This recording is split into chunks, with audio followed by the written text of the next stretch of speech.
Okay. So I am S. Kumar from the affiliated colleges of the Pondicherry University.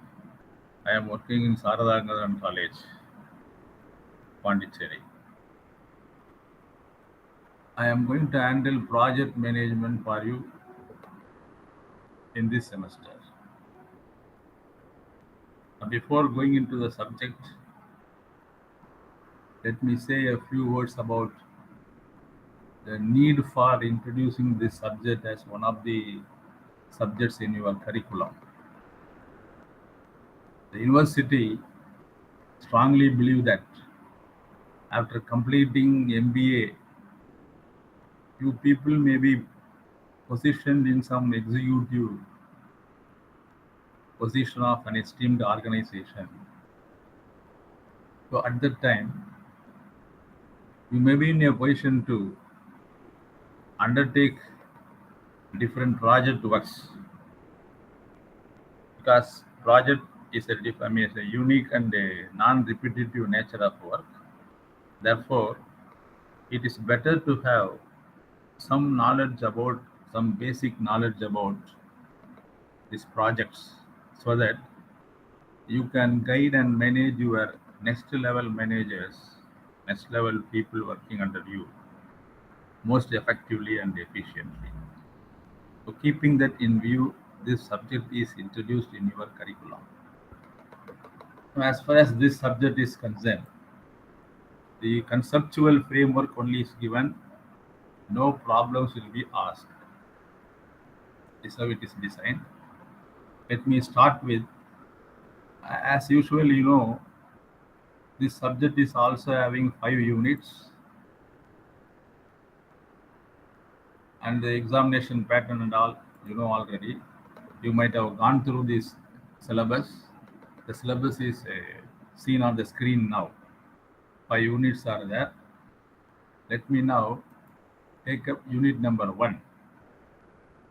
Unit number 1 contains this particulars. So unit structure is given in the screen. You can view that screen now. Unit structure is given.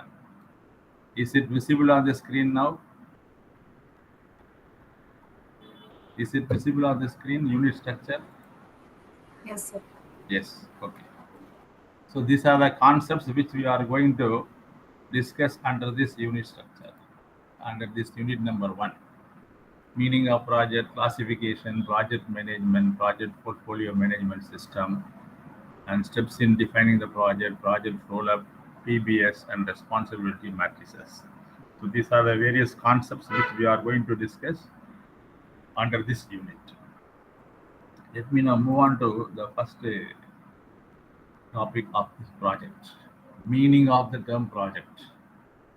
We might have heard the term project in our day-to-day life under many occasions. Many of you know the meaning of it, and many of you may have some clarification in this regard. A project, in simple words, is a venture undertaken which involves investment of money, effort, and time with an expectation of something in return. That is what a project in simple words. So as far as project management is concerned, we have to know the technicalities of the term project. Therefore, under project management, a project can be defined as a complex of non-routine activities that must be completed with a set amount of resources and set amount of time.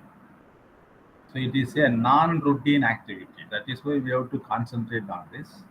If it is a routine nature, there is no need to have a separate subject for this. So non-repetitive nature, non-routine nature, which must be completed within a given resources and within a given time. That is the reason why we have to concentrate more on this. It is in a way a temporary but interrelated task. having a defined beginning and end. Usually, the date of beginning and date of ending will be given, but it can be funding or deliverable to give a unique product or service or result. I repeat, a project may be defined as a temporary but interrelated task.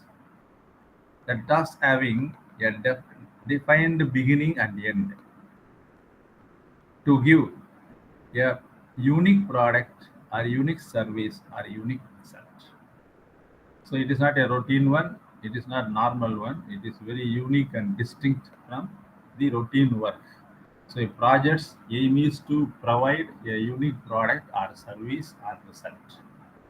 So in project management, a project is defined as a temporary endeavor. It is undertaken to create a unique product, service, or result. It has it has some specific characteristics that definitely differentiate it from regular operations. So this is what a project is under project management. I concluded by saying that a project has specific characteristics that definitely differentiate it from regular operations. If that is the case, what are the special characteristics of a project about which let us discuss now?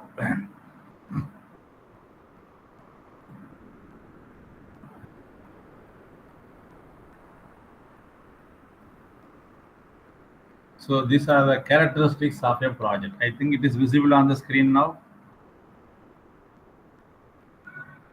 Is it visible on the screen now? Sir.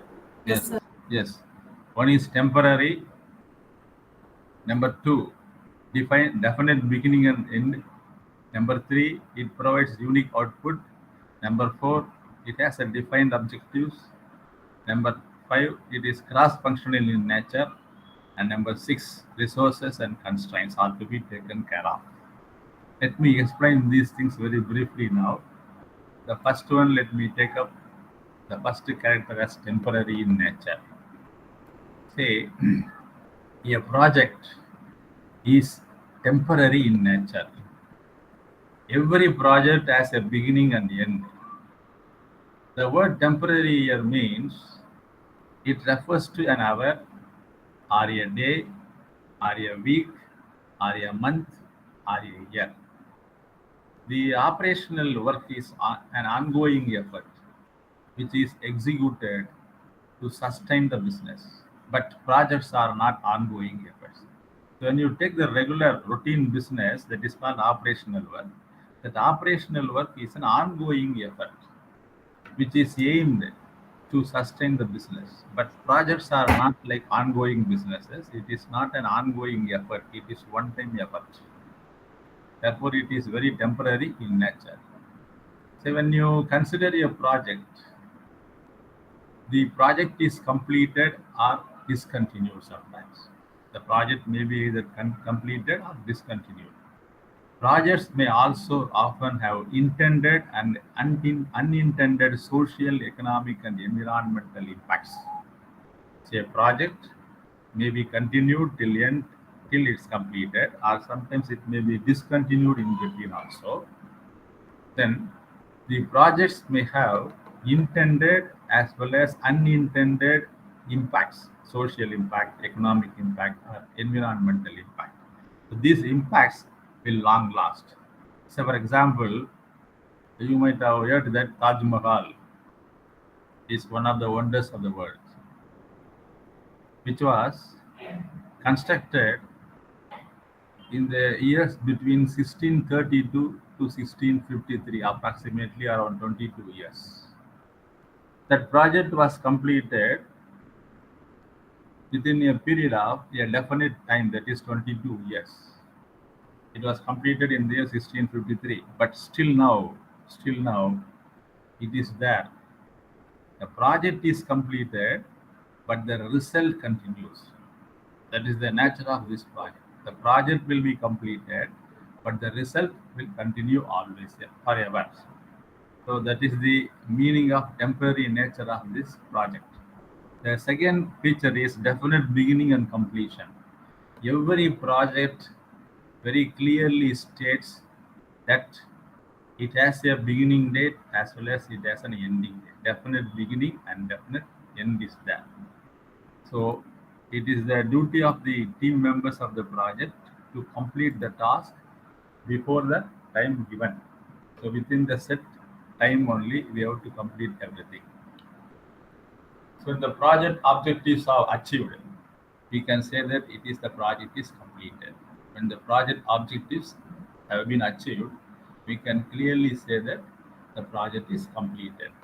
Sometimes what happens, the objectives will not be or cannot be achieved. In that case, the project is terminated. Even then, it is considered to be completed. It's over. The project is over. It is not an ongoing effort. Whether it is completed or whether it is terminated, there ends the matter. It is not an ongoing effort. That is why we say that we have definite beginning and as well as definite end date. That is the second feature of the project. The third one is defined objectives. The project, I mean, unit, what is given in the third one? Unique output.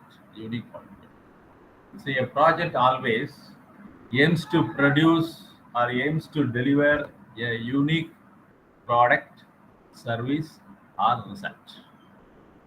The output given by any product is definitely different from what is produced through regular business operations. Say, for example, if you take the case of house construction, house construction, many house buildings have been constructed by the builders, but each individual house building is unique and distinct in itself. Like they have different owner, different design, different structure, different location, different subcontractors, and different so many things are there. So one house building is not looking alike the other house building unless it is constructed by the government under the house building scheme. So the project always aims to produce unique deliverable, a distinct output from each other. It may be a different product, it may be a different service, it may be a different result. So this is called unique output. The fourth feature is definite objective, defined objectives.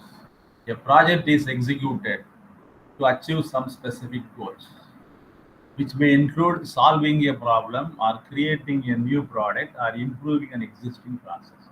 So when there is something new to be achieved, some issues are there or some challenges are there. To face the issue or to solve the challenges or problems, a project is undertaken. Therefore, any project for that matter, it has definitely specific goals. Then we have cross-functional. Projects are cross-functional in nature, in the sense that any project for that matter requires a team with diverse skill sets, but working together to complete the task so that the objective of the project can be achieved. Say a project may contain a team wherein members from finance, production, purchase, IT, or HR may be included. All these members come together and form a group called project team. So the expertise of all these people are being obtained to complete the project in time, efficiently, and effectively, so that it is considered to be a cross-functional in nature. Then we have resources and constraints as one of the important features of project management. What are the resources required for the project is the people, money, and the time. These are the three main resources. They also have constraints like scope is a constraint. So within the given scope only you have to operate. Then the quality, the standards and the norms of the qualities are specified, specifications are given, and the risk involved. So constraints are scope, quality, and risk. Resources are people, money, and then time. So within these resources and within these constraints only, a project is to be undertaken and completed effectively and efficiently. So this is all about various characteristics of project. Then let us move on to basic components of project, basic elements of a project. Let me go through these basic elements as quickly as possible. Is it visible on the screen? Basic elements. Am I audible? Sir. Yes, sir. Is it visible? Yes, it's visible, Yes, sir. yes, yes. Okay. The first component or element of a project is objective. That is the goal or purpose for which a project is going to be undertaken. Every project, as I already told, has a separate, specific objective to be achieved. Then the scope of that is the area of operation or the boundaries of the project is another important element of this project. What is to be included and what is to be excluded in the project deliverable is giving the scope. Otherwise, we can say that the scope defines the work that needs to be done to achieve the objective of the project. What is to be done to achieve the objective, that is called scope. Then we have resources. We have human resources in the form of team members and their skill sets. And we have physical resources in the form of equipments, tools, machineries, etc. And we have financial resources in the form of budget allocation. So these are the resources: people, equipment, material, money. These are the resources. Then timeline or schedule, otherwise known as. The schedule defines when the project is to be started and when it is to be completed. It also states the duration of various tasks, various operations separately, so that the project can be completed within the time limit given. Then comes the cost or budget. It is about the money to be spent to complete the project, either on material or on labor or any other expenses or on equipment, whatever it is. How much money is to be spent? That is the total financial resources required or allocated for the project. That is called cost. Stakeholders, the people who are interested or other whose interest will be affected by the outcome of the project are called stakeholders. I repeat, the people or anyone who has an interest in the project, rather we can say that whose interest will be affected by the outcome of the project are called stakeholders. They are team members, customers, sponsors, suppliers, and other relevant parties. Then we have quality requirements. That is, as far as a project is concerned, the quality expectations or specifications of the project must be definitely met. The stakeholders have their expectations, quality expectations, that is to be met. So then these requirements outline the standards and the criteria of expectation, that is called quality requirements. The standards and criteria of expectation outline the performance standard and the level of quality expected in the final output. Then comes risk involved. So whenever a project is undertaken, in any business operation for that matter, not necessarily in a project, any business venture involves certain amount of risk, uncertainties and threats. Even in the case of project also, they include certain amount of uncertainties and threats. Potential events or conditions that could affect the project's success or otherwise is called risk. The potential events or the conditions which could affect the success of the project is called risk. So when you undertake a project, you should also expect some risk and also make some sort of planning regarding how to manage the risk or how to minimize the risk or how to negate the risk. All these things are to be taken care of in the initial stages itself. Then comes deliverable. Deliverable means output. That's all. It may be a product, it may be a service, it may be a result. So what is expected at the end is called the deliverable. That is called otherwise known as output. Then comes communication plan. So whatever is being planned for the undertaking of the project, that should be clearly communicated to all the stakeholders. That means all the stakeholders are to be kept informed throughout thoroughly about the project. Then comes project team. It refers to the human resources. The individuals and group of people who are assigned to work on the project are called project team. This may include project manager, team members, subject matter experts, and other contributors who will also perform the task and provide their expertise to the project. So these are all the various basic elements of the project. Then next part of the discussion is related to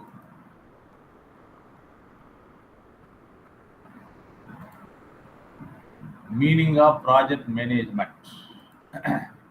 I will skip these types of projects so that you can go through the study material and try to understand the various classification of projects.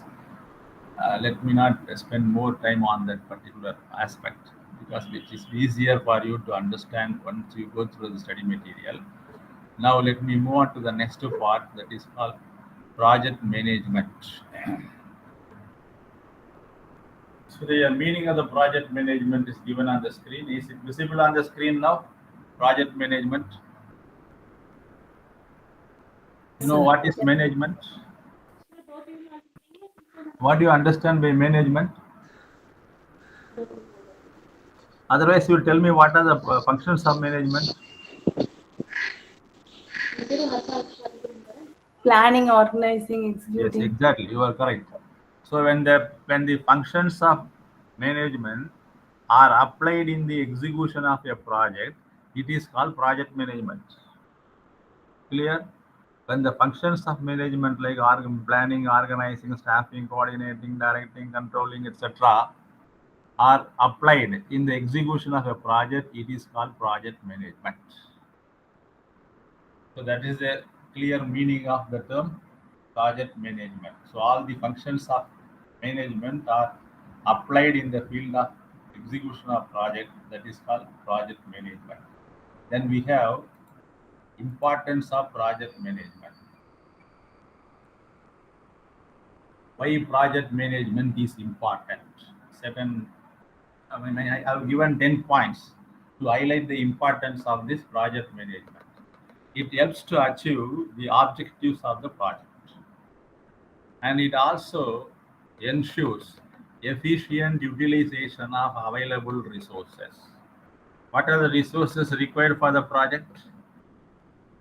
What are the resources required for the project? Land, labor, capital. Yes, then that is generally land, labor, capital, organization are the factors of production. Just now I told about the resources and constraints of a project. What are the resources required for a project, sir? Three things I have told. Time. One is human resource, yes, time, cost, or money, time, money, and people, human resource. So these are the resources required for the execution of a project. These resources are considered to be scarce resources. They are not available in abundance. They are in short supply. Therefore, these available scarce resources must be optimally utilized. That is the very purpose of this project management. Then time management also. Within the set time, the project should be delivered. So no delays are allowed, permitted. It should be executed on time. Then quality assurance. The stakeholders expect something from the project team, that is called quality. The quality, the specifications or expectations of the stakeholders should be assured. Then risk management. I told risk is inherent in the project. So how to face the risk, how to say mitigate the risk, or how to reduce it, how to eliminate it. All these things are to be strategically planned in advance. Then comes stakeholder satisfaction. That is the sponsors, clients, or the customers, who are called stakeholder. The stakeholder expects something that their expectation is to be satisfied always. What is expected of him, he should be satisfied. Then improved communication is another important feature of this project management. I told that as far as communication is concerned, you have to devise a plan wherein all the members of the project, all the team members of the project, otherwise called all the stakeholders of the project, are to be kept informed about the progress of the project throughout the completion of the project, so that everyone will have a thorough understanding of what is going on. There will be no conflicts of opinion.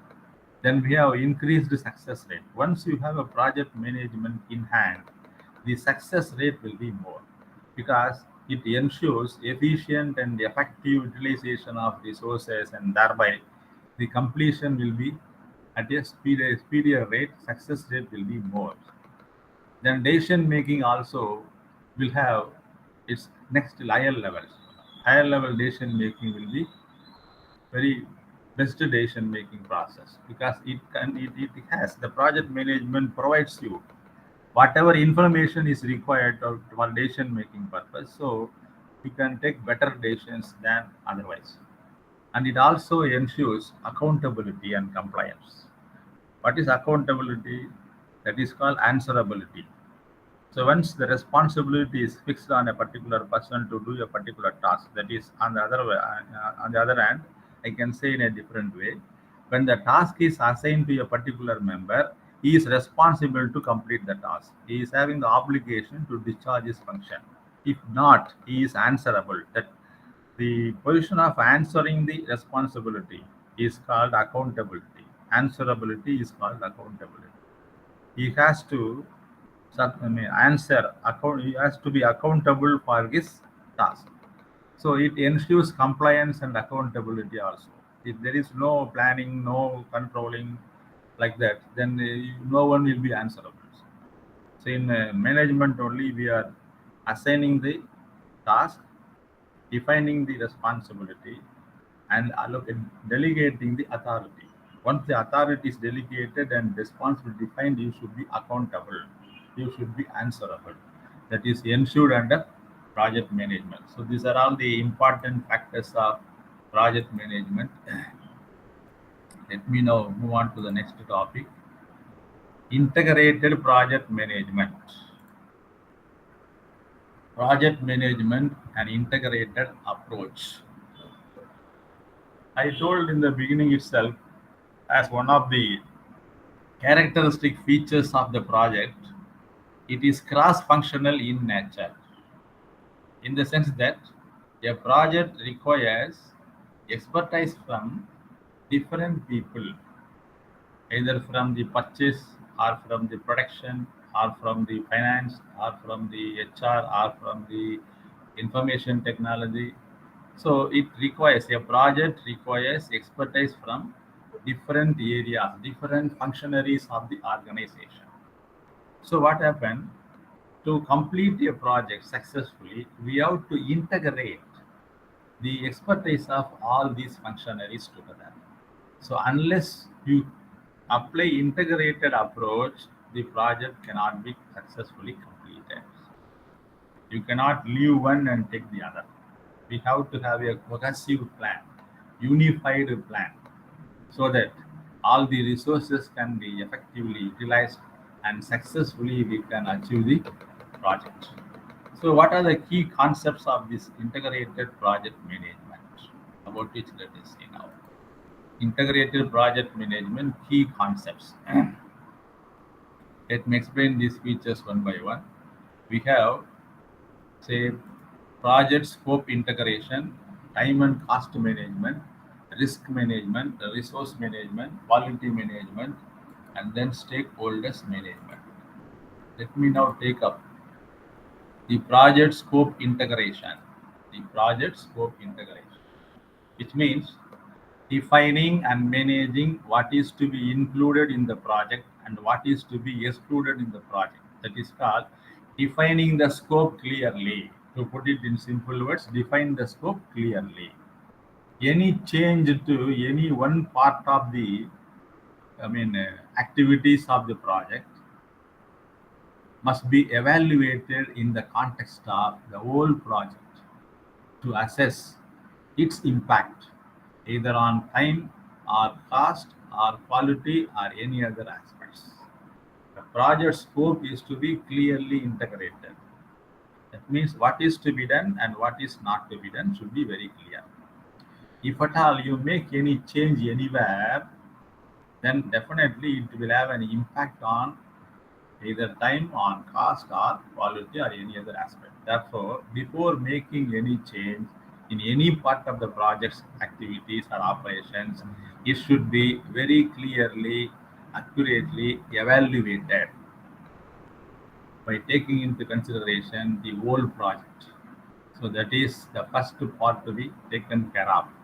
Then comes time and cost management. Time management, otherwise known as scheduling. Cost management is known as budgeting. Both should be integrated with the scope and the quality of the project. Time, cost, quality, and human resources. All these resources are to be integrated together. Say, for example, reducing the scope of the project to save the cost may definitely affect the timeline, either the timeline of the project or the quality of the project. If you reduce one, suppose if you reduce cost, it will also have an impact on quality. If we reduce time, it will have an impact on cost or quality. So all these things are intertwined with each other. So nothing can be done without the interdependency or reaction of the other. Therefore, very clearly it should be managed.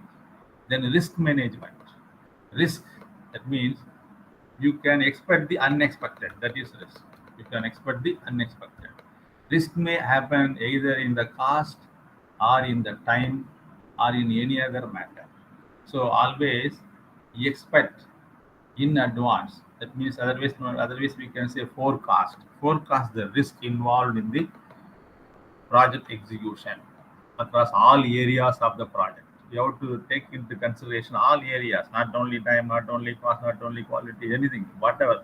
Everything is to be taken care of, and you have to anticipate the risk. What sort of risk may be potential areas, potential events that may lead to some risk. So once you anticipate, then you have to devise a strategy to mitigate that before they impact your project. So this is risk management. Then comes resource management. So human resource, material resource, financial resources are allocated to the organization, to the project. The allocated resources are available in short supply. They are scarce in nature. Therefore, they should be optimally utilized in the sense that minimum resources are to be used to get maximum profits, maximum benefit. So that is optimum utilization of available resources. With the minimum resources, you should try to get maximum benefit. Then comes quality management. Quality is the expectation or the specification given by the client or customer. So to achieve that specification, to satisfy their expectations, you have to devise some strategies or plans so that that can be executed properly. The quality may be on the scope, so we have to integrate quality with the scope, with the schedule, with the cost, so that the specifications will be ensured. Then comes stakeholder management. Stakeholders, the persons who are interested in the project, they are interested throughout the project life cycle. What they are very anxious. They are very anxious that what may happen to the project. Therefore, they should be always informed well, communicated well. All the activities of the ongoing process of the project should be informed to the stakeholders without any hide-and-seek. So this is how the project integrated approach will be undertaken.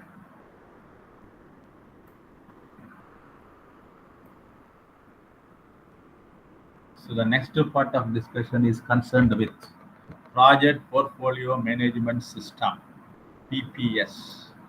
project portfolio management system. Say whenever an organization undertakes multiple projects simultaneously, the question of project portfolio management system arises. I repeat, whenever an organization undertakes multiple projects simultaneously, then the question of project portfolio management system arises. What does it mean? It refers to the centralized management of multiple projects within an organization. So when the multiple projects are going on, so the position or the status of all the projects must be known at some point. That centralized management system, wherein you can know the status of all the multiple projects, is called project portfolio management system. This system ensures that all the projects align with the organization's goals and the resources are effectively allocated to maximize their utilization. That is the very purpose of this PPM.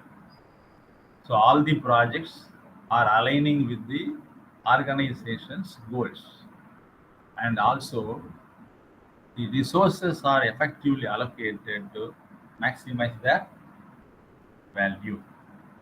This is called project portfolio management system.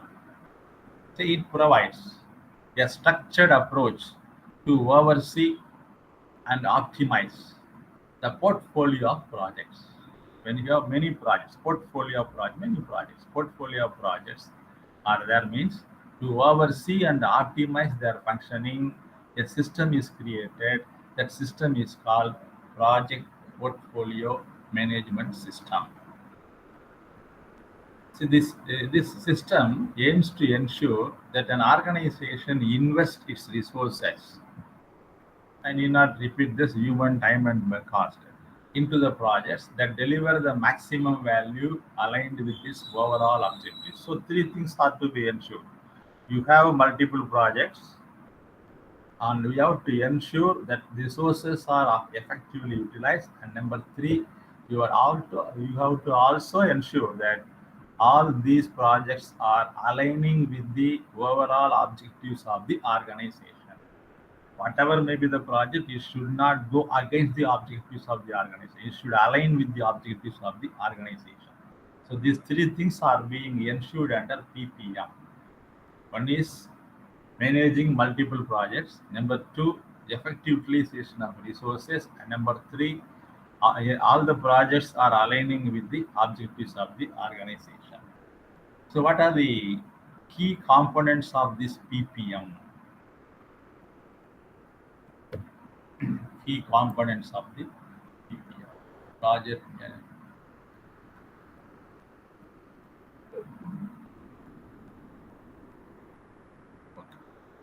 Project portfolio definition, project selection and prioritization. Then comes resource management and allocation, project monitoring and control, risk and issue management, financial management, strategic alignment, portfolio optimization. These are all various key components of this project portfolio management system.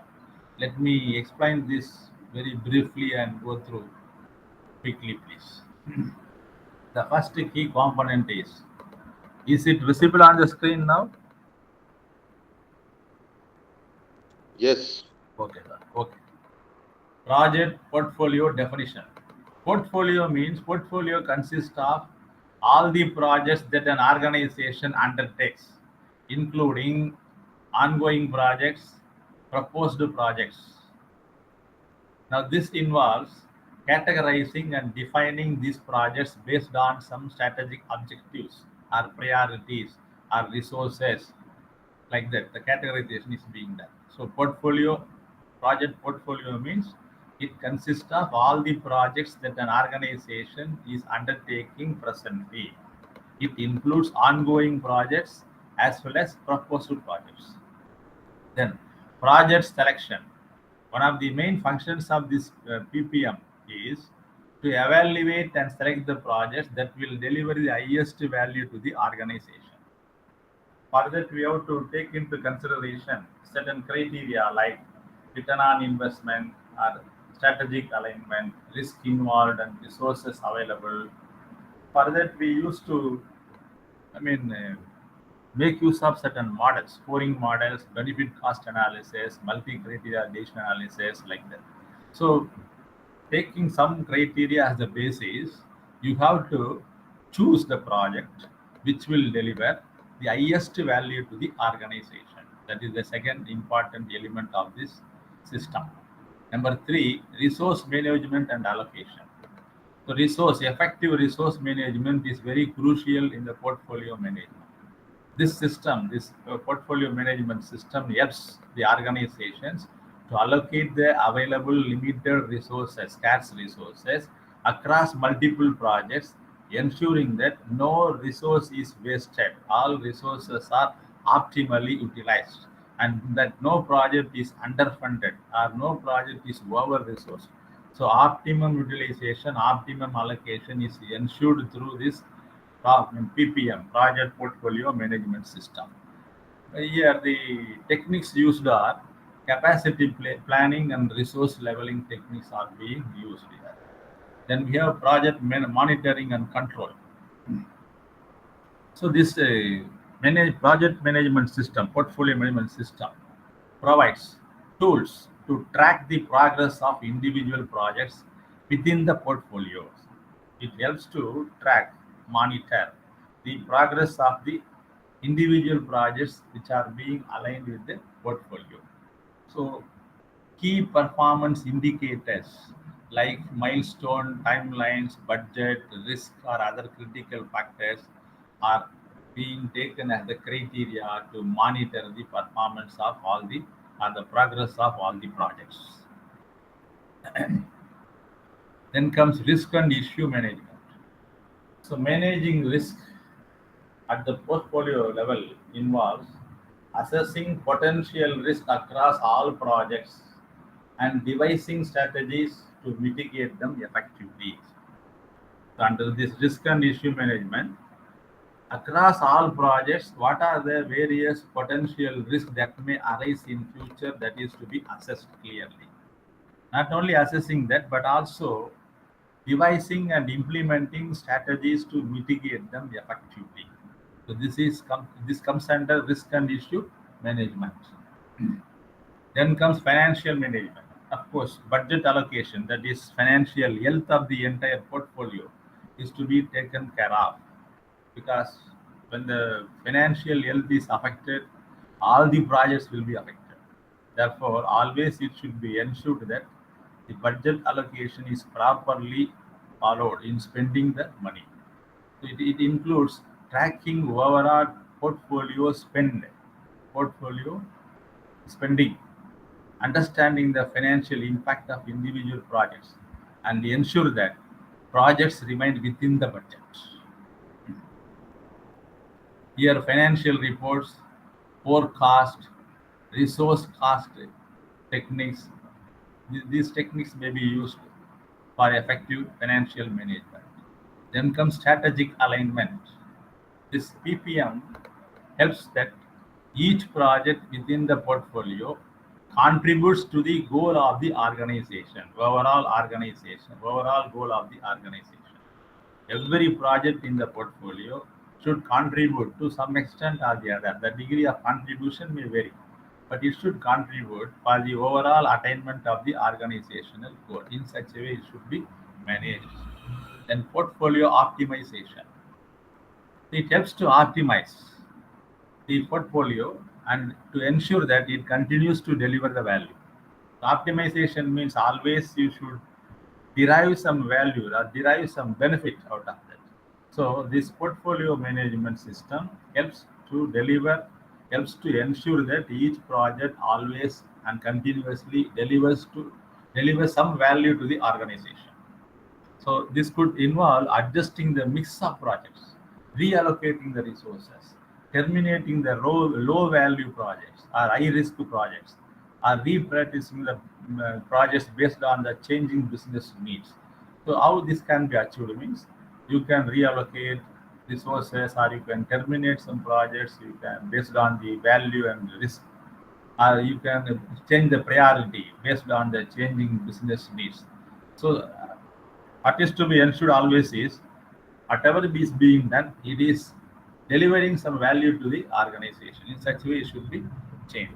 So these are all the various components of this. Let me now move on to the way in which it should be chosen.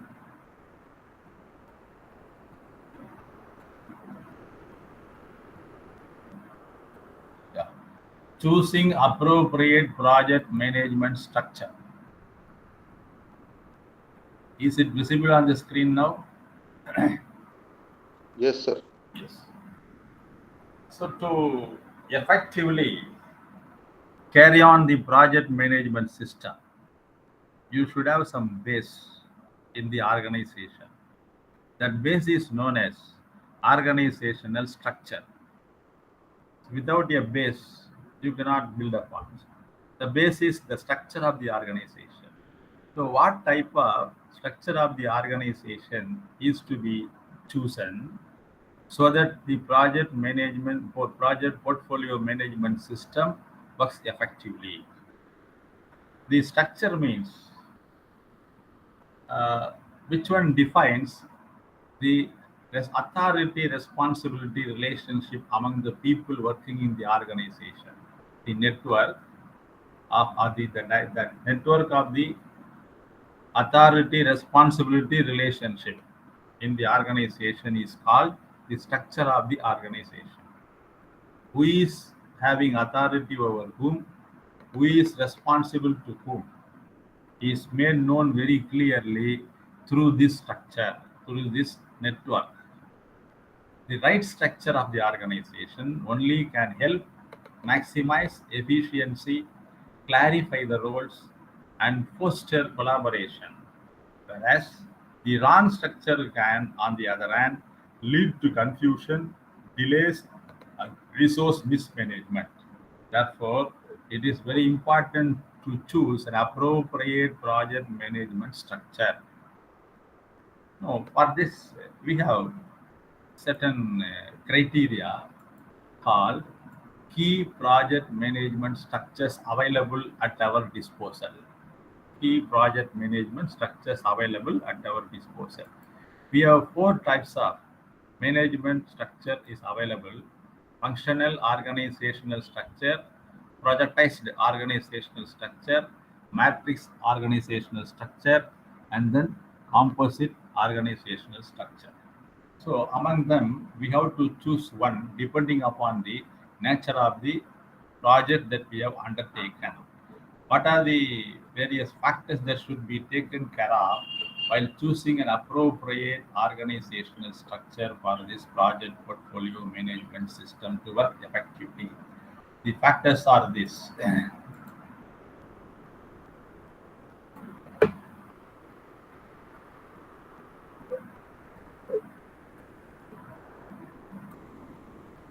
How to choose the right project management structure?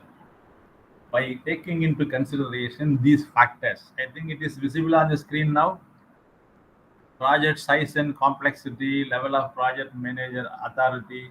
Is it visible? Yes, sir. Yes. Ah, Let yes. Yes, me sir. explain this briefly, quickly, please. Now, project size and complexity. This is the first factor which should be taken into consideration. Large, complex projects typically require more centralized management than any other project structure, whereas smaller or more narrowly project focused projects may work well in the functional structure. So, if you want to have large projects, you should go for either project-based organization or matrix organization.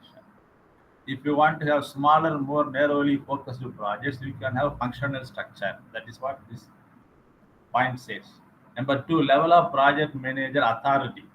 If the project requires significant authority for decision making and control purpose, then you take projectized or matrix organization structure.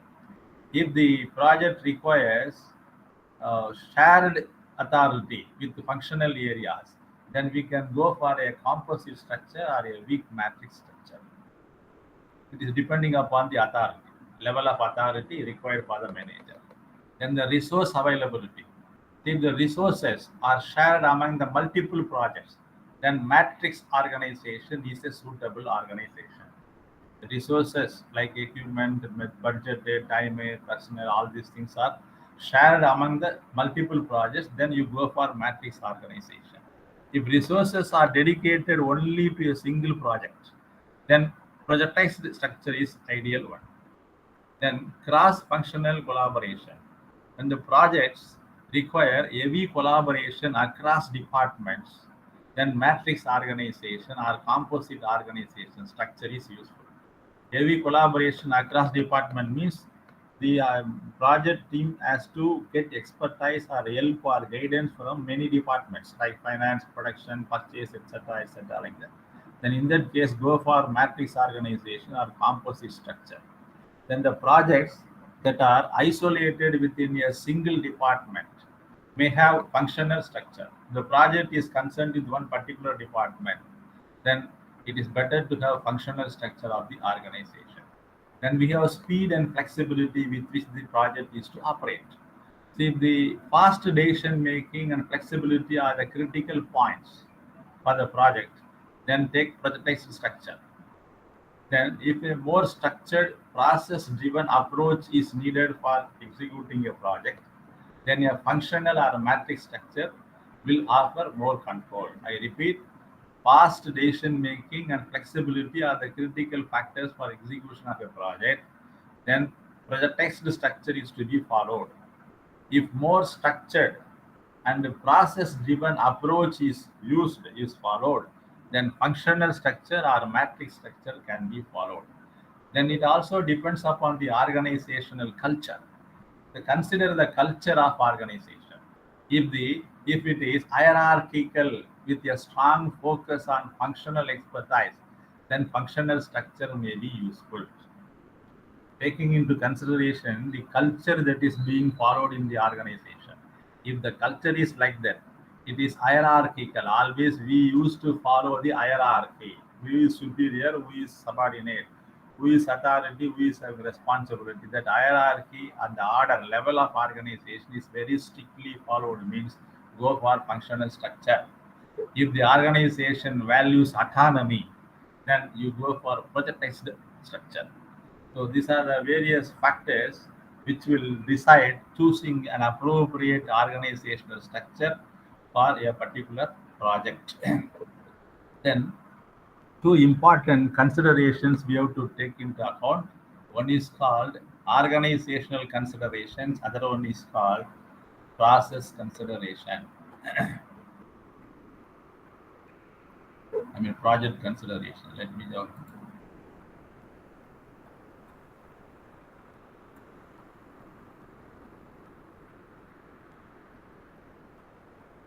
Organizational considerations and the project consideration. These are the two things which are taken into consideration while choosing an appropriate structure for an organization, about which we have already discussed in detail.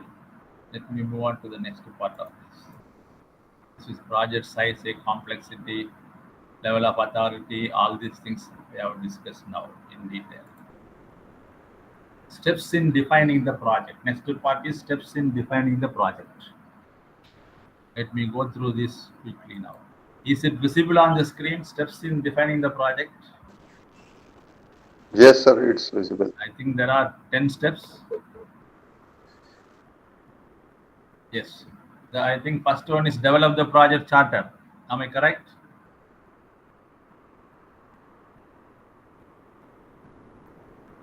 Yes, develop the project charter. Okay. The project charter, that means what is the topic here is how to create a project, are the steps in defining the project. the various phases that provides clarity and direction, ensuring that all stakeholders understand the purpose and expectation of the project is being defined very well under this phase.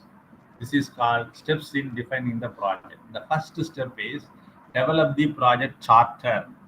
The project charter means a formal document that authorizes the project and provides a high-level overview of its objectives, scope, stakeholders, and key deliverables.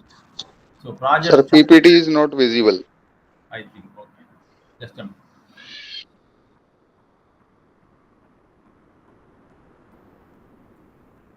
Is it visible now? Yes, sir, it's visible now. Project charter. It is a document which authorizes the project and also provides the details regarding objectives, scope, stakeholders, and the key deliverables. The vision, the project vision, the project objectives, the scope of the project, constraints and assumptions, all these things are stated in this document. Then comes identify stakeholders. Stakeholders are the persons who are interested in the project or whose interest may be affected by the outcome of the project are called stakeholders. So identify who are they. There may be internal stakeholders and external stakeholders, such as customers, team members, suppliers, sponsors, regulatory bodies, etc. So they should be identified because their interest is to be taken care of. You should give priority to the interest of the stakeholders. That you should know who are your stakeholders and what is their priority. Then they define the project scope. The scope statement, that is, a detailed description of the project's deliverables, objectives, and what will not be included. So, scope is the area of operation, right? Boundaries of the operation within which you have to operate. So, it should contain what is to be done and what is not to be done very clearly. What is the objective and what are the deliverables? That should be very clearly given. Then, work breakdown structure should also be given, that is called scope statement. Next comes establish project objectives and goals. Then clearly define the objectives, ensuring that the team members and stakeholders have shared understanding of the desired outcome. So the objective should be very clearly defined. Crystal clear definition of the objective is very important because understanding the objective only will give the maximum cooperation from all the project team members, because they should understand what is to be done, what is the outcome. Then they will work accordingly. Then identify and assess risk. Very importantly, you have to identify early the risk involved in the project, that is the various events which may lead to risk, uncertainties, challenges, that should be identified in advance, and you have to devise strategies for them to meet them. Then comes define project deliverables. Deliverables means list of items to be delivered at the end. It may be a product, it may be a service, it may be any other result or report, something like that. That is called deliverable. It should be very clearly known. Whether it is physical project, whether it is software, whether it is report, whether it is service or other tangible or intangible output, what is it? Exactly, it should be defined. Determine the project schedule and timeline. So, what is the starting time? What is the ending time? What is the duration for performing each and every process? Very clearly, it should be defined, and we should ensure that that is being done within the time schedules by avoiding all the unnecessary movements and other things. Then define the budget and resources. Budget means the cost, the money to be spent on this project. That should be clearly allocated. We have to estimate the cost in advance. Accordingly, the resources are to be allocated by getting the approval for the budget. Then create communication plan, because everybody should be informed well. All the stakeholders should be informed well throughout the completion of the project about the status of the project or progress of the project. For that, you should devise a plan, communication plan, very clearly, and choose the appropriate communication channel also. And finally, establish governance and reporting mechanism. That is, governance structures and reporting mechanism only could ensure accountability and transparency throughout the project life cycle. Therefore, the roles and responsibilities of all team members and stakeholders are to be clearly defined without any ambiguity. So, who is responsible for whom and who is having authority over whom? That should be very clearly known. That therefore, in future, no confusion will arise regarding the accountability of the project task is concerned. So this is how a project, being defined. With that, let me conclude this session now. Let us meet in the next class for the continuation of the other concepts. I hope you could have understood something. To go through your study material. If at all there is any point to be clarified, you can ask in the next class. You wait for the next class. It's time, I think. Thank you. Thank you. Thank you very much. Thank you, Thank sir. Thank you. Thank you.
Good morning, students.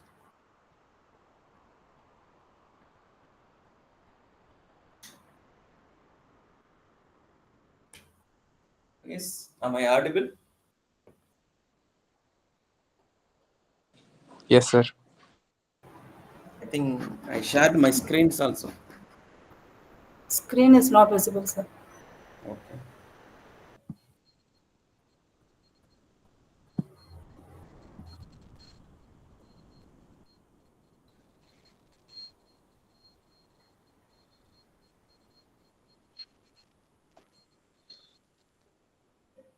Is it visible now? Yes, sir.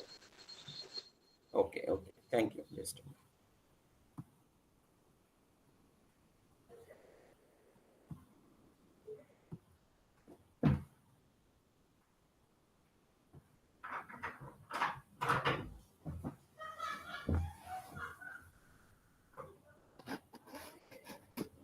Okay, Pa, listen. So I think last class we were discussing on various investment decisions, right? Through risk and sensitivity analysis, right?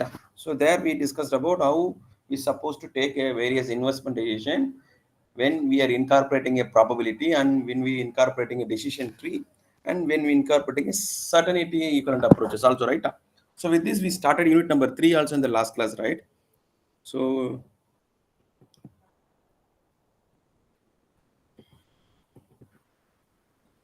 we were discussing on various forms of that is what they called corporate restructuring we discussed, right? So we started the expansion, merger and purchasing of unit. I think we need to discuss on takeover also we completed. I think we discussed on business alliance, right? So business alliance and sell off and hive off. So like this we are discussing on various forms of a corporate restructuring. Okay, so let me recollect what we discussed in the last class and we'll proceed further. Okay, so corporate restructuring is nothing but restructuring the company's capital format. Like restructuring the company's the what do you call the left hand side, no? So we call it as liabilities and the capital, no? So when you are altering that, it will be called as a capital restructuring. So each company or maybe company who are converting or who are restructuring the capital, there will be various reasons to get an profitability, to get maybe to get a more market share, to get a more advantages. Like this they are doing for various purposes. Okay, so here we are discussing what are the forms of the types of restructuring can be happen. Okay, so first we started about expansion, no? So expansion is nothing but when a company increasing only the capital without third party involvement, it will be called as an expansion. Say for example, earlier I have one branch operation in Puducherry alone. So now I want to have another operation in Chennai and Bangalore. So I assume that I'm a startup company. I started a branches in Puducherry, and assuming that once 2 to 3 years by successful completing my the one unit, I was expanding my branches in 2, 3 cities. In that time, you may require additional capital. No, that additional capital will be called as an expansion. I'm expanding my business.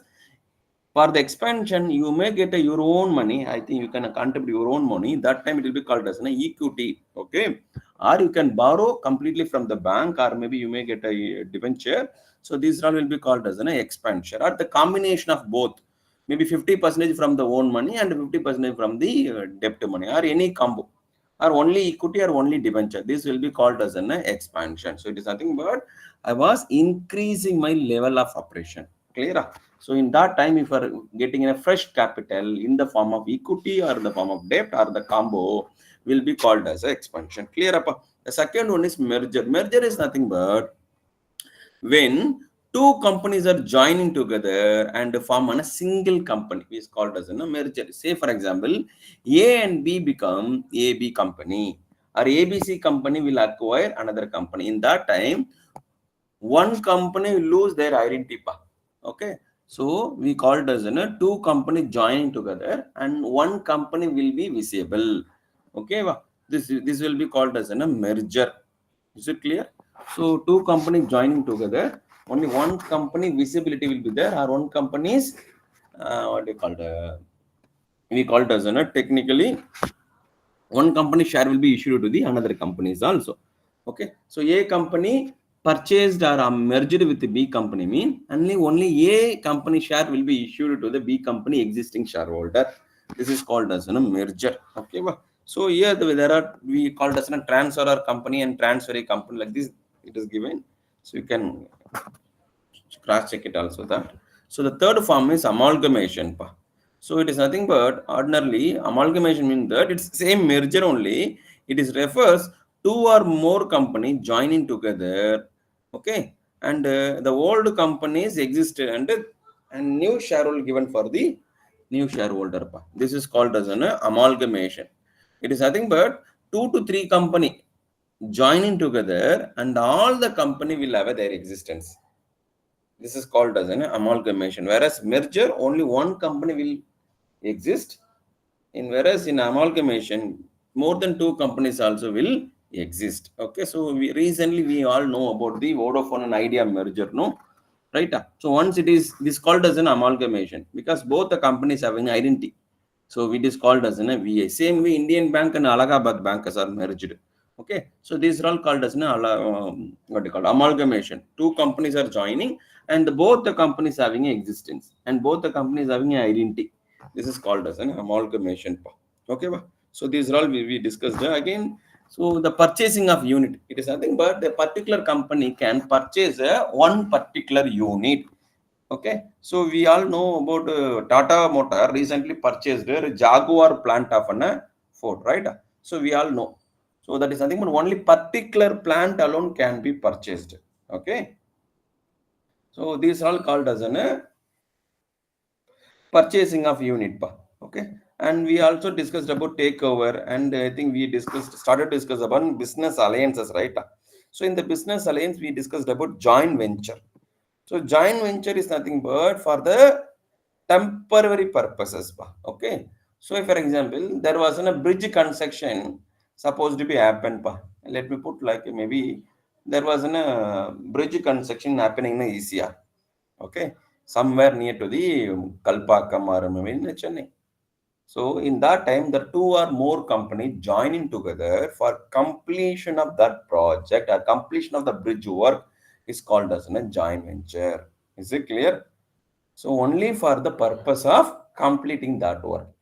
Even it will be temporary, even it can be some indefinite period also. This is all called as a joint venture. Clear up? So 2 companies joining and for the purpose of completing a particular task. Okay, so L&T and Ultratech may join together for completion of some bridge work. Okay, so these are all called as a joint venture and strategical alliances. So it is also similar only, but here we call it as an what do you call it? So again, we all visited maybe in a KFC and McDonald's showrooms, no? So in that they have some collaboration. Okay, so if you are visiting in a KFC showroom, maybe you have a certain combo, right?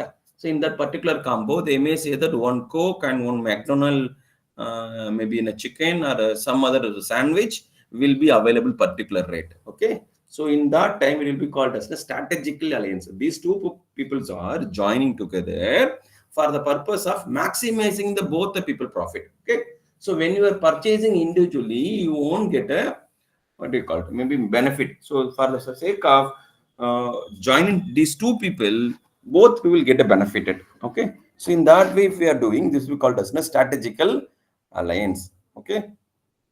Same way, I think we all know about certain what they call it.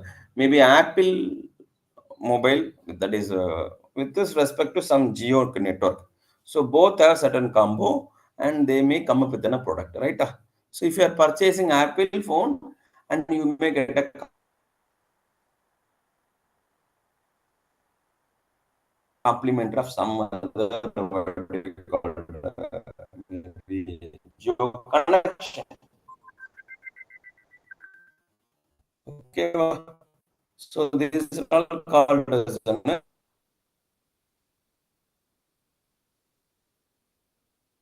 strategical alliance. Okay, so same way we all know the franchising also, right?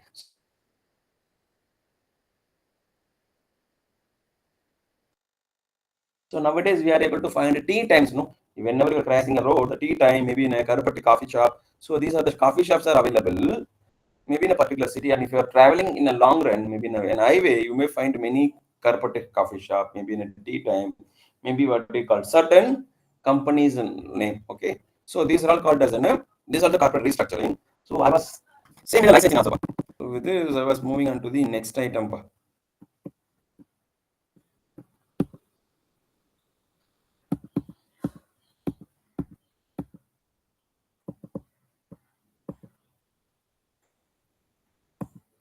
Okay.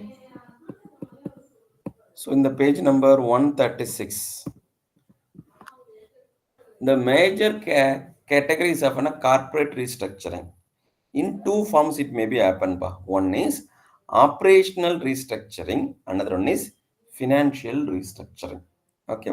So the major categories, if you are going to categorize the corporate restructuring, it can be furtherly classified into the two more subdivisional. One is operational angle, another one is financial restructuring angle. So operation is nothing but it is the process of increasing the economic viability and underlying the business model. Okay, for example, include the merger sales of a division of abdomen of particular product line for the cost cutting measure, such as called as an operational restructuring. Okay, so operation is nothing but for the sake of maybe getting a good profit, for the sake of cutting off the losses. If you are taking any decision, this will be called as an operational form of a restructuring. I was doing because of my operational efficiency. Okay, so the corporate restructuring can be happen for the operational restructuring or maybe a financial restructuring. Sometime in order to pay dividend, sometime in order to get a more what do you call it, equity debt to share ratio, or to get a what they call more EPS to promote our long-term growth and all. If you are doing this is called as a financial restructuring. So the restructuring can be happen. One is operational efficiency to cut down your losses, or to say for example in a manufacturing what do you call it, four product line. Okay, so in one product line I'm continuously making a loss. So I have a what you call huge R&D, and R&D says that so that particular line will not give out no more profit. So that was the given by me what they call the R&D team or the experts. So once I came to know this, so why should I continue that same product line? If I'm continuing, I may get a continuous loss. This may be affecting my further business also, right? So I need to cut down my business in that time. This is called as a operational restructuring, because I'm going to cut down my one of my product line. Okay, so say for example ITC, they have a what you call it, initially they started the tobacco corporation, and they have started the operation in what you call it, in notebooks and some biscuits and all. No, these are called as FMGC commodities. Okay, assume that in a particular line which is manufactured by ITCs are continuously making loss, and it is not going to give up no more profit. Okay, in that time, so I need to shut down that unit, no, because unnecessarily if I'm producing, maybe that loss will be going to overtake or going to compensate my profit also. So I need to think in that way. So that is called as an operational restructuring. The second one is financial restructuring. Just a minute, hold on.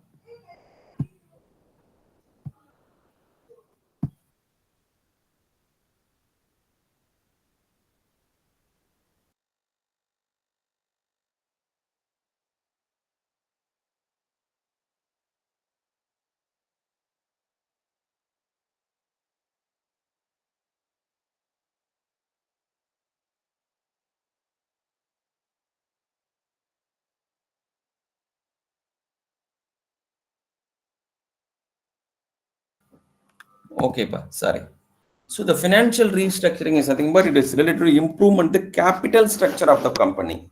I think we all studied about in the financial management, right? So objective of the finance will be maximizing the profit or maximizing the wealth. Okay, so these all can be happen various capital restructuring, right? So we all studied about net income approach, net operating income approach, like a Miller and Modiglian approach. So there are various approaches are available to maximize the company's wealth or company's profit. So this can be achieved through even capital structure also. So how we can adjust our capital structure? So whether we are going to maintain 50%, 50% equity and debt, or 70% equity or 30% debt, or 30% debt, 30% will be equity. Like this, if you keep changing, any one point of time you may get a maximization of your wealth or maximization of your profit. Okay, so this all can be achieved, So when we are altering the capital structure for the purpose of enhancing the business wealth or the profit, this is called as financial restructuring. Is it clear? So I said there are two forms of capital restructuring can be happen. One is for the operational efficiency, another one is for financial efficiency. Is it clear? If this is clear, we will move on to the furtherly, elaborately, the merger and acquisition. Am I clear? So can I go to the 3.2 now? Up to this, you are able to follow me? Yes. Yes, am I clear? You are able to follow me up to this?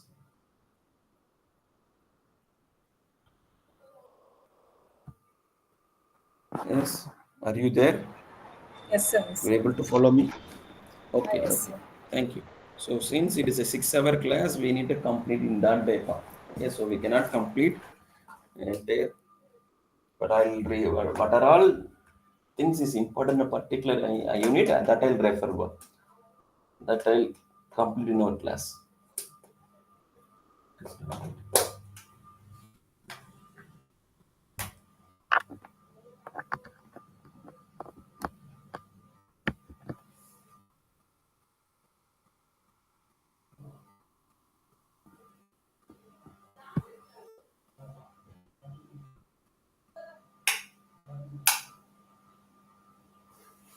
Okay. So in the merger and acquisition,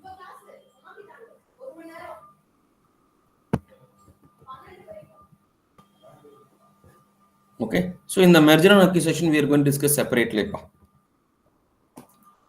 Okay. So we said about the mergers, right? So merger is nothing but when two companies are joining together and for the purpose of anything, for maybe operational efficiency, they may go for a merger, or maybe operational or financial efficiency also they can go for the merger. And one they are merging with each other, and they may get both the benefit. Okay, so merger manifesto will be different, and what do you call it? Amalgamation manifesto will be different. Okay, so when the company want to have their own identity, okay, the what do you call, we call it as a transfer company. Okay, in that time they can go by an amalgamation, and when they don't want to keep their identity, in that time they can go by a merger. Okay, so these are all we discussed.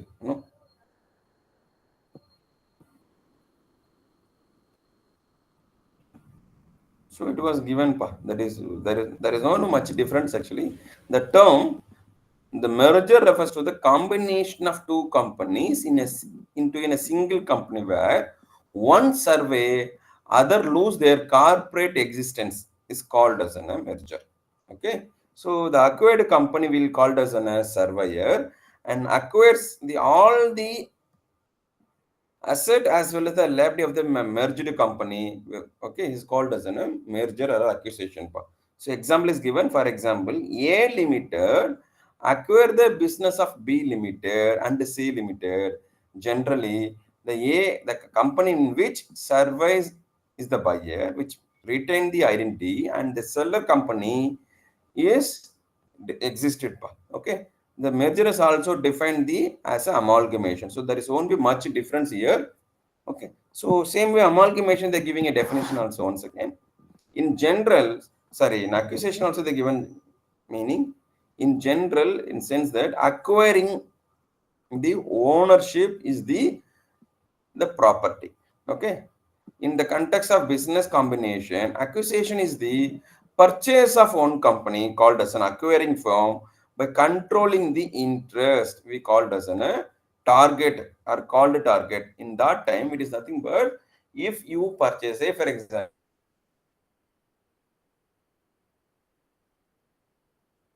particular company, ABC company purchased XYZ company share than 51% mean this called as an accusation.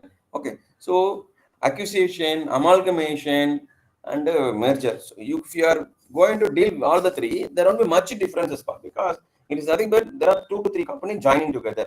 So based on the identity which is they're maintaining, this is different. Okay, same way we have a takeover. Okay, so the takeover will be in the 2 forms. One is friendly takeover and another is hostile takeover. So in a friendly takeover is nothing but there are it will be happening in the board level, or maybe with the concern of maybe we call it as a what do you call it, the shareholder. They may be conducting an AGM meeting. With that, they make acquire the another company. Okay, so there will be negotiation will be happen like how negotiation happening in our what you call normal interview process. No, same way the acquired company may have a what you call the negotiation with another company. Okay, so it will be called as a friendly takeover. Okay, so particular company purchasing another company with the approval of the board of director, with the approval of what do you call it, maybe the shareholder. In that time, it is called as a friendly takeover. So both the company they have a negotiation power.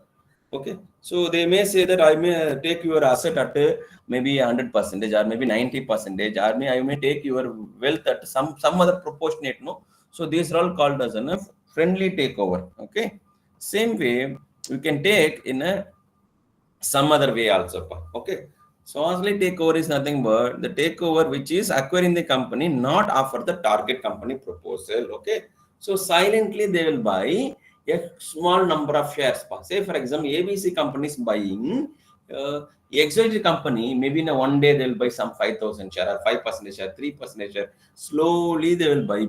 Okay, it is called as a beer hug also. It is called as a beer hug because if you hugged by beer, it is not easy to escape from beer. No, same way it is called as a beer.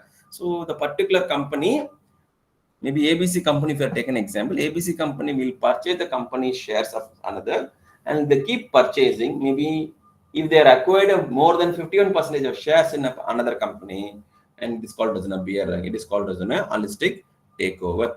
Okay, well. So these are the number of mergers and takeovers happening in the year of 1988 to 2003 is given here.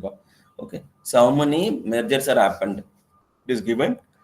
This is very old data only, but nowadays we have many more mergers and acquisitions are happening. And now we are moving on to the forms of merger, forms of types of merger. Okay, so the first form is horizontal merger, the second one is vertical, the third one is conglomerate merger. Okay, so in the horizontal merger, it is nothing but the type of merger involves when 2 or more competitive firms that operate in a similar kind of business or same stage of process is called as an horizontal merger. Okay, say for example, let me put like this. If Coca-Cola acquired Pepsi company, means this is called as an horizontal merger because both the companies are dealing in same level and the same process. Otherwise, if ITCs or maybe Hindustan Unilever is acquired another companies or merger with another company, maybe who's also manufacturing a toilet soap. Maybe Colgate is merged with maybe in a Pepsodent. Okay, so in the Hindustan Unilever, or maybe Infosys are merged with the TCS. So these are all called as an horizontal merger because both the companies are doing same commodity or same services or same operation. This is called as an horizontal merger. Clear up? So can I go to the vertical merger now? Why they are merging horizontally? Because they may get a what do you call? We call it as market share. More market share they may be getting. So that is why they may going by a horizontal merger. Okay. Same way, Hero and Hondas are merged. So this is called as an horizontal merger because both the companies are automobile manufacturing. Same way Maruti and Suzuki. Okay, so if these two companies are merging, this is called as an horizontal merger. Same way we have a vertical merger. So vertical merger take place between the firms in different stage of the production operation, either forward or backward integration. Okay, it occurs when a firm acquires upstream from or downstream. This is called as an vertical merger. Okay, so I'll give you example so that you will understand. Say for example, a spinning mill acquiring in a textile industry also. Maybe a spinning mill acquiring a garment also. Maybe what do you call it? Automobile manufacturing unit maybe acquired the tire manufacturing also. Okay, so these are all called as a vertical merger, because if you are going to manufacture automobile, you anyway you require tires, no? So without tire you cannot manufacture, you cannot come with an automobiles, right? So the automobile can be completed only when if you have a tire manufacturing. In that time, if you are manufacturing your previous process or the next process, machinery or maybe in a company, it is called as a vertical merger, because a particular company is merged a previous process also or the next process also. This is called as a vertical merger. Clear up? That a company, or if you assume that Maruti Suzuki is acquired MRF. Okay, so MRF is that a tire manufacturing company, no? So that is called as a vertical merger.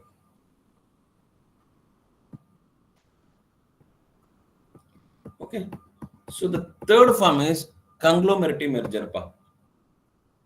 So this is nothing but it is unrelated companies or undifferent, or no way the both the companies are linked. In that time, if these two companies are merging, it is called as a conglomerate merger. Clear up? So already we know the ITC company.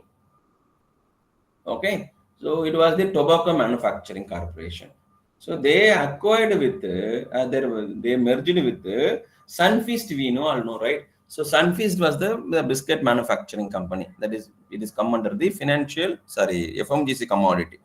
And during the merge, it was happened, I think, as I remember 2014 or something. Okay, in that time, Sunfeast are merged with ITC. Okay, so the tobacco manufacturing is completely different company, and they are merged with FMGC commodity. This is called as a conglomerate merger. So in order to get a more diversification, so they may go by this type of merger. The reason is they cannot sustain with only one industry. Okay, nobody knows how many days this cigarette alone the company can get a profit. So they want to get a more profit, and they need to diversify their business, so that in every condition or any what do you call, in a good condition or bad condition in the economy, the industry can survive. These are all called as a third forms. Okay, again the conglomerates are happening in three ways. One is financial, another managerial, the third one is concentrics also. Okay, so in that way it may be happen further three more divisions. Okay, so these are all reasons of mergers are given. These are self-explanatory. So have a look this. There is a chances for getting a questions also. So the leverage benefit and diversification get the benefit of the tax shield. Okay, so these all can be happen also. Say for example, we all know the what do you call the set off and the carry forward of income tax losses, no? So how many years we can carry forward your losses?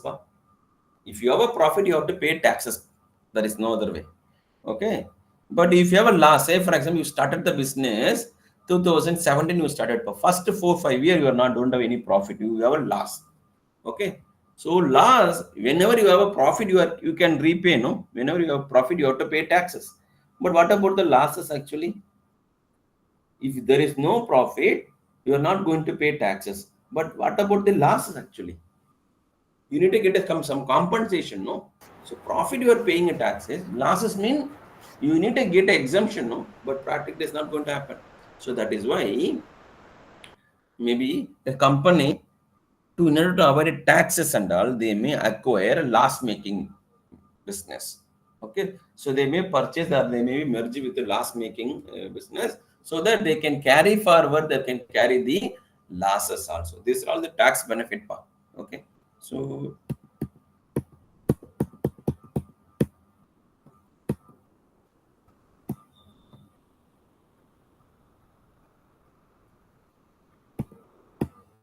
So with this,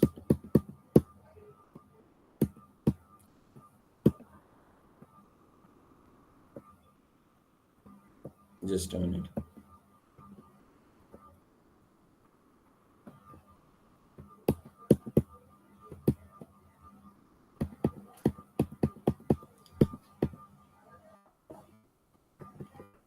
Okay, so I have two more classes actually. So with this, we are moving on to the next unit, lease financing, and another is venture capital. Okay, because lease financing, we are going to discuss some problem also, okay. So we'll start the lease financing, maybe venture capital we discuss in the next class. So next class we Excuse me, sir. supposed to complete our syllabus. Yes, Sir, excuse me, sir. Sir, in last class, can yes, you discuss case study, sir? yes, In yes, last, ma'am. huh? I'll discuss Thank you, case sir. studies as well as the previous year question paper also. So that is why I planned 5 hour for 5 unit. Maybe if you have a 6th hour, we will discuss the case studies as well as question papers, the previous year question papers. Okay, so we'll start the lease financing. Okay, so why the lease financing is part of the financial management or the strategic financial management? The reason is nowadays, maybe we all know about maybe if you are maybe in a farmer family, maybe 20-30 years before, we are a I mean, our agricultural activities happen through manual process, right? Right. So we have what we call almost India's 80 or 75% of populations are involved in agricultural. We have a huge manpower get in the agricultural, and we are able to cultivate our what they call a good number of any agricultural commodities, pulses, rices, or maybe vegetables, and so on. But what happened? So once India was become what do you call it, liberalization and privatization, globalization. Once countries got LPG policy, and India was moved into the industry sector. Okay, and this of because of industrialization, and many people who are in the agricultural, they are taken away from the agriculture because in agriculture there is not that much requirement, because when we are going in a traditional way we are not able to produce the required amount of pulses or any agricultural inputs. Okay, so that is why we have taken a various revaluation, no, white revaluation, green revaluation, that we all know. So during our 5 year plans and all, right? So is it possible for the vertical individual farmer to hire to get a to purchase a tractor? So can you think anything from the what do you call it? Maybe today's modern agricultural technology can be done with a normal farmer? So can he acquire the tractor? Is it possible? Can he acquire what do you call it? Maybe anything, okay? Any agricultural what do you call machineries? This is not practically possible. No, not only agricultural. Even if you are going to take a manufacturing also, even if you're going to take service industries also, okay. So even manufacturing unit, they are all using a leasing finance. The lease finance will be known as a hire purchasing finance also. Okay, so when it is an accountancy, we may study the lease finance or hire purchasing system. Okay. So you may use the property or the machinery or the services which have a huge value. Assume that I'm a farmer, I'm having a 5 acre of farmland. In that, I'm cultivating in a rice paddy. Okay. For me, it was not affordable to buy a tractor, or maybe what do you call? We have various machinery, which is involved in the agriculture, right? From the what do you call it, seeding and up to the harvest. So there are maybe more than some 10 type of machineries that are available. So can I purchase? Is it possible for me? No, practically it's not possible because I was not a millionaire to purchase this. Okay, so in that time, so the leasing finance helping you to get a better business, to get a better services. This is called as a lease finance. Okay, so lease finance as per Indian terminology or maybe some other country, this will be called as an hire purchasing system. Okay, so as per the Indian terminology, it is a leasing or some other country they may call it as a hire purchasing system also. Okay, so leasing is nothing but is the method of acquiring the right to use an equipment for the consideration of some money or something. Okay, it is not only the money. So leasing can be is a method of acquiring the right. We are not acquiring the right of ownership. We are acquiring the right of using the equipment or maybe machinery for the consideration of something. Okay, so leasing is a contract between the owner, we call it as a lessor, and the user, we call it as a lessee, for the fixed terms of use on hire or the specific asset selected by the lessee. Okay, the lessor, again we need to read carefully about that. A lessor retain the ownership of an asset, and the lessee possess the assets. Okay, so on the payment of specified rental over a period, it may be monthly rental or it may be in a yearly rental. Okay, so ownership will be under lessor only. Only the possession can be, even the ownership will be in the lessor, but asset will be parked or asset will be available in the lessee point of view. Okay, this agreement is called as an lease agreement or the lease finance. Okay, so there should be a lessor and there should be a lessee, and there should be agreement between these two party, and the lessor will maintain the ownership. Lessee will has to pay a yearly rental or monthly rental for the usage of an asset or for the usage of an machinery or for the usage of the land also or for the usage of even the services also. This called as a lease financing. Okay, it is called as a contract agreement between two party. One party is lessor, another party is a lessee. Okay, in general, okay, there are two forms of lease we have. One is financial lease, another one is operating lease. Okay, so these are the terms in lease agreement. One is lessor, we all know, the party who is the owner of the equipment and who give it for the lease for the party of the periodical amount. So lessor is nothing but the owner who is giving a equipment or the machinery to for the lessor, sorry, for the lessee for the usage for a particular period. Maybe it will be given for a 5 year, 2 year, or even 1 month also. So lessee is nothing but the party who obtain the equipment for the use of the which he has to pay the periodical rent. This is called as a lessee. And the lease property is subject to the lease. It may be the asset, or it may be article, or it may be equipment that can be even lease also. It may be movable or it may be immovable also. Movable mean maybe machinery you can give a lease. Maybe tractor you can give a lease. Maybe what do you call it? Seeding machine you can give a lease. Okay. Same way, you can give a lease for your land also. So this is all called as a lease property. It may be tangible and movable. Okay. Sometimes it may be a intangible or immovable also. Immovable means something, but I may given my license to use you for some year. Okay, some copyright or a trademark or patent I can give it to you for monthly payment or for yearly payment. Okay, so these are all called as a lease. Okay, the term of lease, the lease period of which have the agreement will be in operation. Usually there should be an agreement, and that agreement has to be in operational angle. Okay, the fourth one is there should be a lease rental. Okay, so it may be in a money or it may be in some other kind also. So this refers the consideration of lease. This may be connected with the interest of an lessor investment for maintenance cost.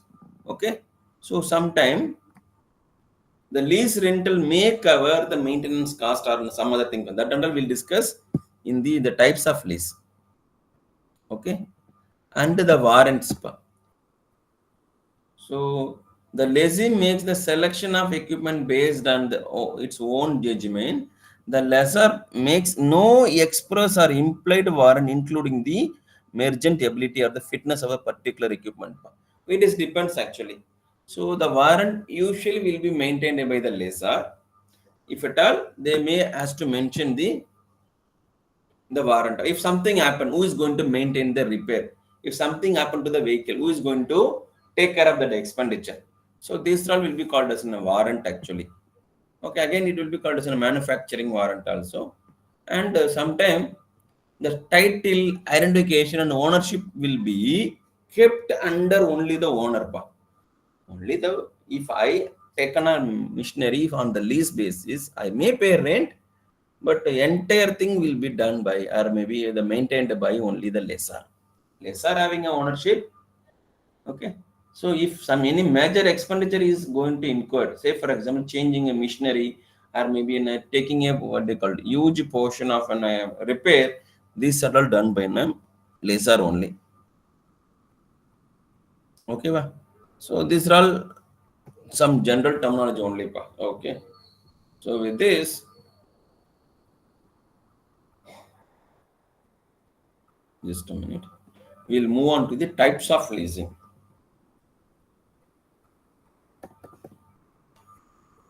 Okay, a lease finance transaction can be differentially classified on the basis of the different terms and condition in such a number parties. Okay, so in this way we can classify financial lease. First category is financial lease, or this is also called as a capital lease. Okay, it was not mentioned here. Financial lease also called as a capital lease.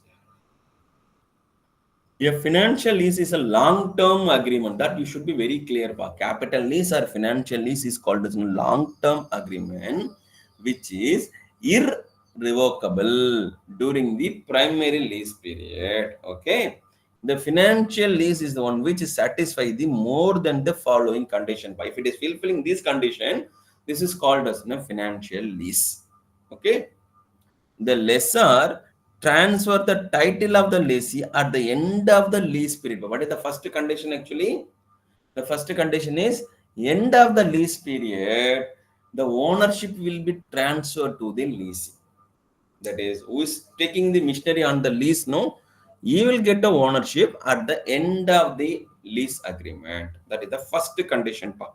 Okay, and the lease contain an option to purchase of the asset at bargaining price also. Okay, the second condition is, the first one is there is a chance for getting a transfer also the asset at the end of the lease period. Second condition is option to purchase the asset at a bargain price. Assume that I was taken a lease of in a particular tractor for a period of 5 years. Once I was keep using the tractor for a 5 year, so at the end of the 5 year, I may ask lessor to purchase, okay, my maybe that asset. This is called as another condition. Okay, the third one is the lease period is equal to or greater than the 75% of the estimated economic life of an asset. Let's put like this. Let's assume that the tractor have a life of a 10 year. Okay. If the financial lease is happened or operating lease is happened more than 7.5 years, then it is called as a financial lease. Okay. So that is why it is called as a capital lease also, because majority of the lifetime particular lessee is going to acquire the ownership. Sorry, acquire the lessee ship. This is called as a third condition. Okay, and the fourth condition is at the beginning of the lease, the present value of the minimum lease period is equal to or not should not exceed to the 90% of the fair value. Okay, so this all will be called as a financial lease. It is nothing but capital lease or long-term lease. Okay, the fourth one, so another categorization is operating lease. Okay, So operating lease is called as a short-term lease. As per the Indian Accounting Standard Committee, it defines an operating lease as follows. Okay, it is called as an other than finance lease. Other than financial lease is called as an operating lease. And these are the characteristics of an operating lease. The first one is the lease term is significantly less than the economic life of an asset. Okay, same I will take like this. Assume that the tractor have an economic life of 10 years and I'm going to use the tractor for 6 months or 1 year. In that time, it is called as an operating lease.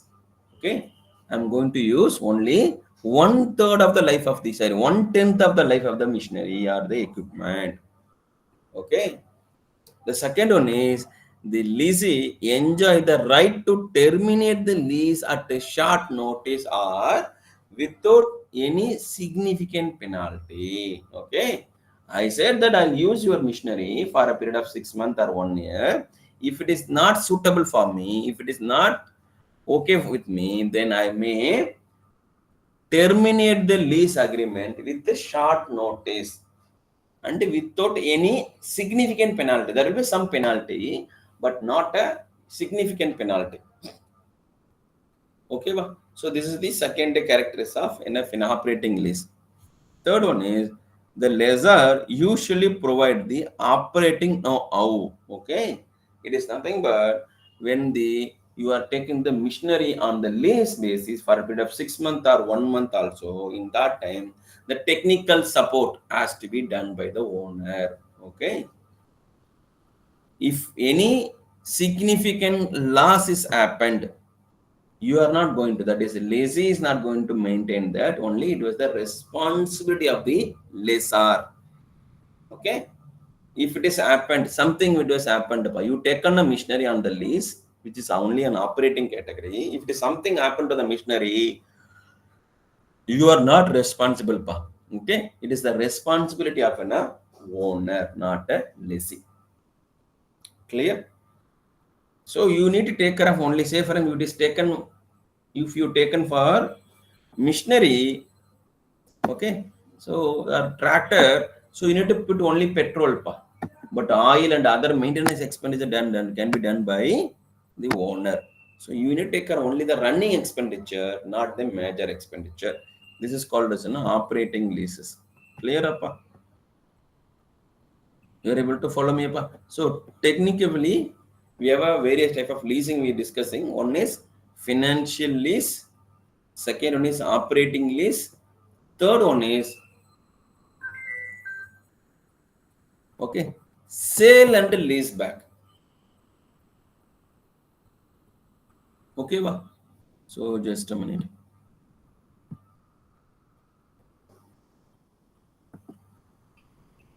Okay, in the third category, in the third category, in the case of sale and lease back agreement, a firm sells an asset to another person who turn into the lease back into the firm. Is called as a sale and lease back. Okay, so it is nothing but a firm sells an asset to the another person who turn into the lease back to the firm. It is called as a sale and sale lease back. It is nothing but once a machinery can be sold and that machinery again it is used for leasing. It is called as a sale and a lease back. We'll discuss here elaborately. Okay, the asset is generally sold in the market value and firm receive the sale price in the in cash or gets a right to use the asset during the basic lease period is called as a sales and lease back. Okay, the next forms of lease, the prominently we are going to discuss only two forms. One is financial lease, another one is operating lease, third one is leveraged lease. Okay,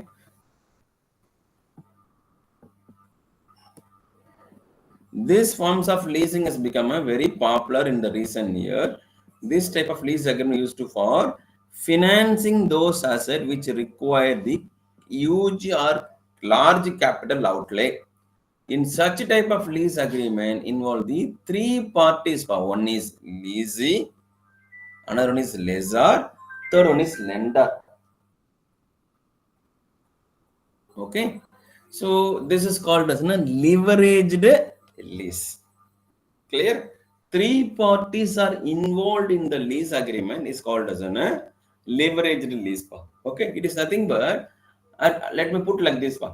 I purchased a machinery from the bank, or maybe from what do you call it, in a EMI based, or maybe in a through loan. With that property, if you are given a what do you call it, machinery for the leasing, it is called as an lease, leveraged lease. Clear? There are three parties are involved. The middle parties are called as an what do you call it, owner of the machinery or owner of the equipment, and it is purchased on an EMI. It is purchased on the loan. In that time, it is called as a leveraged lease. Okay. So this we can discuss elaborately in the next class. Okay. So far, if you have any doubt, let me know. So leverage lease we'll discuss. I have a PPT actually, so that I'll take it in the next class. Various forms of PPTs and all, I'll take it in the next class. If at all any doubt up to this, we can discuss, or we can go to the next class. You have any doubt?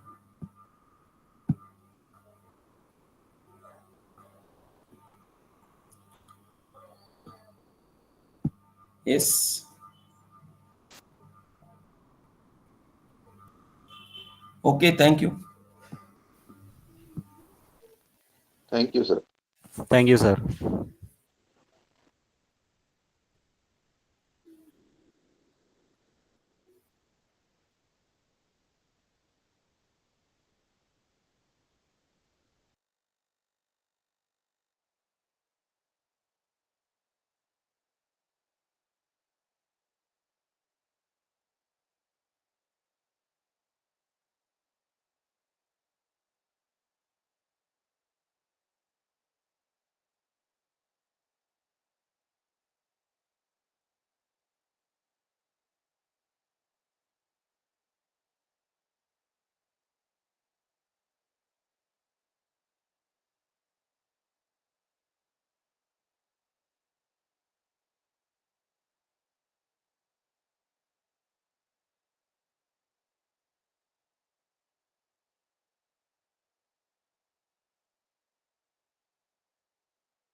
Good morning, all of you.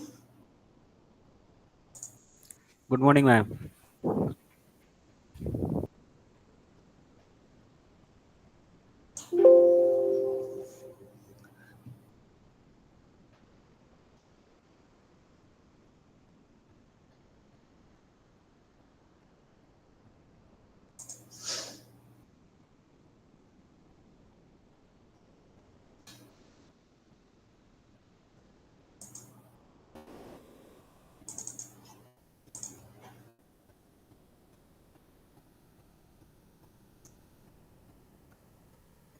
Good morning, all of you. Good morning, ma'am. Good Very morning, good ma'am. morning. Very good morning. Last class, what we have learned? Budgeting and variance analysis, right?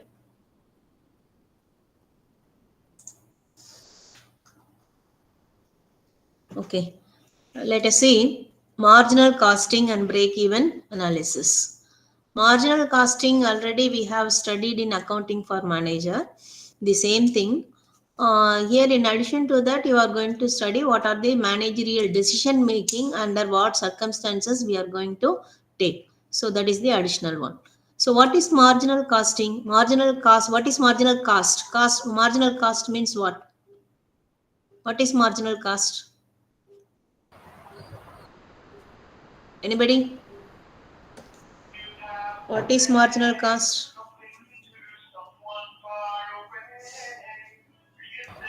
Differentiation between fixed cost and variable cost. No.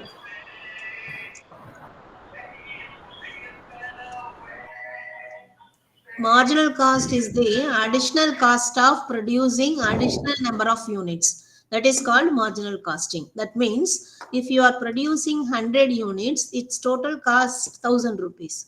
If you are increasing your production by 110 unit, so 110 unit, when you are increasing your production, your cost comes 1050 rupees, right? So that 50 rupees, your additional number of units you are producing 10 units. The 10 unit cost is 50 rupees. That is marginal costing. So 1000 units per unit cost 1000 rupees means 10 rupees, right? So 10 unit, how much it should be? 1100, 10,100, right? So instead of that, your cost is 1050.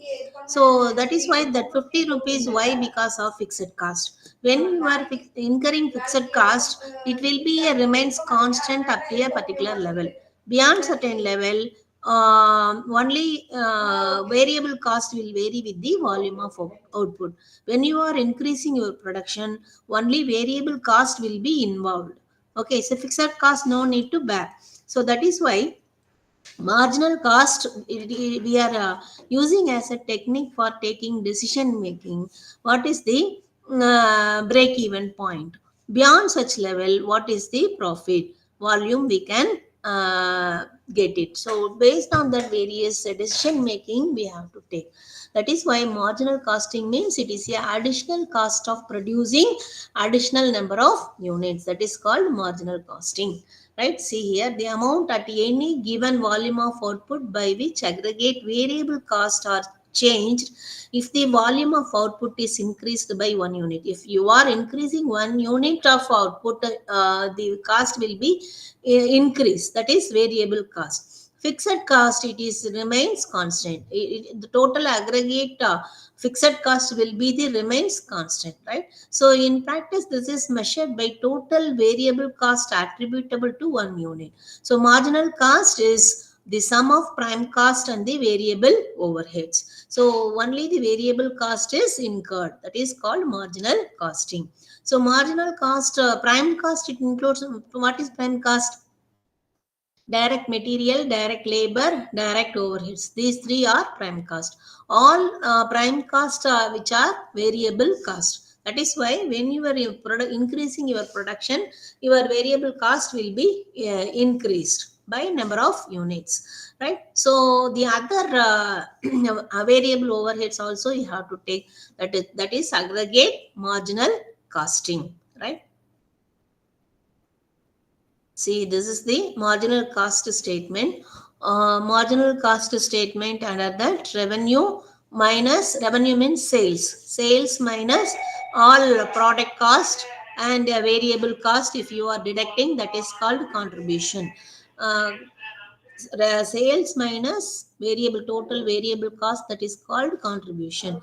Contribution minus fixed cost, that is profit or loss. This is the marginal cost statement. So under that we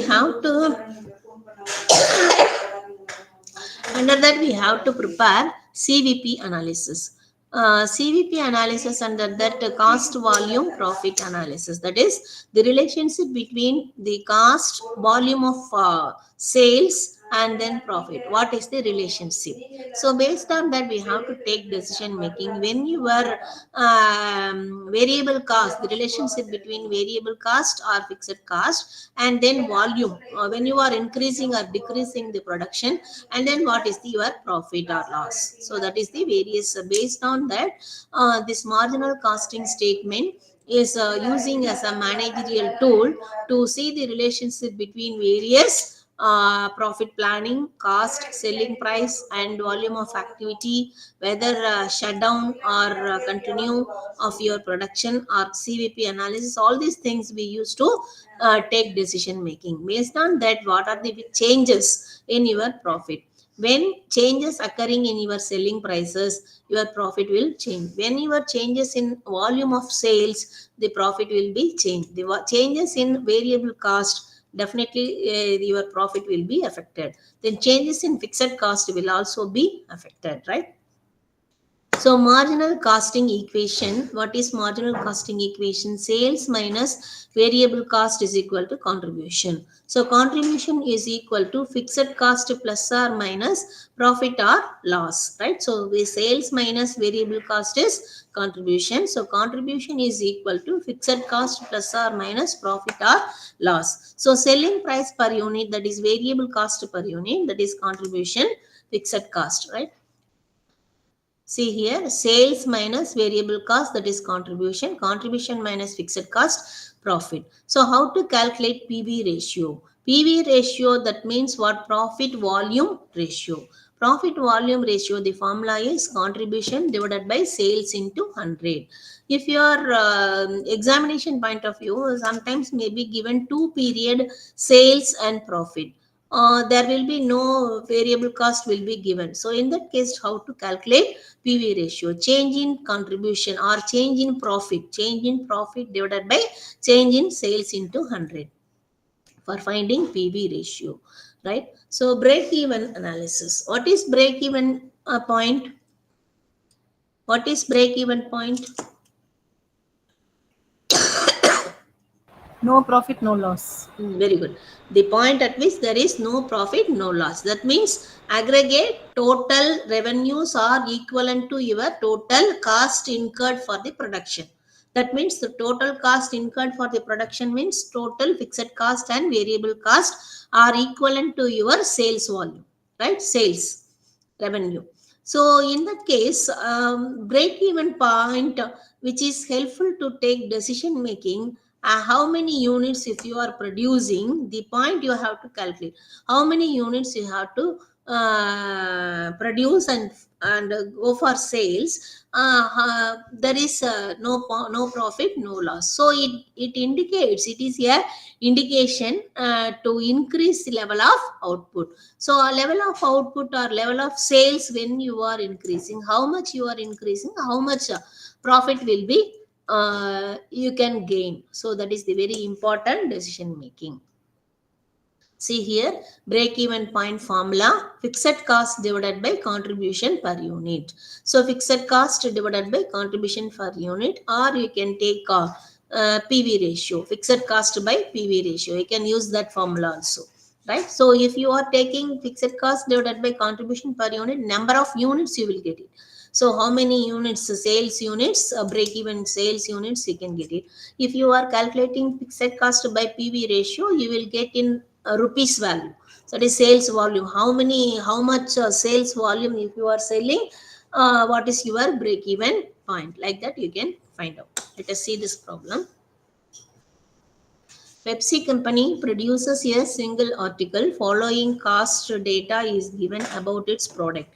Selling price per unit rupees 40, marginal cost per unit 24 rupees, fixed cost per annum 16,000.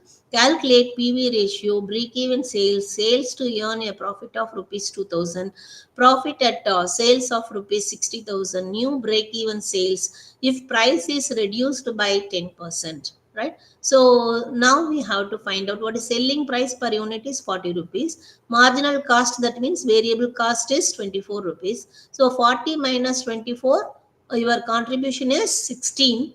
16 divided by selling price per unit 40 rupees. So your PV ratio is 40%, right? So break even point, what is the formula? This PV ratio you can use it, or you can use contribution per unit. So say fixed cost, how much is given? 16,000. So 16,000 divided by PV ratio 40%, 40 into 100. So in that case, break even sales is 40,000 rupees. Sales break even sales is rupees 40,000. If you want to say in number of units, contribution per unit is how much it is? 16 rupees, right? So 16,000 divided by 16, so 1,000 units. Break even point in number of units is 1,000 units. If you want to say in sales volume rupees, 40,000 rupees, right? This is the break even sales. Next one, the sales to earn a profit of rupees 2000. If you want to earn expected profit is 2000, what should be the sales? So what is the formula? Fixed cost plus expected profit. What is your expected profit? 2000 rupees. So fixed cost plus expected profit 2000 divided by PV ratio. So fixed cost by plus expected profit by PV ratio, that is called, what is the sales volume we have to sale for earning of rupees 2000 profit. So fixed cost is 16,000 plus expected profit is 20,000 divided by PV ratio is 40%. If you are calculating these things, your answer is 45,000 rupees in sales, or if you want to say in number of units, 1,125 units. Profit at sales of rupees 60,000. So if your sales is 60,000, what is the profit? That is the question, right? So if you are taking for 60,000 into PV ratio, if you are calculating, that is contribution. You can get the contribution. 60,000 into 40%, that is contribution is how much you can take it. That is equivalent to sales minus variable cost is contribution, is equal to fixed cost plus profit. That is the our equation, right? So 60,000 into 40%, if you are taking 24,000, right? Contribution is 24,000, fixed cost is 16,000, profit we do not know. So profit, if you are taking this side, 24,000 minus 16,000, therefore profit is 8,000 rupees, right? Then new break-even sales. Break-even sales, you are in this problem, they are asking profit or loss 60,000. New break-even sales if price is reduced by 10%. If selling price is reduced by 10%, what is your new break-even sales? So what is your selling price? 24 rupees, sorry, selling price 40 rupees. 10% if you are reducing means 4 rupees you are reducing, so 36 rupees. So 36 minus marginal cost 24. So what is your contribution? Contribution is 12 rupees. So 12 by 36 into 100. So PV ratio is 33.33%, right? So PV ratio, break even point is 16,000. Fixed cost no changes. 16,000 divided by 33.13%. So new break even point is 48,000 rupees, right?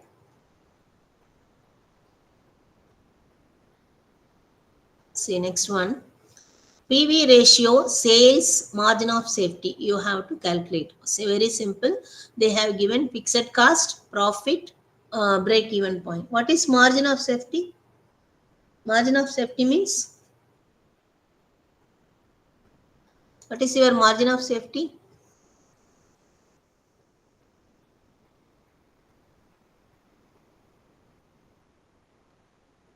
Sales minus break-even point.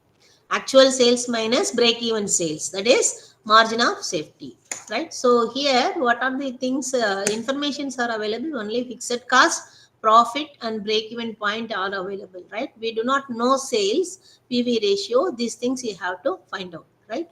So what is your our equation? Sales minus variable cost is equal to fixed cost plus profit, right? So fixed cost is fixed cost and profit are given, that is 40,000 and 20,000. So what is your contribution? 40,000 plus 20,000, that is contribution. So 60,000 you got your contribution, right? PV ratio we have to find out. Or otherwise you can take it break even. What is your fixed cost is available, right? Your break even sales is fixed cost divided by PV ratio. Fixed cost we know 40,000 divided by PV ratio we do not know, is equal to break even point is given 80,000. So if you are equating this equation, that is 40,000 divided by 80,000 is equal to, that is 50%. Your PV ratio is 50%, right? Or you can take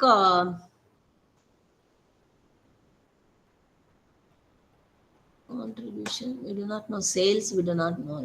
Okay.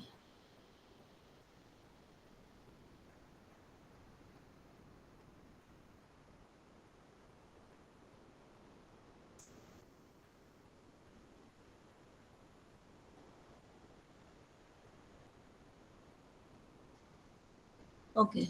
In this, how to calculate sales? That is your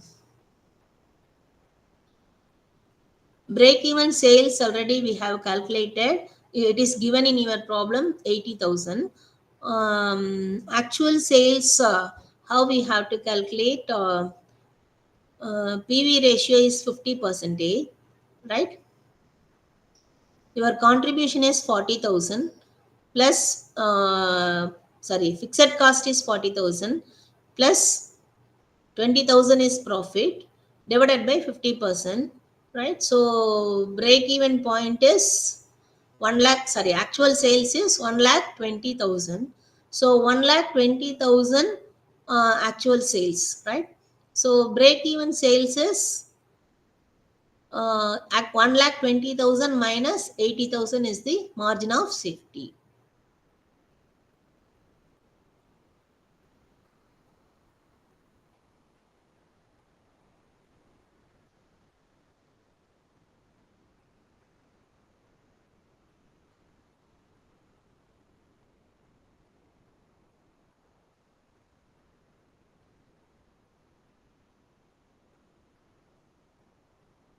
Do you understand this? Sales, how you are calculating? That is contribution divided by PV ratio. That is also you can find out sales. Contribution we do not know, but fixed cost and profit are given. That is equivalent to contribution. So contribution divided by PV ratio already we have calculated 50%. So for 50% contribution is 60,000. What for sales? 100%. What for 100%? That is actual sales is 1,20,000. Okay, so margin of safety is actual sales minus break even sales. So 1,20,000 minus 80,000, that is margin of safety is 40,000. Then see next one. There are two different period sales and profits are given. 2010 and 2011. 1,20,000, 1,40,000. Cut பண்ணிடு.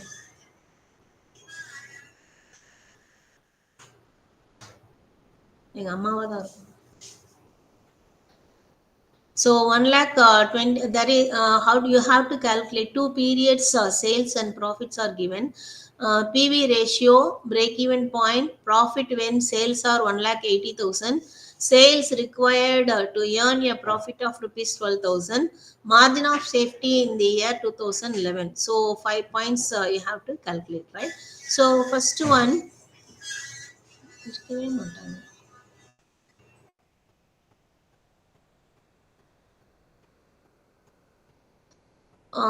PV ratio is what is the formula?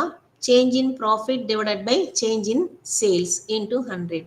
Change in profit, you take the difference between the two period profit, that is 13,000 minus 18,000, so 5,000. So that is change in sales is 1,40,000 minus 1,20,000, so 20,000. So 5,000 divided by 20,000, that is PV ratio. So PV ratio, if you are calculating change in profit, that is 5,000 divided by 20,000, that is 25%. PV ratio is 25%. Break even point, as usual, fixed cost divided by PV ratio. Fixed cost is given in your problem. No, fixed cost is not given. You have to find out. So fixed PV ratio we know. Fixed cost we do not know. Break even point, how to calculate, right? So fixed cost, first of all, we have to find out fixed cost. How to calculate fixed cost? You take any period sales into PV ratio, that is called contribution, we can find out, right? So if you take 1,20,000 into break even point, PV ratio is 25%. So 1,20,000 into 25% is how much? 30,000, right? So 30,000 is the contribution. So 30,000 minus profit is 8,000. So if you are deducting fixed cost is 22,000. You have to take any even 2011 also you can take. 1,40,000 into 25% is how much? 35,000. So 35,000 minus 13,000. Contribution 35 minus 13,000 profit. So fixed cost is 22,000. Any period you can take, right? So now break-even sales is fixed cost divided by PV ratio. Fixed cost is 22,000 divided by 25%. If you are calculating, that is break-even point is 88,000, right? Next one, profit when sales are rupees 1,80,000. So when that is expected profit. No. When sales is 1,80,000, what is your profit? So you take 1,80,000 into 25%. You can find out contribution. So contribution minus fixed cost. If you are deducting 22,000 is your fixed cost. So profit is 23,000. While calculating this fixed cost, you should be keep it in mind whether two period is given. This is 2010 and 2011. Okay, that is why we have taken fixed cost whole year. Sometimes 6 months. 2010 first 6 months sales profit. Second 6 months sales profit if it is given in your problem. So what you got in the fixed cost multiply by 2. That means that is what you are getting. That is for 6 months. You have to take fixed cost for throughout the year. So throughout the year, that means how much it should be? 1 lakh. That is instead of 22,000, you have to take 44,000 multiplied by 2. That is suppose first 6 months sale, second 6 months sale if it is given, first half of the year, second half of the year if it is given, you fixed cost what you are finding multiply by 2. You have to take fixed cost for whole year. Okay, that you have to keep it in your mind. Then next one, sales to earn a profit of rupees 12,000. That is expected profit. If you want to earn a rupees 12,000 profit, what should be your sales? So fixed cost plus expected profit by PV ratio. Fixed cost is 22,000 plus expected profit is 12,000 divided by PV ratio, that is 1,36,000, right? Margin of safety in 2011. Margin of safety in 2011, that is margin of safety is equal to actual sales minus break even sales. So actual sales is 1,40,000 minus if you are taking any period. 2011 is they are particularly they are asking. So 2011 sales 1,40,000 minus break even sales, that is 88,000 we have calculated already here. So see here, the margin of safety is 52,000. If you are taking 2010, 1,20,000 minus 88,000. So that is the margin of safety for the year 2010. Okay. This kind of problem definitely will be given in part A or B. B definitely they may given. Next one, applications of CVP analysis. So now cost volume profit analysis you have to based upon various decision making we have to take. As a manager, you have to take whether to continue or shut down because any part of the any equipment if you are producing, it is going on loss. So now we have to take decision making whether to continue that product or stopping the production of that particular equipment, or whether to buy the particular equipment from outside, or you can produce by yourself. And then profit planning, you have to work what is the maximizing your profit planning.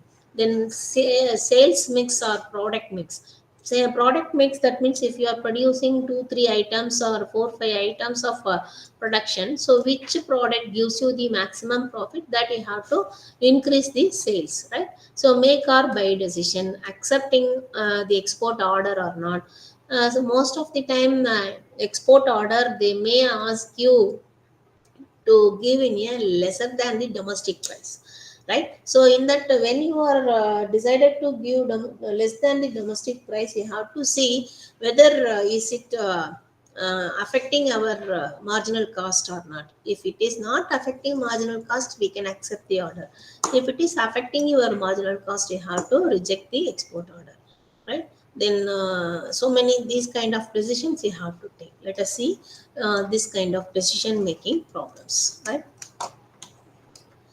A company has a machine number 9 which can produce either product A or B. The cost data relating to the machine A and B, product A, product B are given, right? Selling price given, variable expenses, contributions are given. So now your the capacity of the machine is 1000 hours. So in 1 hour, machine 9 can produce 3 units of A and 1 unit of B.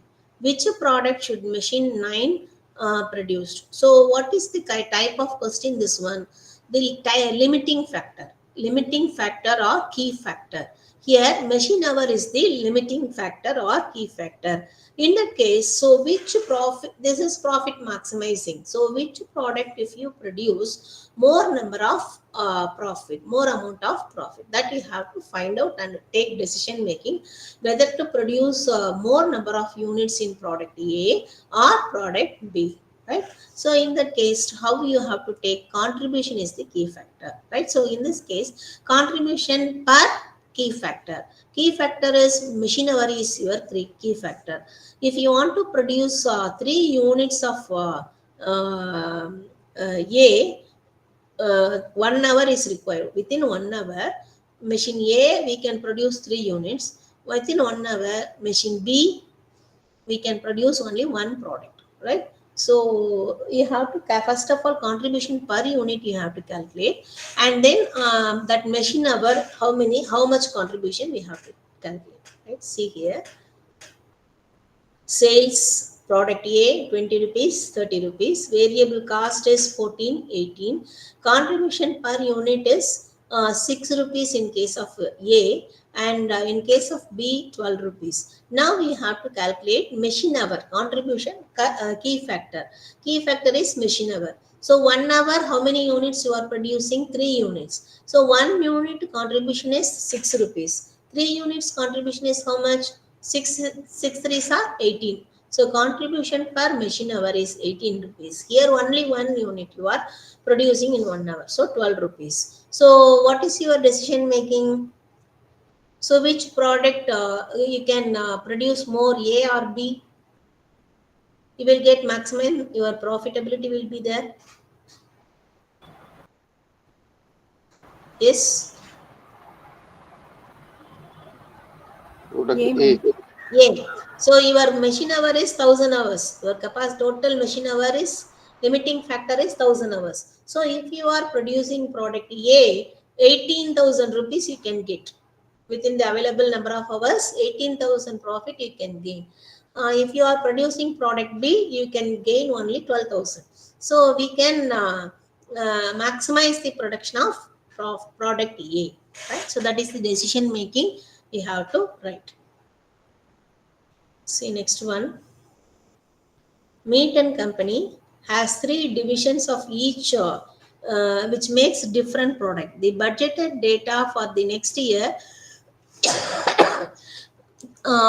for considering the closing down division C. There is no possibility of reducing variable cost. Advise whether or not division C should be closed down. So now we have to find out whether there are 3 divisions. C division is incurring loss. So whether to continue or shut down the division C, that we have to decide. How to decide? First of all, we have to find out what is the contribution of division A, division B, and division C. Sales of division A and B, C less marginal costing or variable cost, that is this much comes. Contribution division A 78,400, division B 35,000, division C 19,600. You have in positive now, not negative. 84,000 is sales. Variable cost is 64,900. So 19,600 you have positive contribution. Less fixed cost. Fixed cost, if you are writing, this is 28,000. The fixed cost is incurring for division C is more. So what is your decision making? So when you are after deducting this fixed cost, you are incurring loss in case of division C, right? So what is your decision as a manager? Whether will you shut down division C or will you prefer to continue?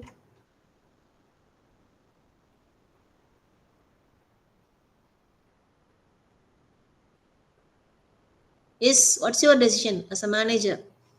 Whether will you continue your division C or shut down your division C? You are incurring loss 8,400, but your contribution is in positive. Shut down the division C Why you want to shut down? because it's making loss. Okay, one, but contribution is showing positive. So when the fixed cost incurring heavily, so what you can do, you can increase. If there is any possibility of increasing the production in division C, there is a possibility of earning gain. See here, division A is total contribution is 78,400, right? So less fixed cost is 28,000. So when you are increasing division C sales more than equivalent to A or more than that, automatically you can earn profit, isn't it? If contribution is also in negative, now you can shut down division C. You can take decision making. If there is any possibility of increasing the production in division C, so you can increase the sales, you can earn profit, right? Otherwise, if there is no chance to increase your productivity in division C, you can shut down. Okay, you have to write like that.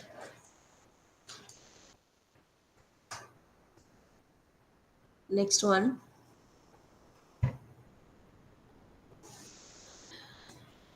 Accepting export order or not. See this. Unit prices are given. Your production present level of production is 70%. Your units are total units you are producing, and at 70% level of capacity 4,200 units. Wages, material, fixed cost, variable cost, total cost, everything is given. Selling price in India, domestic price is 15 rupees per unit. Sri Lanka, about 800 units may be sold only at rupees 10 rupees. Your domestic price is 15 rupees. Your export order they are asking 10 rupees. For 70% level of capacity 4,200. For 100% level of capacity, how many units you can produce? 5,000 units you can produce, right? That means to 800 units you have capacity still. You can produce, right? So now we have to take, even though if you are selling, accepting this export order 10 rupees plus 25 paise you have to incur for freight charges. So 10 rupees 25 paise if you are incurring, so whether to earn, there is a possibility of profit or not, we have to work out, right? So how to work out? You take the 4,200 units marginal contribution, sales minus material, wages, variable cost, freight charges. Only variable cost portion you have to take out and calculate and deduct, find out what is your contribution in India. Domestic price, if you are deducting, selling 27,300, you are getting contribution. If you are accepting your export order 800 units, how much it cost? Its sales, marginal cost, material, labor, variable cost. Only freight charges also you have to add for this export order. That is also you have to take into account. After deducting these things, contribution is 1,000 rupees, right? So when you are totally increase your 100% level of capacity, your contribution will rise. Even though if you are export order at the rate of 10 rupees 25 paise or 10 rupees, so in that case if you are even though if you are accepting 1,000 rupees, you can earn profit. So will you do? Whether will you accept or not? Will you accept this export order or not?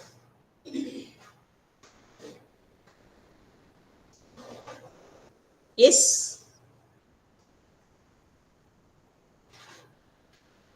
Will you accept or not?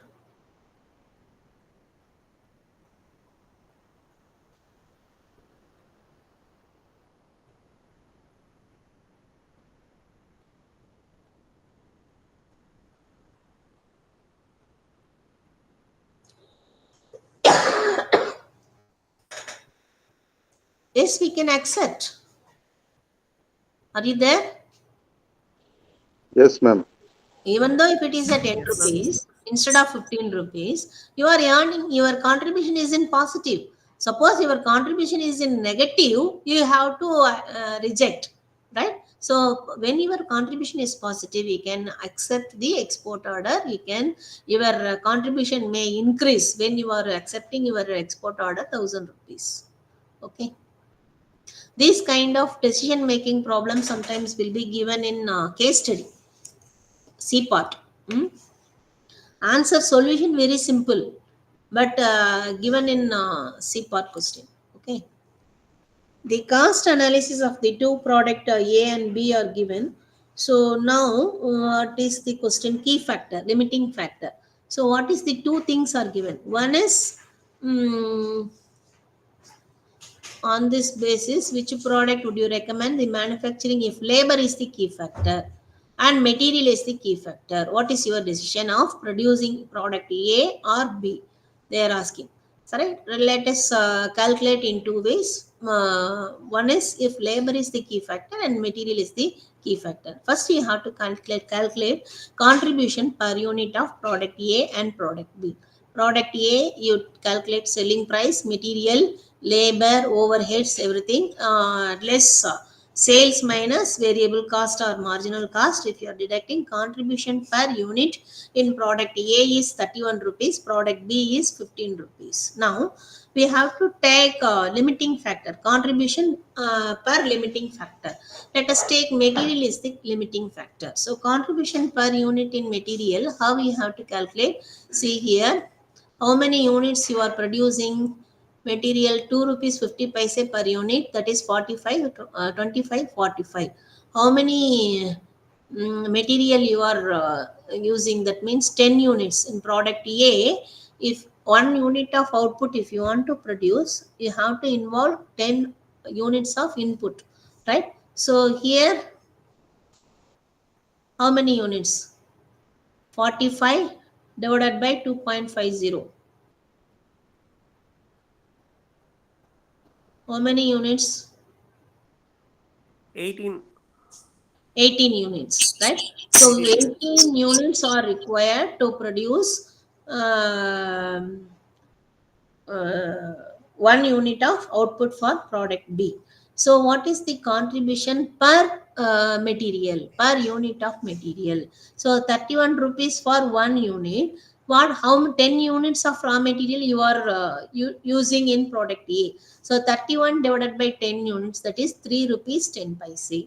In product B, 15 rupees is the total contribution. You are using 18 units of raw material. So per unit of raw material, 83 paise you are using, right? So which product, if you are with the available material, which product, if you maximize your production, your profitability will be more?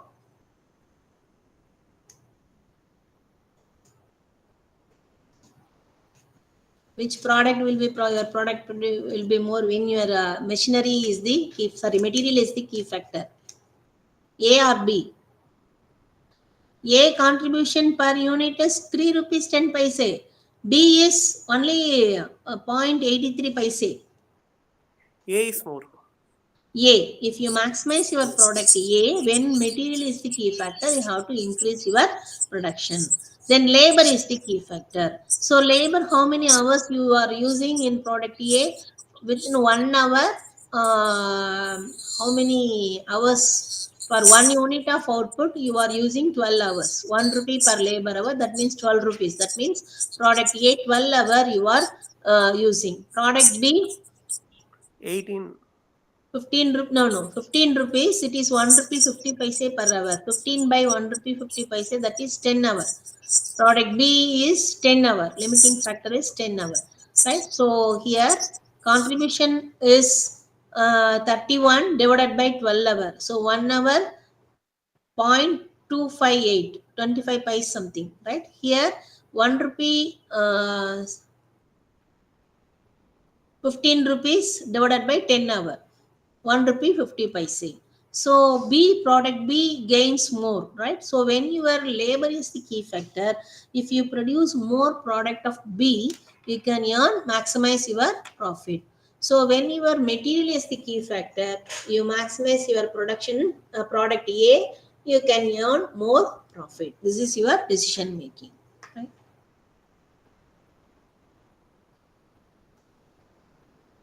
So you have to take decision under marginal costing,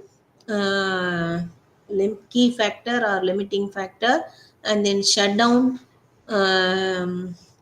or continue or profit planning. Sometimes merger will be there. Merger means one plant may be in the capacity of 60%, another plant you are having 30% capacity, or if you have one more unit, if you are merging all the plants together, so whether increasing your profitability or not. So you have to see the merging also, right?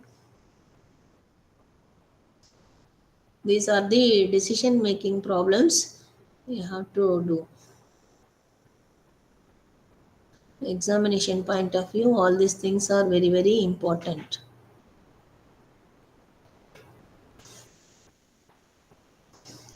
Do you have any other doubts in this marginal costing? Ma'am, can you share this PPT to us? You want PPT? You send me mail, ma. Okay. I will attach it in that. Yeah, I tell you in my 1 second. Email ID.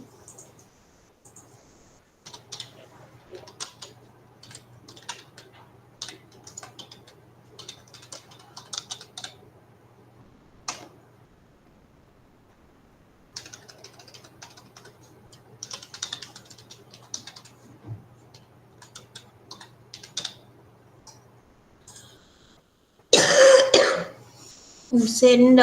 You mentioned that management accounting PPT is required. Sometimes first year, second semester students also sending. You ask third semester management accounting PPT is requested, like that. You send mail. I will reply to that. Okay.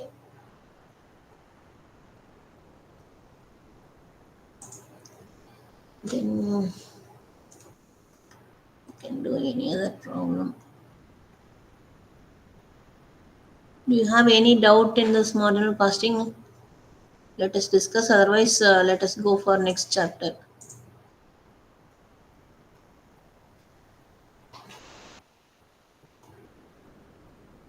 Tomorrow we can study ratio analysis, fund flow, cash flow. These things we can study. Already we have studied now. And then last unit you have only theoretical part. Can we start right now, ratio analysis? Or if you have any doubt in this marginal costing, we have some more 10 minutes, 10-15 minutes we have time.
Okay, next one, let us see ratio analysis, fund flow statement, and cash flow statement. See here under ratio analysis, so one more technique that is DuPont analysis is there. DuPont analysis, it is developed by US company DuPont Corporation in the year 1920 for the assessment of company's profitability. It is using as a tool for measuring the company's profitability. So here under DuPont analysis, return on equity. Return on equity is calculated in three ways. One is net profit margin and total assets turnover and financial leverage. Right. So profitability here how they are measuring. Profitability is the measure of ability to generate the earnings relating to expenditure and cost. Right. Return on equity means what? What is the earnings go for equity shareholder, right? So or we can say price earning equity, like that. It is a company's profitability go to the equity shareholder, right? So return on equity is equal to net income divided by common equity, number of equity shares. What is the profit earned by the company divided by number of equity shares? So what is the profit earned per unit per share, right? So return on equity is the very important benchmark for equity investors, right? So see here, DuPont model, it is given return on equity is the operating efficiency, asset efficiency, and financial leverage. So under this equation, there are three components. That is three components. What are they? That is operating efficiency, asset efficiency, and leverage. Operating efficiency is the due to net profit margin. Asset efficiency is due to your total asset turnover, right? Then financial leverage. Financial leverage is the equity multiplier. What is leverage? There are operational leverage is there, financial leverage is there. When you are using fixed percentage of fixed cost of sources of equity share or debenture, when you are using debt capital, what is the profitability to the equity shareholder? That is the financial leverage, right? That is total assets turnover means the efficiency when you are using the fixed cost bearing asset. When you are using more fixed cost bearing asset, what would be the profitability? Then what is the profit margin? That is efficiency, operating efficiency, right? See here, return on equity is equal to net profit margin into total assets turnover into equity multiplier. This net profit margin, the formula is net income divided by sales into total assets turnover is sales divided by total assets into equity multiplier, that is total assets divided by common equity. So if you are taking this will be cancelled, sales total assets will be cancelled. So net income divided by common equity. So net return on equity, net result is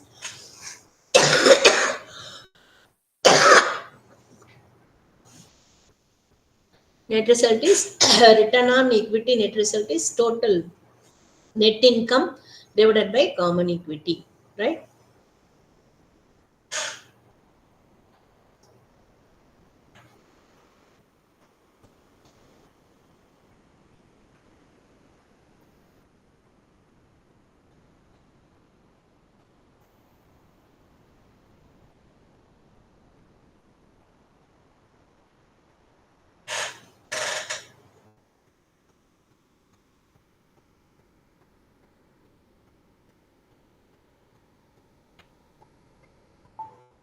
See here under DuPont analysis, one example is given.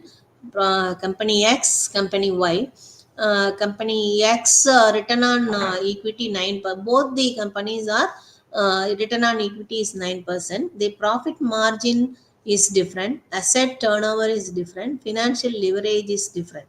So in this case, which you are an investor, in which company, X company or Y company, which is better?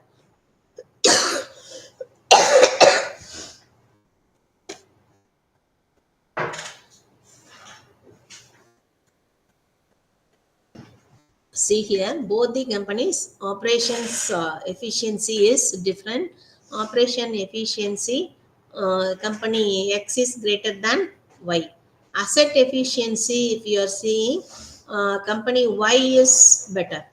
But when you are going for financial leverage, um,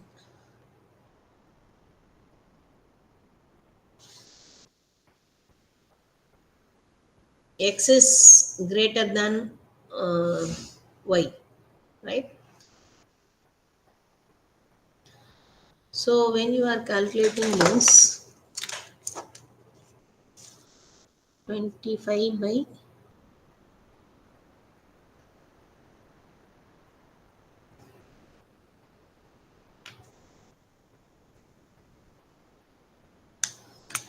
under viewpoint analysis, it helps. There are two similar companies, right? So in this case, how will you take decision making? Company, even though operational efficiency is lesser, company Y is the risky.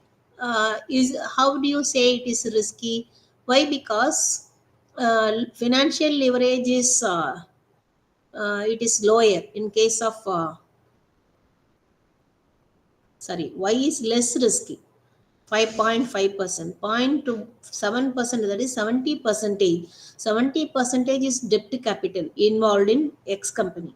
So why X company has to face this a financial risk, high financial risk is in company X. Company Y financial risk is lesser than that of Y.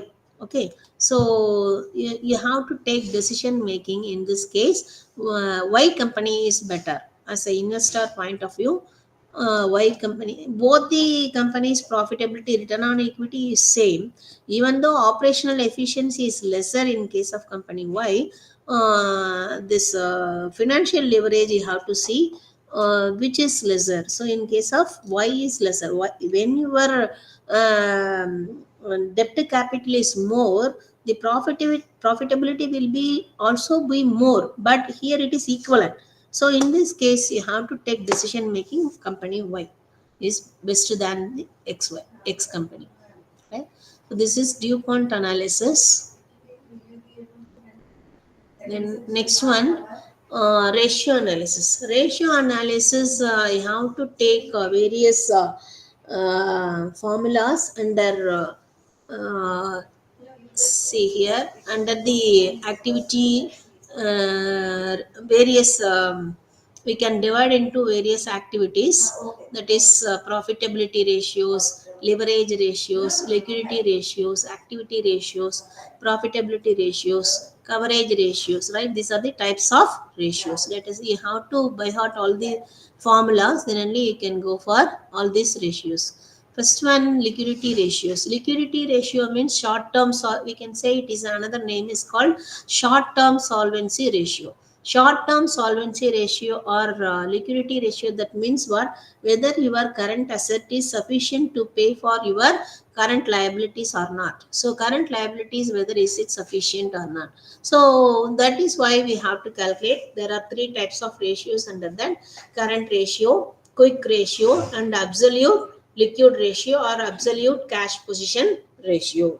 So current ratio, what is the formula? Current assets divided by current liabilities, right? So current assets divided by current liability. Total current assets, what are the current assets? Cash in hand, cash at bank, stock, Closing bills stock. receivable, all these things are current assets. Current liabilities, Bank bills overdraft. payables, prepaid expenses, Sundry creditors. outstanding expenses, bank Sundry creditors. overdraft, all these things are current liabilities, right? So current, if you there are standard norm. If you have two times of current asset, you can your current liabilities are sufficient to pay for your current liabilities. So 2:1. The standard norm for current ratio is 2:1. See here, current assets, current liabilities. Quick ratio or liquidity ratio. Quick ratio or liquidity ratio, that means what? Liquid asset divided by liquid liability. Liquid asset, that means what? total current asset if you are eliminating stock and prepaid expenses. Stock and prepaid expenses if you are eliminating, that is called quick asset or liquid asset. Liquid liability, that means what? Liquid liability, you have to take out all current liability minus bank overdraft. That is liquid liability. Sometimes liquid liability is also not given, current liability you have to take, right? So liquid current asset divided by current liability or liquid liability, you can take anything, right? Absolute liquidity, absolute cash position ratio or absolute liquidity ratio. That means what? You have to take which assets are quickly or easily can be convertible into cash. That is called absolute liquidity ratio, right? Quickly, easily, what are they? Cash in hand, cash at bank, marketable securities. Only these are the three items comes under absolute asset, absolute liquid asset divided by current liabilities, right?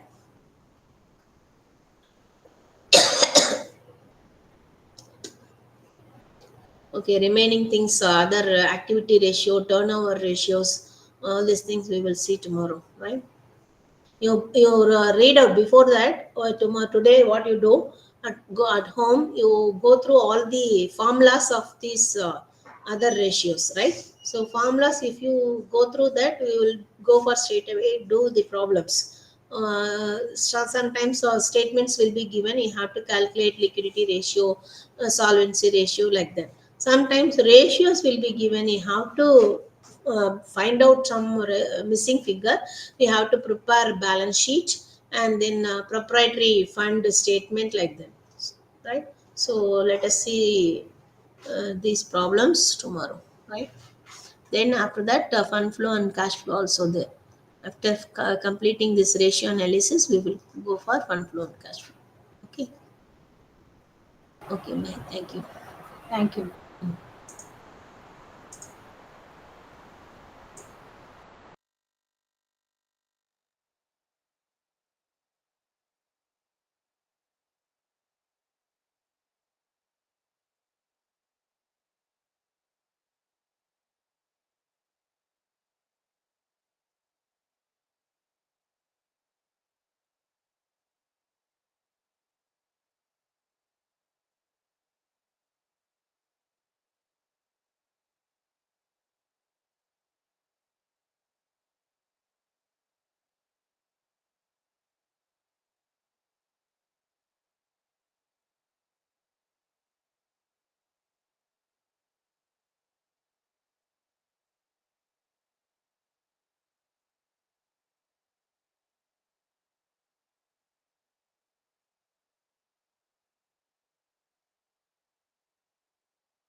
Good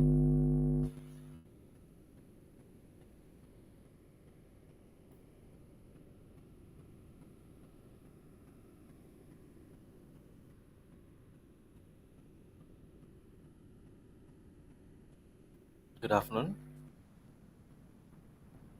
Good afternoon.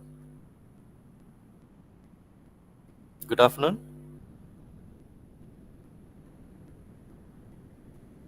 Good afternoon. Good afternoon.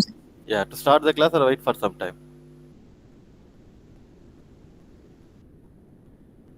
To start the class or wait for some time?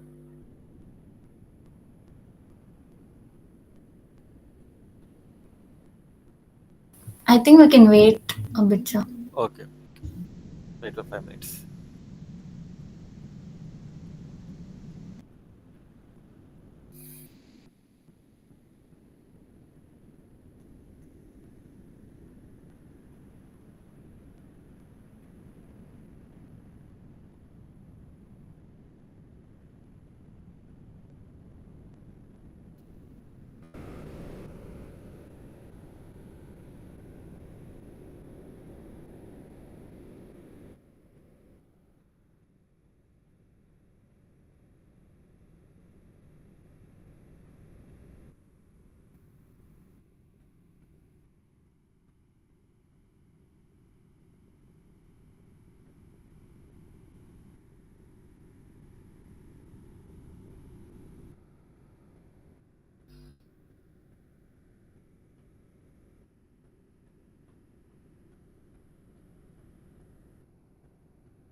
Okay, to start the class.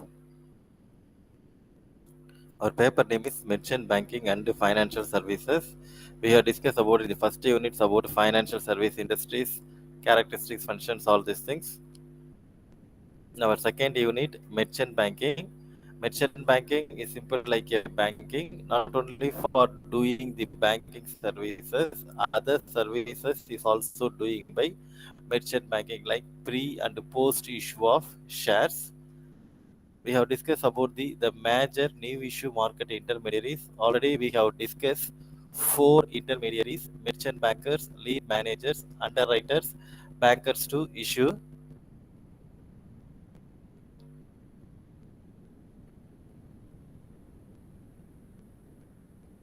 Now going to discuss about the fifth intermediaries, that is brokers to the issue.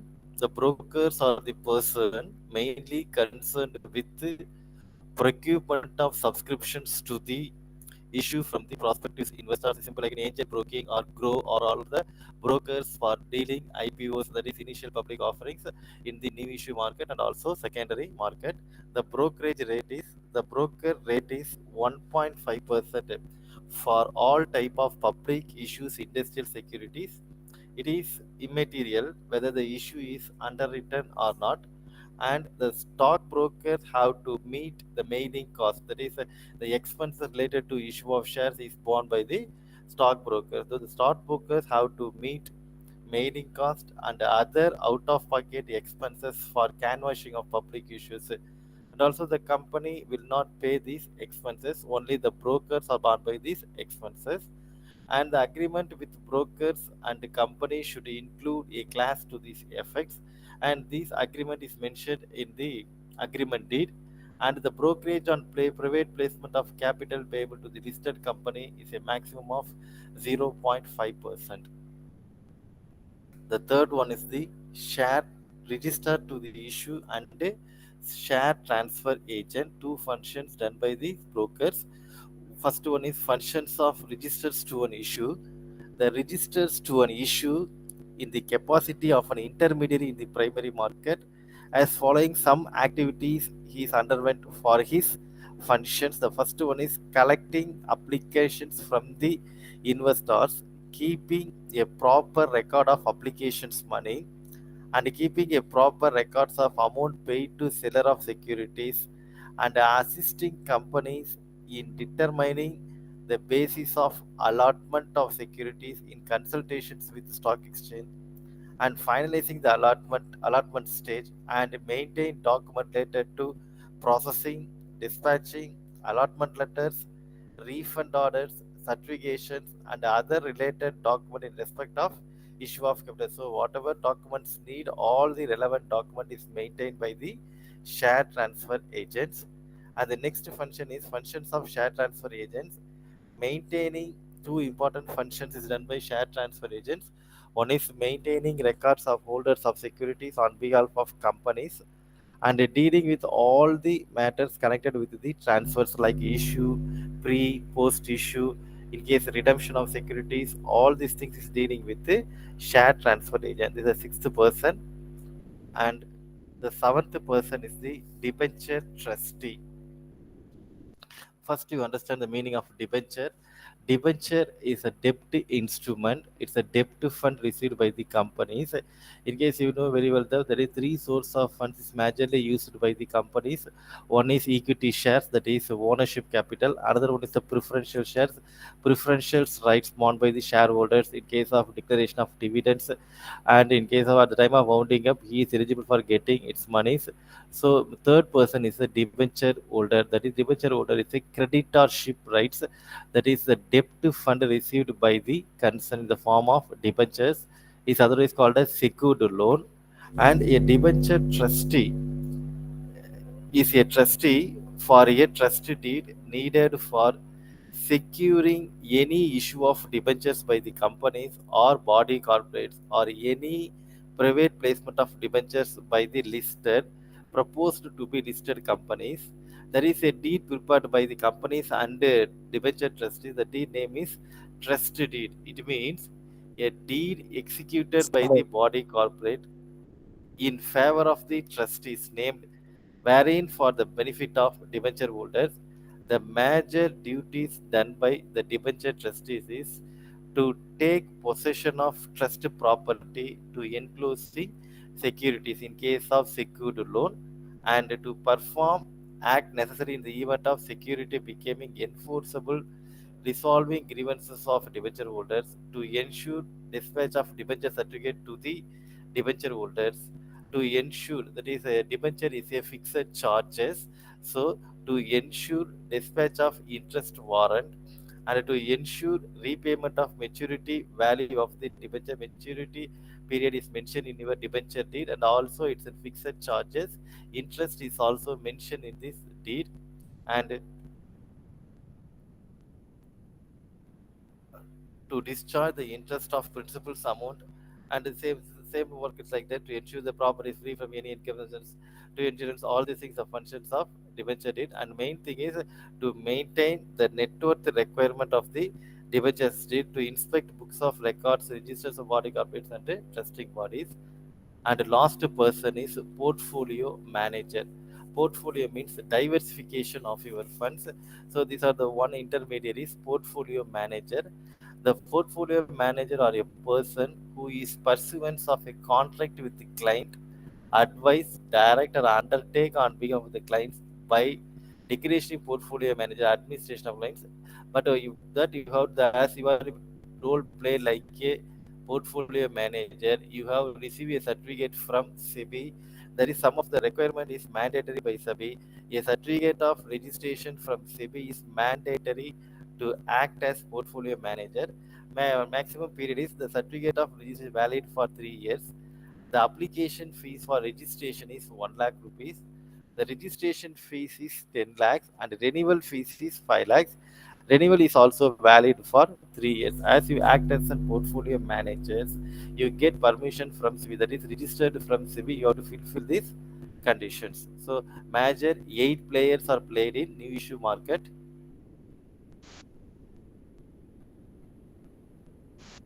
That is merchant bankers, lead managers, underwriters, bankers to issue, bankers to an issue, register to issue, share transfer agents, debenture trustees, and portfolio managers.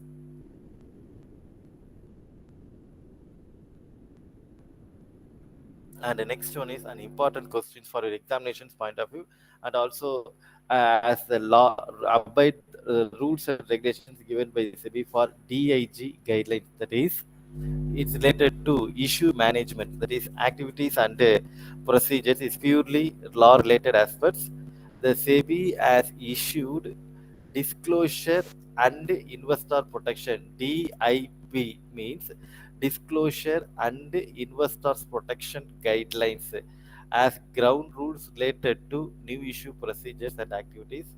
The purpose for which SEBI has framed the DIG guidelines are first one is to protect the interest of the investors, and the next one is the growth and development of the security market, and next one is the removing inadequacies and the deficiency in the system. So these three major guidelines, this is a main purpose. These DIP guidelines are related to, one is protect the interest of the investors and orderly growth and development of the security market, and removing inadequacy and deficiency in the system. DAP guidelines, that is, these guidelines, in addition to the requirement of the company law, also, and major guidelines given by DAP guidelines related to issue procedures are eligibility norms, pricing of issues, promoters' contributions and lock-in requirement, Indian depositor receipts, issue advertisement, issue of debt instruments, book building, green show option, stock exchange online system, preferential issues, and qualified institutional placement. The first one is eligibility norm, an initial public offering for sale of equity shares or any other securities is also convertible into equity shares, can be made by the company subjected to fulfill the following conditions. That is, the eligibility norms are, the first one is all listed companies can issue shares or convertible securities provided the issue size in a financial year does not exceed 5 times their pre-issue net worth as per the audited balance sheet of the last financial year.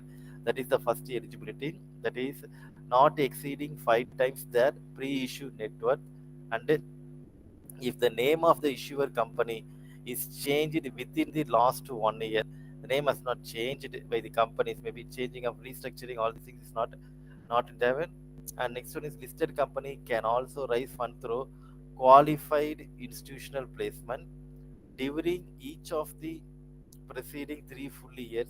The company should have net tangible assets, that is fixed asset, both movable, immovable, all these things, at least 3 crores. Out of this tangible asset, 50% should be in monetary assets, and the company should have distributed profit for at least 3 out of the immediate preceding years.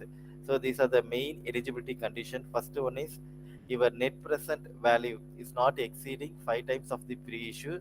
Second one is clearly mention the name of the issuing companies, and you have only raised your fund for the qualified institutional investors like banks, financial institutions, or stockbroking houses, and your net tangible asset of at least 3 crores, and a distributed profit for at least 3 out of the immediate preceding years. That is the first eligibility norms given by DIP.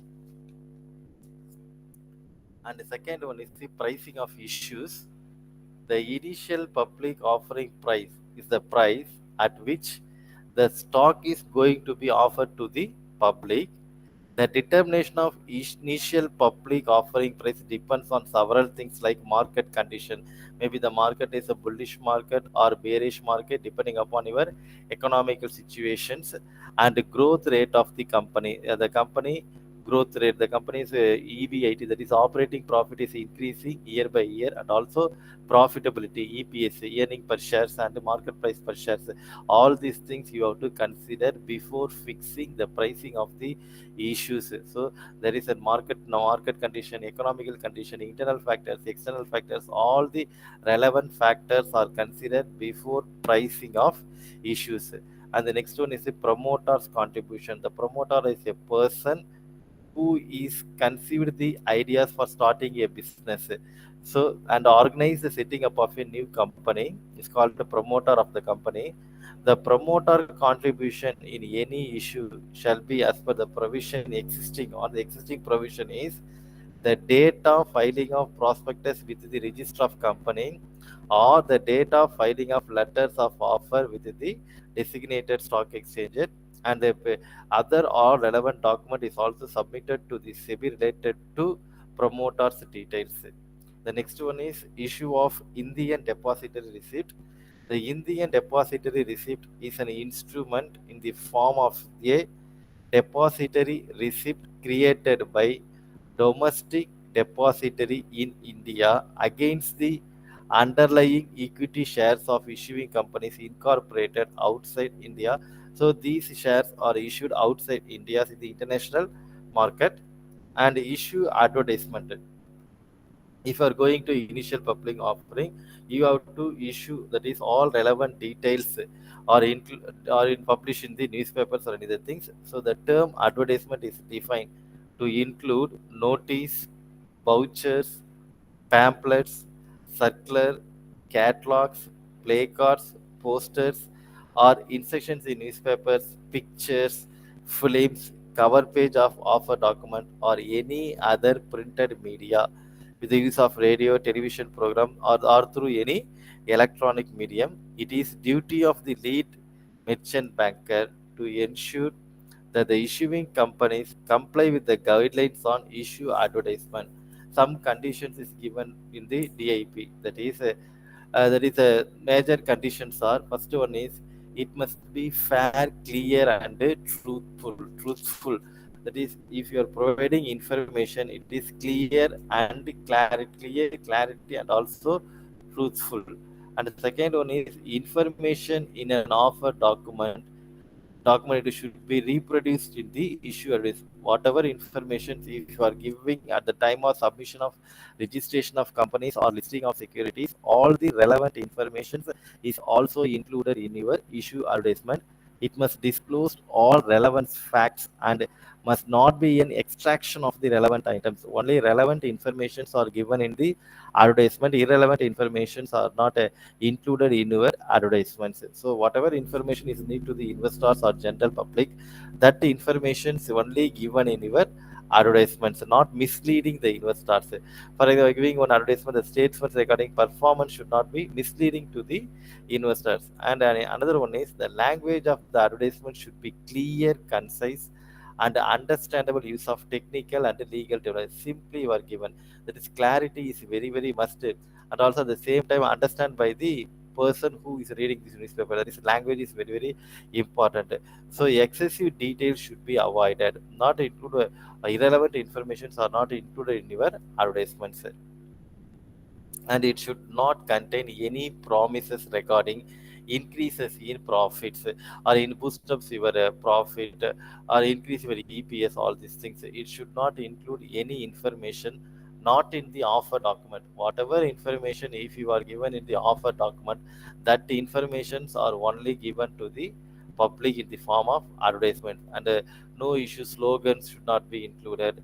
Financial data in the advertisement should contain the particulars of sales, about your sales position, your gross profit, net profit, your share capital position, your retention, reserve, earnings per shares, dividend. All these things for the past 3 years you are clearly given about your sales position, your net profit position, your operating position, EPS, divisible profit position, reserves. All the relevant data is given to these advertisements. All public communications must be consistent with the past practices. What form of you have to issue, that is clearly given in the communication about your performance for the past years. All material development related to its business. The advertisement should specify the reservations, if any, for NRA. If are giving any preference to NRA for issues, all these material facts is clearly given in your advertisement. That is, you have to all the details is given in DIP guideline related to issue of advertisement. And the next condition is issue of debt instrument. Debt instrument means non-convertible securities which create acknowledgement indebtedness and includes like a debt instrument means debentures, bonds, and other securities of a body, corporate or statutory body constituted by the virtue of legislation. That is simply explain about the debt instruments, bonds, debentures, all these things. And you have to clearly mention the methods of issues like public issues or private placement. Public issue means it is a public offer by issuer to the subscribe the debt securities, or it is an offer is less than 50% to subscribe the debt instruments. Clearly mention what type of issue you have to go for. Debt instrument like public issues or private issues, all these things. The main element you have to follow the issue of debt instrument means issue requirement for public issue, listing of debt instruments, and condition for continuing listing and trading, and the intermediaries functions. All these things is clearly mentioned in issue of debt instruments. And the next one is the book building. Book building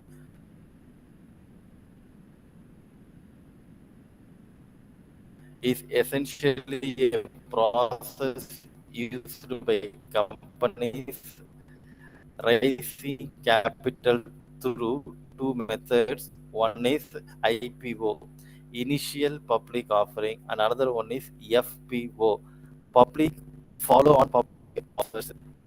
Right one is green show option. Green show option means an options for allocating shares in excess of the shares included in the public issues. That is increasing your share price and reducing your risk using green show options. And the ninth one is stock exchange offer through online. That is initial public offer through stock exchange online system, EIPO. An issuing company may issue securities to the public either through existing bank channels or through online systems. Now we are using only EIPO softwares for easily subscribe your shares from the companies in the form of IPO or all those things. Finally, the preferential shares related to preferential shares and qualified. Last one is the qualified institutional placement. That is, the qualified institutional placement is a placing of an private placements, with mainly you have to issue your securities only through qualified institutional platforms.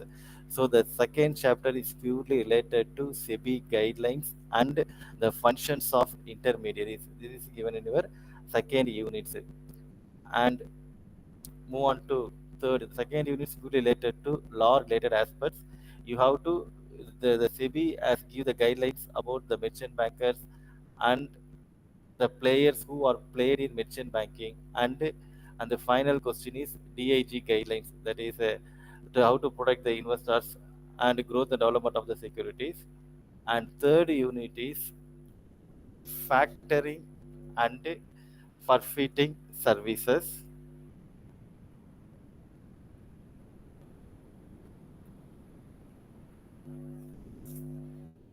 Factor is derived from, there is two important functions in your financial services: factoring and forfeiting services. First one is factoring. Factor is derived from the Latin word facere, which means to get things done. The factoring services originated in USA and UK. The specialized financial institutions were established to do these financial services. It's mainly helps firms to meet their working capital requirements like current asset and current liability management. It simply means liquidity management by selling their receivables. So the factoring is an agreement or arrangement between two parties. One party is the company, that is the firm, and another one is a factory, in which to collect or purchase the book debts of the firm by the factor on the basis of the commission or profit. A simple examples about factoring: seller, buyer, factor. So three persons involved in this process.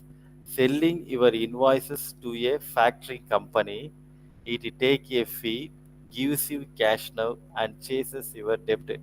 So first there is a transaction between the seller and the buyer on sale of goods. Goods sent to buyer and raise invoice to the seller.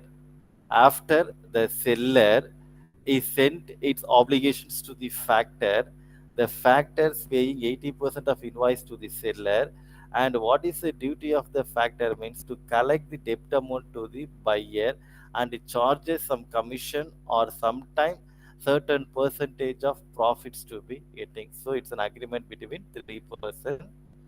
For example, let us assume that ABC company is a growing company. ABC sell goods to XYZ Limited worth rupees 16,000 on credit. So first thing, there is some transaction between the ABC company to XY company. The transaction cost, that is the worth of the goods is rupees 16,000. The credit period, the amount will be encashed within 45 days. So the credit period is 45 days. So that first there is an agreement between the ABC companies and the XY companies. The goods costing worth is 16,000 and the credit period is 45 days. During this period, however, ABC company runs out of working capital. So there is a time lag between the collection of time, that is collection of cash from debtors. You need some working capital. So during this period, ABC company runs out of working capital. Therefore, ABC company approaches, there is a factor. The factor name is RS Funding Limited. This Funding Limited underwent the functions of factoring and forfeiting to avail factoring in finance. RF Funding agrees to buy accounts receivable, that is customers on credit, bills receivable, to buy bills receivable at a discount, at a 10% discount. So therefore ABC opt for a recurse factoring. Based on the given detail, determine what will happen if XYZ Limited default on this payment. It is a simple example. First, there is a transactions between two ABC companies to XYZ Limited costing 16,000, and the 45 days is a credit period. Meantime, the ABC company need for its working capital requirement, so he approaches RS Funding Limited for factoring services. And there is an agreement between RS company and ABC companies. RS company to buy all the account receivables at a discount of 10%. In this situation, in case there is a default by XYZ Limited, what will happen? There is an explanation. There is an unpaid invoice amount is 16%. RS company received a discount of 10%, that is 16,000. So now financed, RS company financed ABC company unpaid invoice minus discount rate, that is 16,000 minus 10% discount. The total amount paid by RS company to ABC company is 14,400. In this situation, RS Funding Limited lend rupees 14,400 to ABC companies corporations on the due date, that is default by customer, that is if XYZ Limited failed to pay the invoice amount to RS Funding Limited, then ABC company is liable to pay an outstanding sum of rupees 16,000 to the factor. So it's an service related to three persons: seller, factor, buyer, seller. That is first seller sold the goods to buyer. The value is 100 rupees.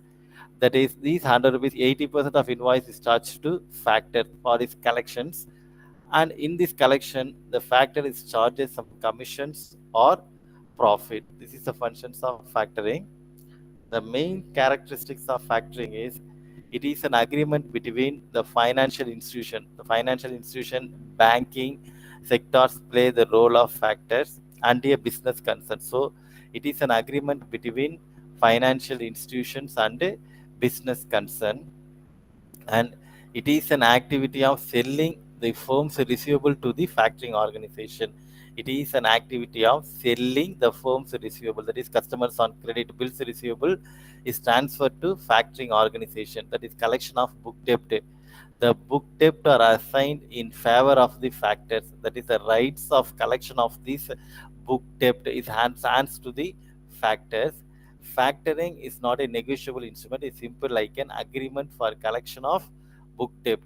The factor act as a collection agent or representative of the person, is simple like an agency functions done by financial institutions or bankers. It's a factor. The factor charges commission or get discount on the book debt sometime, and also for profit sharing ratio is also. The factor can get margin in the range of 5% to 20%. The normal period of factoring is 90 to 150 days. Some cases exceed 150 days. Normally, the collection of debt fund for a period of 90 to 150 days, depending upon this data's turnover ratios. And if factoring is not possible in case of bad debts. Only the good debt is there is an agreement between the factors. Bad debts is not coming under factoring services, and a credit rating is not mandatory.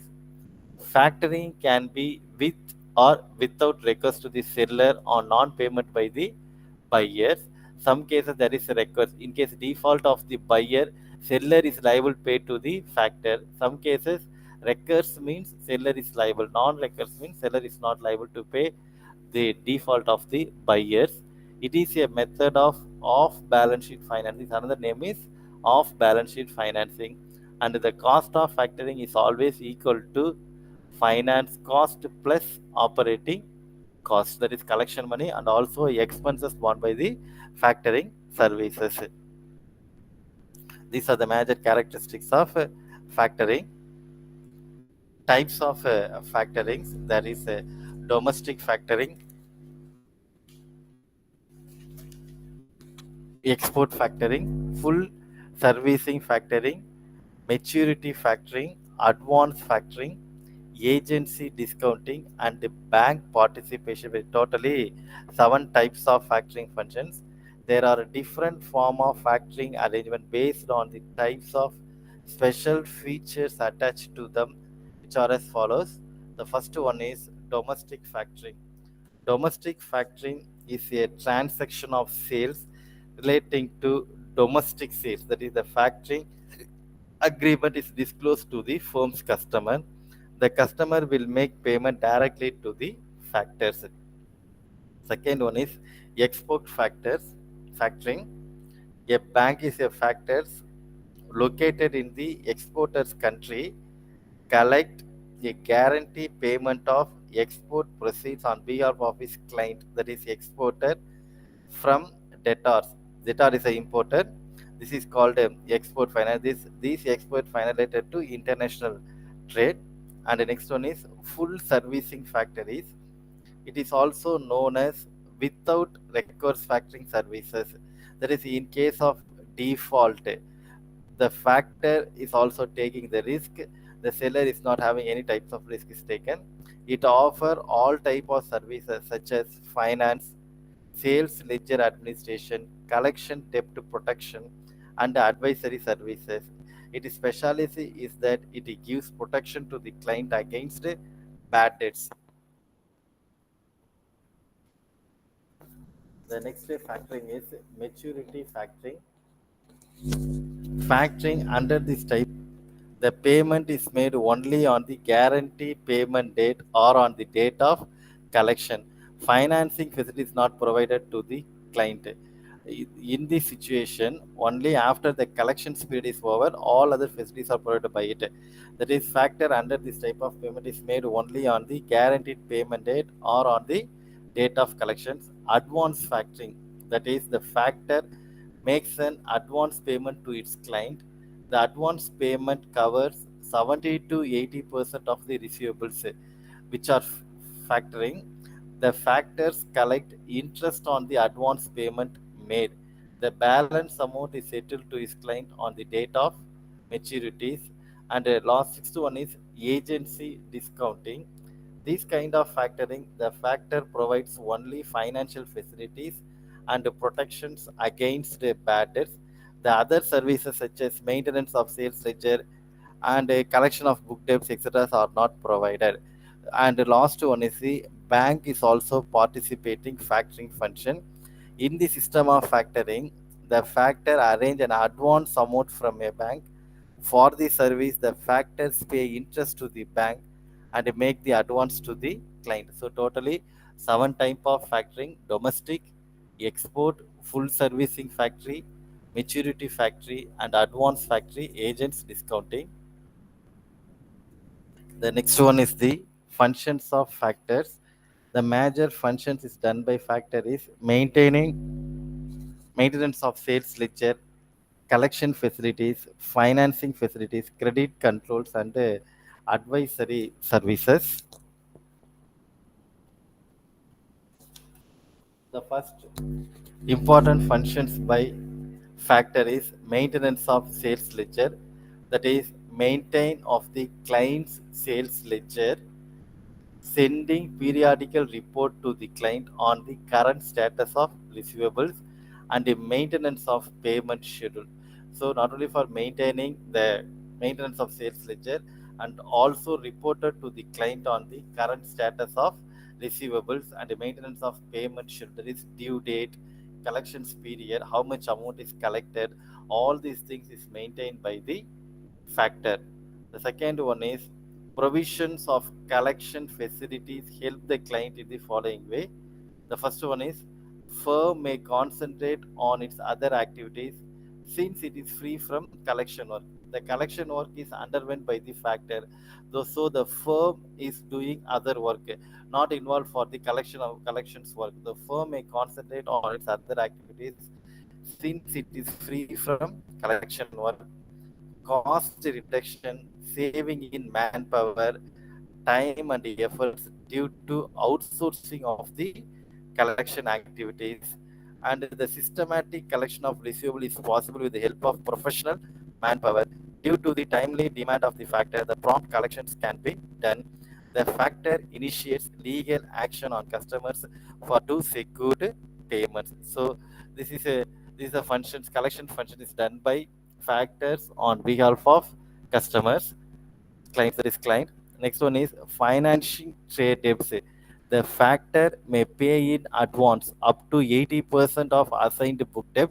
So this fund is very, very useful by the client for liquidity management, that is fulfillment of the working capital's requirements. The factor may finance through purchase of book debts and credit control. The factor may fix the credit limit for accepted customer to control the credit risk, that is debtors collections risk.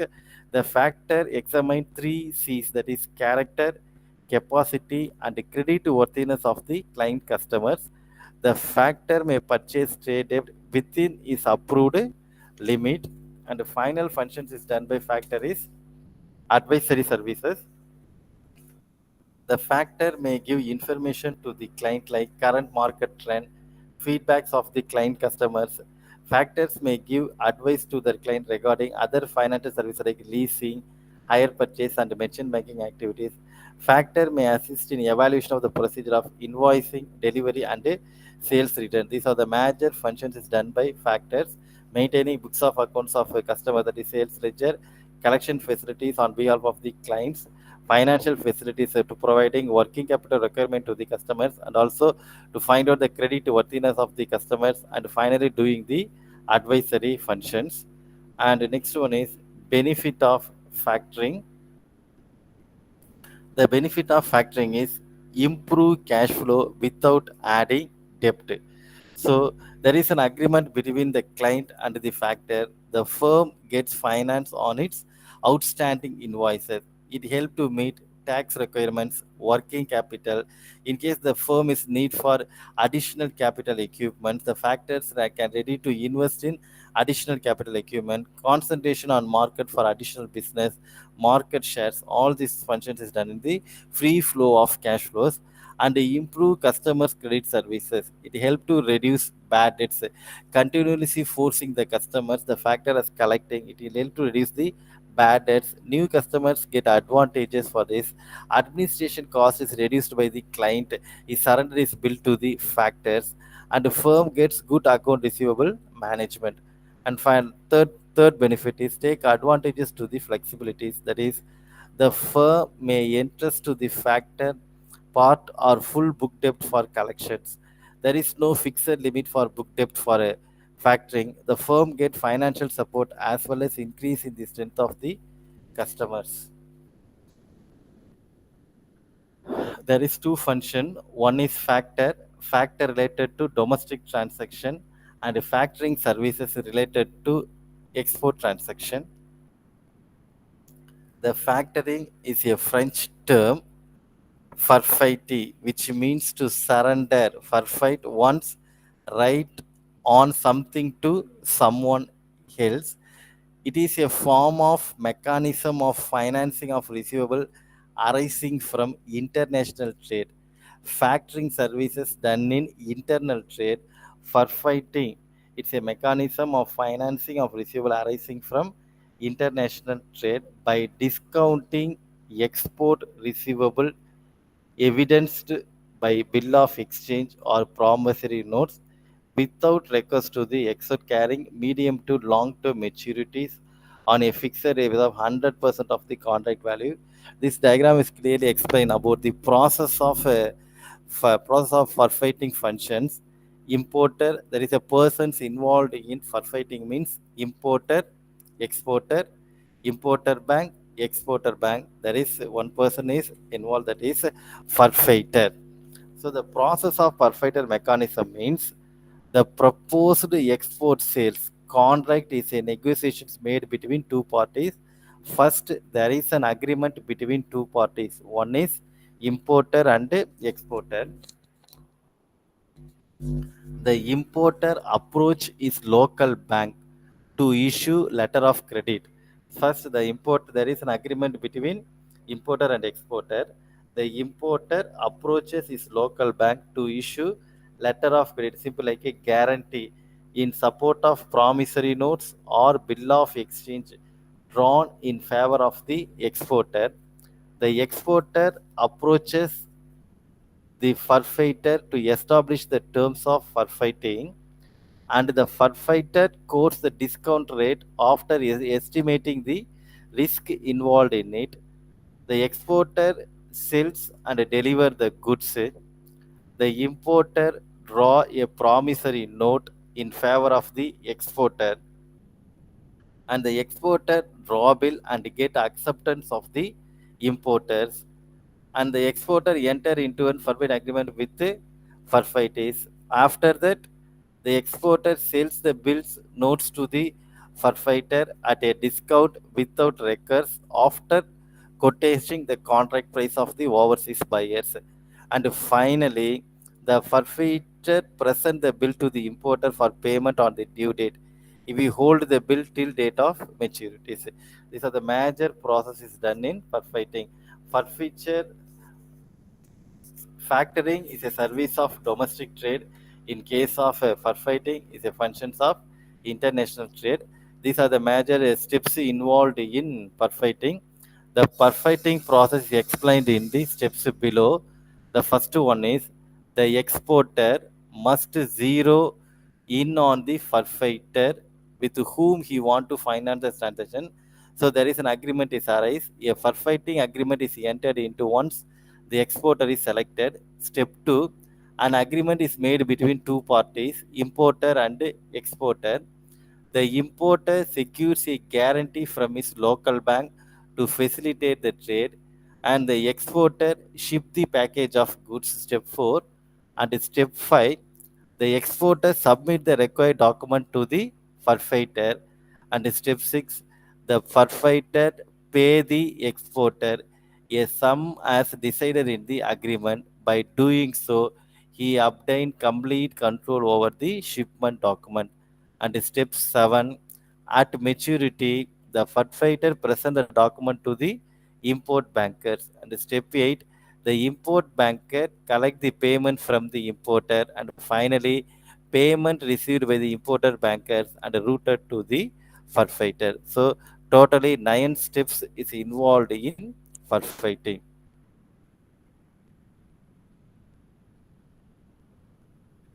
That is an example for forfeiting. Let us assume that importer X want to purchase goods from exporter Y. So X is an importer, Y is an exporter. The payment terms are 90 days. So the credit period is 90 days. First, there is an agreement between two persons, X and Y. X is an importer, Y is an exporter. The agreement period, that is the credit period, is 90 days on purchase of goods. However, Y, that is the exporter, is facing a liquidity crunch. So the need of working capital to facilitate this trade, exporter Y approach is bank A. So the exporter bank is A for fighting, and the importer X has to then approach his bank B. So the importer bank is B, exporter bank is A. That is, the exporter approaches his exporter bank, that is A, in his home country to provide a guarantee for this transaction. Once the goods are shipped and the documents are submitted by exporter Y to its bank A. Once the goods are exported, the exporter Y is surrender all the documents to bank, that is exporter bank A. He will receive the payment for the sales contract at a discount rate. So now the bank A, that is the exporter bank, has a right to collect all the debt from Y, Mr. X, that is the importer. This will improve the exporter's liquidity position. At the maturity, that is after 90 days, the forfeiter, that is the forfeiter means the bank A, will approach the importer bank B for payment. Then the bank B the payment transfer the payment received from importer Y to bank A. So this is the processing of forfeiting. Forfeiting is on a agreement given by bankers to bankers, importer banks and exporter banks on behalf of the exporter, that is Y. Once again, let us assume that importer X want to purchase goods from exporter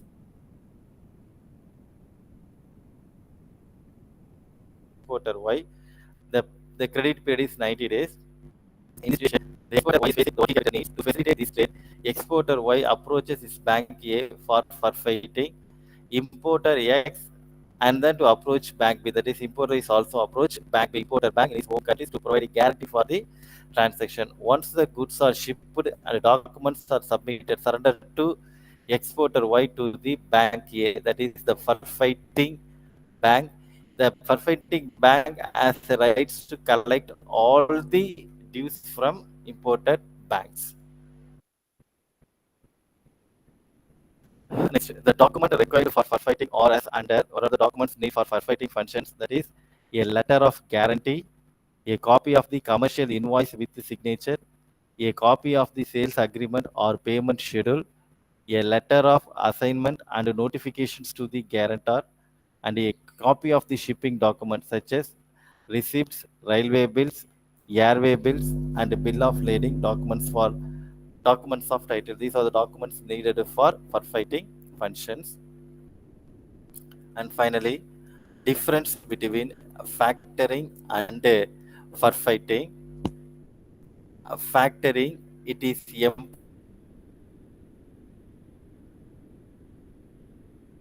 employed to finance both domestic and is import and export transactions.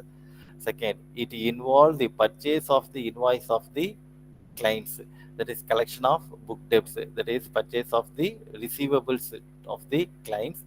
It involves the purchase of the export bills and is suitable for an going open account sales.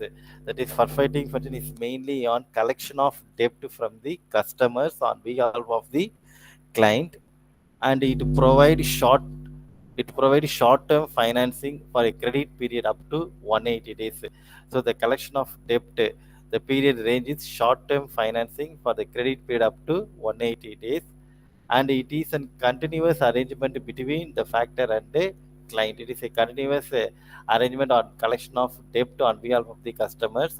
It is not a one-time agreement. It is a continuous agreement between the factors and the client. The administrative cost on the management of receivables may reduce because of collection responsible is entrusted with the factors. Main, yeah. Once the client is surrender all its receivables to the factor as a duty to collect the debt. So in this situation, the client administration cost for collection of this debt is very very reduced. So the administration cost on management of receivable may reduce because the collection responsibility is entrusted with the factors, and separate charges are applied for financing, collection, administration, and credit protection and provision of information. And finally, factoring can be covered any amount of transaction. There is no restrictions of minimum size, but in case of fighting, there is some minimum value is there. Now come to fighting. It is used for finance only export business. In case of factoring, domestic and export business. Fighting only export business. It involves the purchase of export bills, here collection of debt. And third one is oriented toward single transactions backed by letter of credit or bank guarantee. It covers a medium and long-term financing for a period of 180 days to 7 days. But in case of fighting, it's only 80 days. 180 days, but it is a medium and short-term finance related to factoring.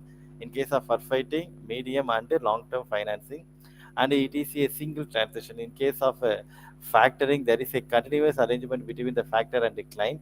In this situation, fighting, it is a single transactions arrangements between exporter and fighter, and the exporter must manage the receivable account because the fighter responds to the collection of fighter debt amount only, and a single discount charges are applied with depend on guaranteeing bank and currency risk period. And here there is some limitation is there. The transaction should be minimum value of dollar 2 lakh 50 US dollar 2 lakh 50. Here factoring there is no restriction. So these two important functions in our financial services, factoring and fighting. Factoring is simple like a domestic, and in case of fighting, services is an international trade, that is exports and import transactions.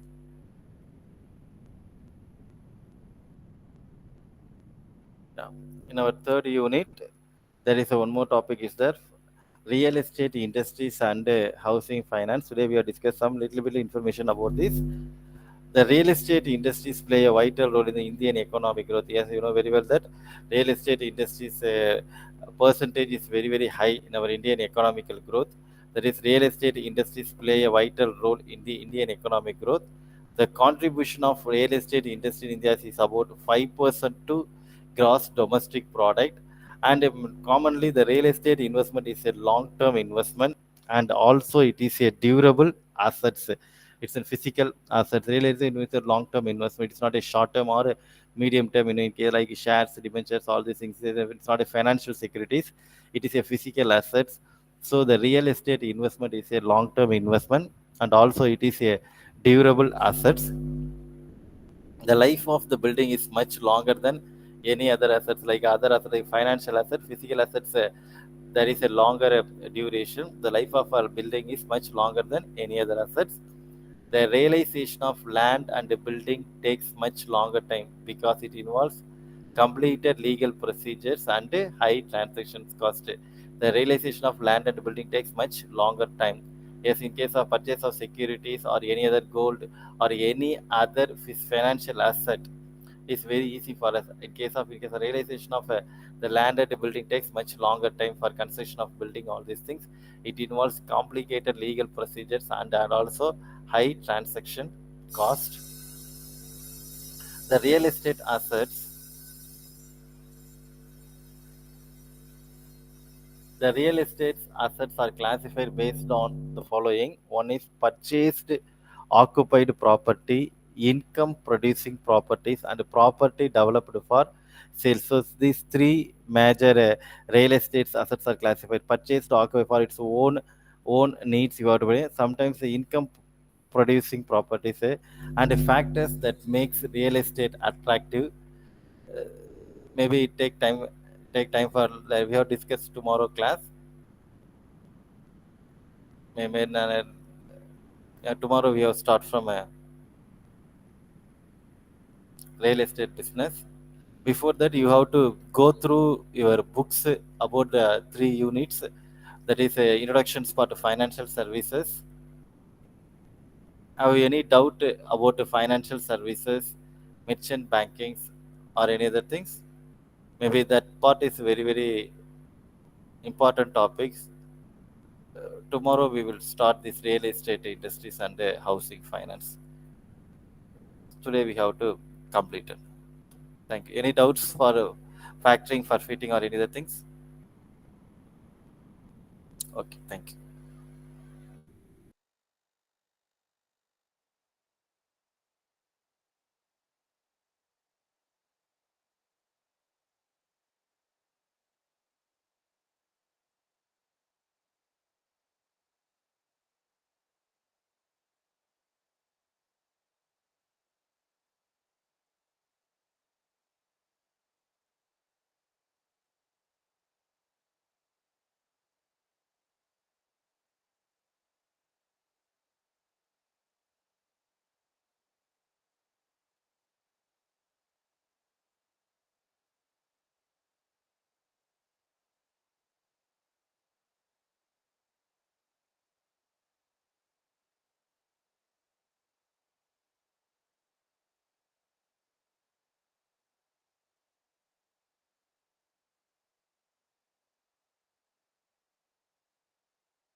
Good evening, student. My voice is audible. Yes, sir.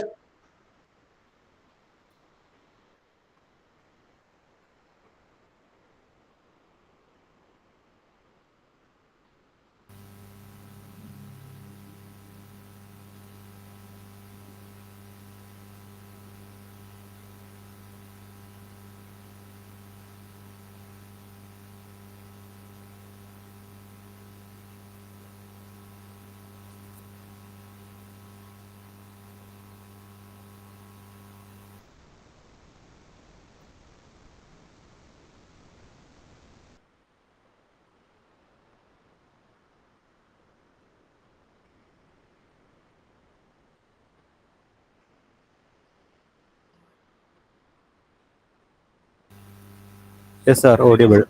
Material is visible, ma? Yes, visible. Yes. In second unit, last we'll discuss first unit functions of banking, types of banking,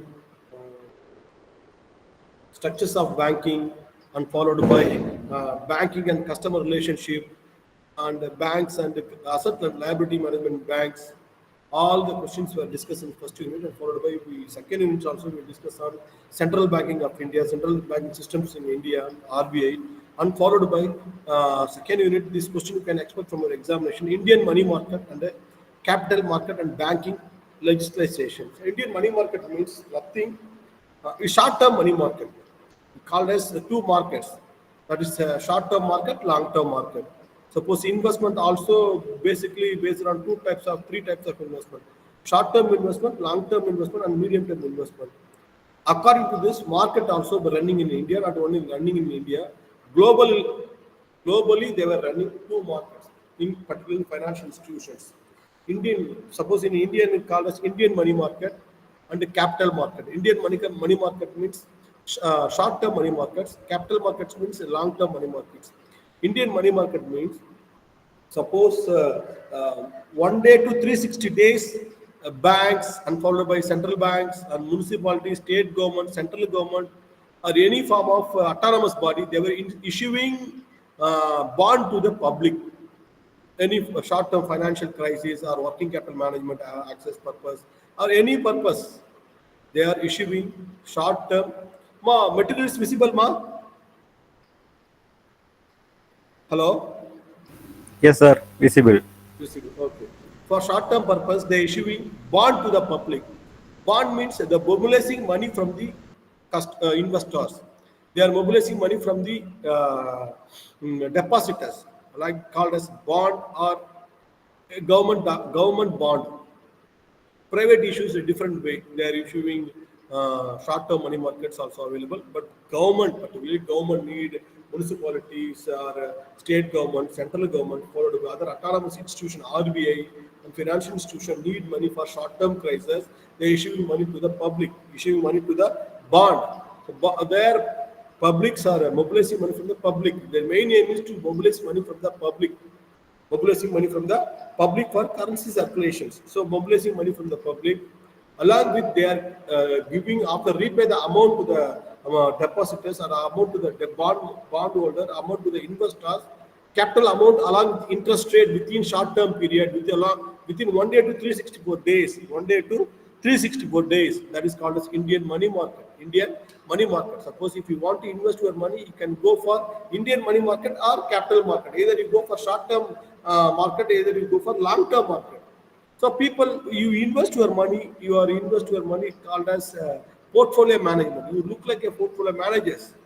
Customers, investors act like a portfolio managers because you don't want to invest your money in one sector. You can invest your money in different sector. So because of the market condition, all the financial assets will be performed. Or if you take it to the example of deposits, most of it's a deposit. Stock market investment like equity share, debentures, and followed by preference shares, bond, and followed by mutual fund, and followed by gold, followed by real estate, and going for foreign exchange currencies. Whatever market, commodity, whatever market, you go and invest your money based on the market, your asset will be performed.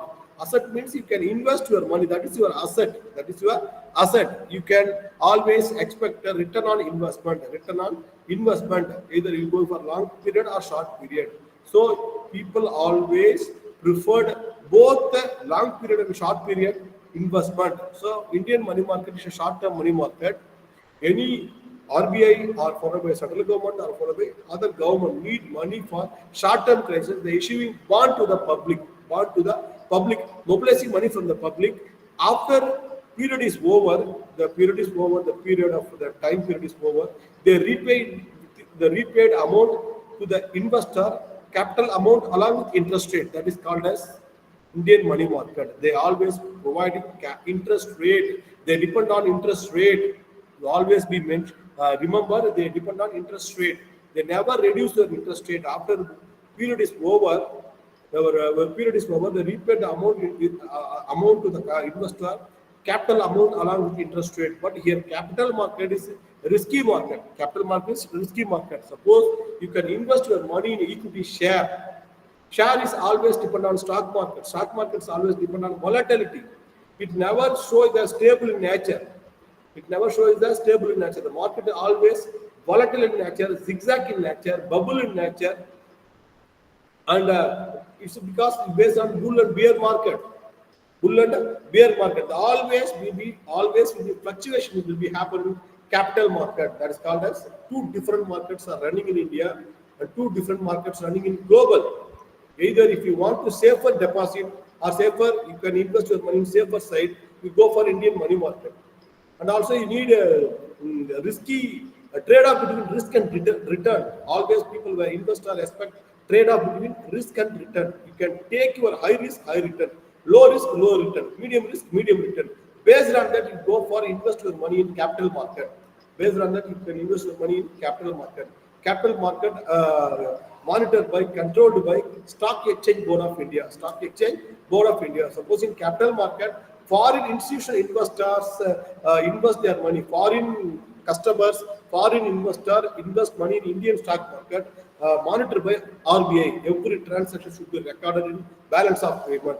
That is called as Indian money market and capital market. Many products are available in Indian money market.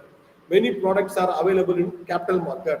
So you based on the customer perception, based on the customer interest, they can choose any product, any form of investment product. According to that, they always prefer trade-off between risk and return. Trade-off between risk and return. They always prefer a deposit means safety and a safety return. Safety and a secure return. Suppose they prefer equity share means they expect higher return, they are taking higher risk. Because based on the inflation, your return always be calculated. Suppose inflation is 7%, interest rate is 9%, you can earn real interest rate is 2%. Because you always compare with inflation. Always real interest minus the inflation. Inflation minus your interest rate. What you are received after that, that is your interest rate. Money value always not appreciated, depreciated. For that purpose, we are going for investment. Suppose today is 100 rupees. Within 10 years, that amount value will be depreciated, not appreciated. For that purpose only we go for investment to protect the future, to protect our investment, and also we need profit. The money value is not appreciated, depreciated. For that purpose we going for investment. For that purpose we going for portfolio management. Diversify your risk. You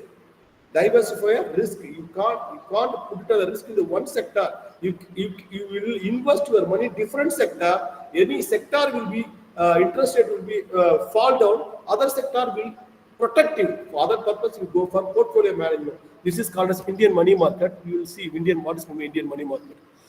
Definitely, you can expect this question, 2 questions from this examination, either Indian money market or capital market. You can expect 10 marks from your questions. 10 marks.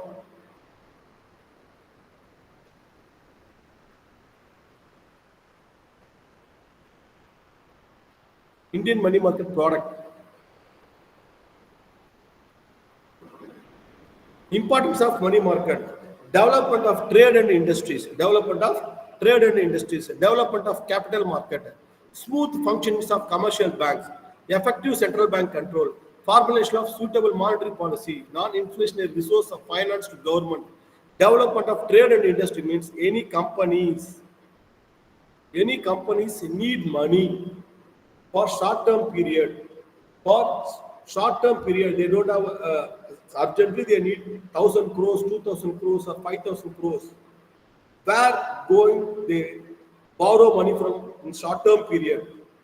Where they going to borrow?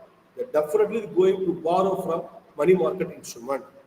Because already money market instrument that people were borrow money from mobilizing money from public, mobilizing fund from the public, money mobilizing fund from the investors. Collecting all the money, keep it idle means they don't give any benefit, they don't give any profit. It doesn't have no value.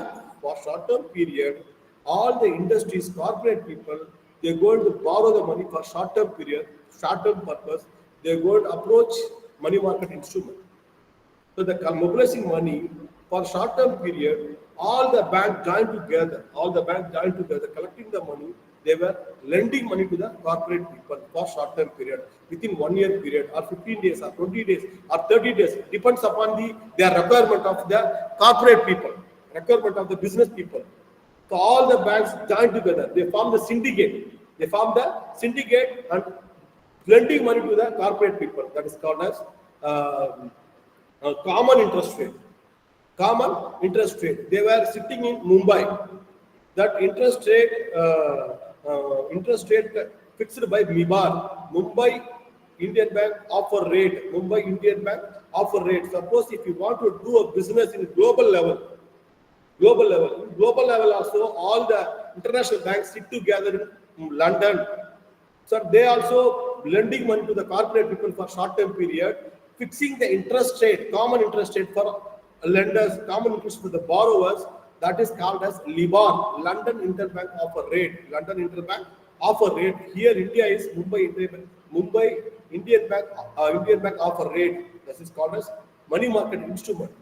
Because we mobilizing money from the public, then we lend the money. That money will be lent to somewhere. Means return on investment. They mobilizing money, they keep on idle, but there's a value. They lending money to the borrower. Means borrowers, topmost borrowers, corporate people. For the short-term period, they go borrow money from the Indian money market. That's a 2,000 crore, 5,000 crore, 10,000 crore. The banks were formed the syndicate. The lending money, the common interest rate of any corporate, that is called as money market instrument. That money market instruments, why the importance of money market? Development of trade and industries, development of capital market, smooth functioning of commercial banks. Commercial bank itself need money for day-to-day activities, working capital management. They are also approaching borrow money from the money market instrument, Indian money market, under effective central bank control, because everything's controlled by central banks. Then formulation of suitable monetary policy, then non-inflationary source of finance to government. First, government itself need money. Central government itself need money, state government itself need money for short-term purpose. They also directly issuing the bond to the public. Government itself mobilizing money from the public in terms of 1 month, 90 days, 180 days, 360 days, or 270 days, or even 1 day, 2 days, or 70 days, or 90 days, issuing bond to the public, mobilizing money from the public. Within that completion of their time period, they are return money to the depositors, along with capital, along with the interest rate. That is called as Indian money market. The first one is, they are called as call money market, and commercial bill market, acceptance market, and followed by treasury bill market. These are 4 types of product. Hello, sir. Sir. Yes, sir. Okay, one sir.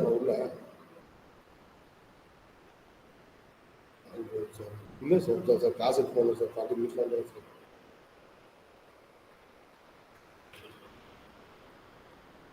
Hello. Voice is audible, ma? Yes, sir. Audible. Audible. Call money market, commercial bill market, acceptance market, and followed by treasury bill markets. Call money market. We'll just discuss some call money market, product types of call money market. Treasury bills issued by Reserve Bank of India. treasury bill issued by Reserve Bank of India, and also for 1 day purpose they are called as call money, 2 days purpose they for notice money.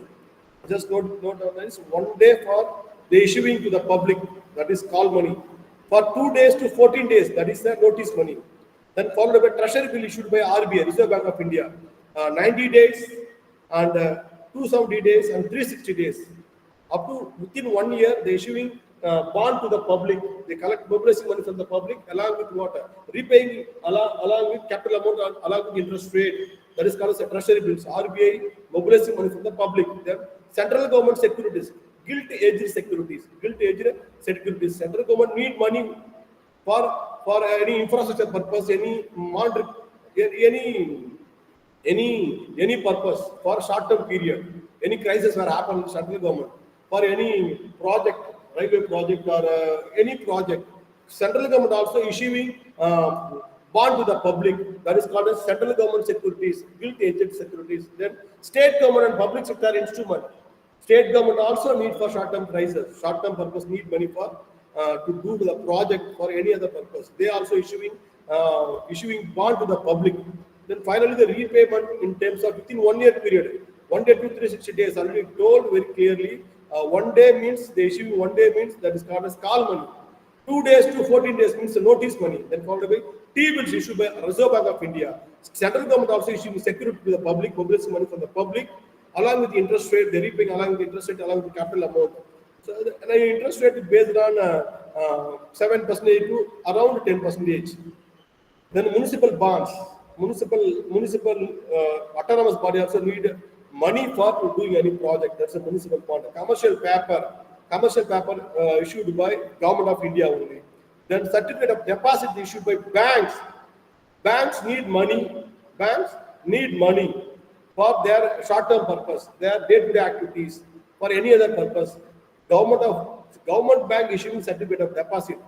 Then bill discounting issued by government. Then followed by call money, notice money. Already told, call money means 1 day period, notice money 2 days to 14 days. Then repurchasing agreement, repo, you know that repo and reverse repo, you know very well. Repo means commercial bank borrow money from the Reserve Bank of India with higher interest rate. Reverse repo means suppose commercial bank is having excess of money, RBI borrow money from the commercial bank with lesser interest to control the money circulation, to control the price stability, to control the financial stability. For that purpose, they issuing water. They always revise repo and reverse repo. The same that repurchasing agreement repo is there. The repurchasing agreement repo. They also issuing water, bond to the public. Then interbank participation, bank deposits, term money. Term money means you know the term period, 3-month period, 6-month period, or 1 year. That's called the term money. Call money, notice money, term money. Call money, notice money, term money. Then banker acceptance, commercial bill. So they have all these products, all the products available in Indian money market. All the products available in Indian money market. That comes under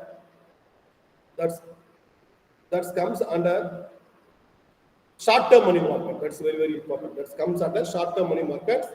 If you are willing to purchase short-term period, you go for Indian money market. If you are willing to purchase shares for long-term period, you go to capital market instruments. So the two instruments are available. Two instruments are available in the market, financial market. That's called as financial market. So based on this short-term money market interest rate fixed by for borrowed people. So if they are issuing the bond to the public, mobilizing money from the public. That interest rate fixed by that so-and-so autonomous institution. All the money collected, they are not kept in idle. For lending purpose only, they collected money. For the lending purpose only, they collected the money, or any other project purpose, or any other day-to-day activities. Suppose banks are followed by other companies where he borrowed money from the mobilizing money from the public means they are lending money to the corporate with the short-term period with a higher interest rate. So all the banks form the syndicate, then lending money to the corporate with a fixed interest rate. That is called as MIBAR, Mumbai Indian Bank offer rate. This is called as Indian money market.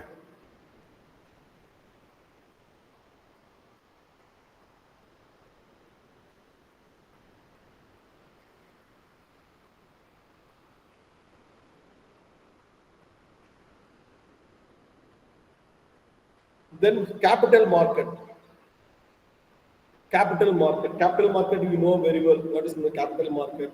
The main instruments were trading in capital market, uh, bond, sorry, debentures, government issuing bond, private issuing debentures. This is the way this is equal to same like Indian money market instrument, like Indian money market instrument. They were issuing for 1 year period, but here they issuing for 10-year period, for a 5-year period, or 2-year period, or 1-year period. That's called as debt, that's called as bond, debentures issued by private people, debentures issued by private people, bond issued by government. But common name is global level, bond is common name, either private sector issued bond or government issued bond. But in India, the two different names. Suppose private sector issuing debentures, collecting money from the public, mobilizing money from the public for 1-year period, 2-year period, or 10-year period. After the debentures and bond is equal product, the product is same product. Bond issued by government, debentures issued by private sector, corporate people. So after the 1-year period, 2-year period, long-term period, they are mobilizing money from the public, or mobilizing money from the investor. After repayment, settlement to the investor, capital amount along with the interest rate, they settle the amount to the investors for a 2-year period, more than 365 days. More than 1 day to the 365 days. But Indian money market is 1 day to 365 days. That's why we go for Indian money market called as short-term money market. Short-term money market. But capital market is a long-term market. You can go for buy your product or sell your product. Buy a share and sell your share. Here, corporate sector issued bond, issued debentures to the public, mobilized money from the public. This is the fixed interest rate that given by the corporate people, and repayment settlement along with fixed interest rate along with capital amount, that is called as bond issued by government, debentures issued by corporate people. After one more product is available, that is the risky product.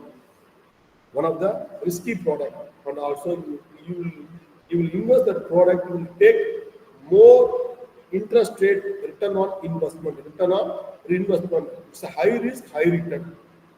Suppose you go for a deposit, bank deposit or post office deposit, low risk, low return. The money is always safety. Money is always secure in nature, liquidity in nature. Interest rate, this all should be fixed in one. So deposit money collected from the bank deposit and post office deposit. But you are investing money in stock market, they are issuing equity share, and followed by listed in stock exchanges, exchanges. One by one we will discuss what is equity share, preference share, and deferred shares. 3 types of shares are available in the market: preference shares, equity shares, and followed by deferred shares. Any company, any new company want to register in the stock market. But India were BSE, Bombay Stock Exchanges, and the National Stock Exchanges. Bombay Stock Exchanges, they are national stock exchanges, they are running in India. Both are coming under controlled by SEBI, Stock Exchange Board of India. Stock Exchange Board of India. Suppose you are a new company, you are already successfully running your business in domestic level, national level. Your company want to list it in the stock market. You want to list it in the NSE or BSE stock exchanges. What is the possible way to you can list it in the stock exchanges? This is the only one way to list it in the stock exchanges. You issue your equity share to the public. Equity share to the public. So then only you can list it in the stock exchanges in what? Stock market. The company was listed in the stock market. So before initial public offer, we call as initial public offer. Before issuing the equity shares, initial public offer. Suppose you are issuing equity share to the public, means issuing share to the public equity shares. Equity shareholders having all rights. You are buying the equity shares, new company shares. You have the new shares you are buying to the new company, or existing company also issuing new share to the public. You have all rights. The company shareholders having all rights. Elect their chairman, elect their CEO of the company. The company shareholders having all rights. They are putting vote to elect their chairman. vote for elect their chairman. That's called as equity share. Equal to all. Equal to all partners, equity share. The share is equal to their shareholders. They are the owner of the company. Shareholders is the owner of the company. The company were running based on the shareholders. That is called as equity shares. They are having all rights because once they buy equity shares, they have all rights. Company make more profit. Company were expandable like anything. They will getting more benefit. Suppose in the market, company share value will be fall down means you accept loss also. Profit and loss were accepted by the equity shareholders. That is called as equity share. Equal to all. How it is become equal to all? You can accept profit, you can accept loss. That's why you're going for high risk, high return. High risk, high return. Suppose you take the company will give you more profit means you will enjoy the benefit of profit. Suppose company will fall down, you can accept the loss. That is the difference between bond and equity shares. Bond means the same corporate company, the same corporate government of India, the government of Indian company, Indian company, they issuing bond to the public means they definitely, without fail, they are promised to the depositors, we repay the money to the depositors, capital amount along with interest rate after period is over. We settle the amount to the promise to the depositors, we repay the amount, capital amount along with interest rate. Risk is very low. Risk is very low. They are also issuing water. Company also not getting benefit. Suppose they are settled the amount, they are mobilizing amount for business purpose. After they getting more profit, they going for settle the amount with the depositors. But equity share not like that. Equity share not like that. Equity shareholders, they're waiting for the opportunities. Equity shareholders are waiting for the opportunities because corporate never running the business, only one business. Corporate always expecting to expand their business. Corporate always expecting expand their business. Once you can buy the equity share from the company, any new company, they expand their business. Again, you can buy the share. Again, you can buy the share. Your value of the share value will be increased. The asset of the share value will be increased. Wealth maximization of the share value will be increased. But high risk, high return. High risk, high return. All the share value is decided and fixed by market conditions. Whether market is not never stable in nature. Market is always zigzag in nature. But company performed well means your value will be increased like anything. Your value will be increased like anything. You can enjoy the benefit. And also you accept the loss. You have all rights to elect your chairman of the company. You have all rights. That's why we call us equity shareholder. Equity shareholder. Whether company want to list in the stock market, any new company want to list in the stock market, any existing company want to, any new company included they are in the stock market, they go for equity shares. They are issuing IPO, initial public offer to the public, along with equity share equal to all. So after only you can listed in the stock market. After only you listed in the stock market based on equity share. Based on equity share. Then for a preference share, what is the preference share means? Preference means we give preference to the shareholders. Preference to the shareholders because we don't know about the new company. We don't know about the new company. So we don't know the performance of the new company. We don't know about the past history of the new company. We don't know about the product of the new company. So you buying, we don't want to take more risk.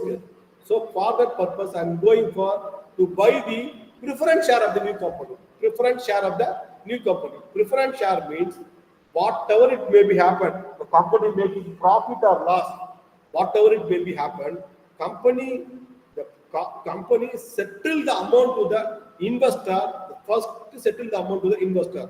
Preference shareholders. That's called as preference. Whatever it may be happen, company make loss or profit.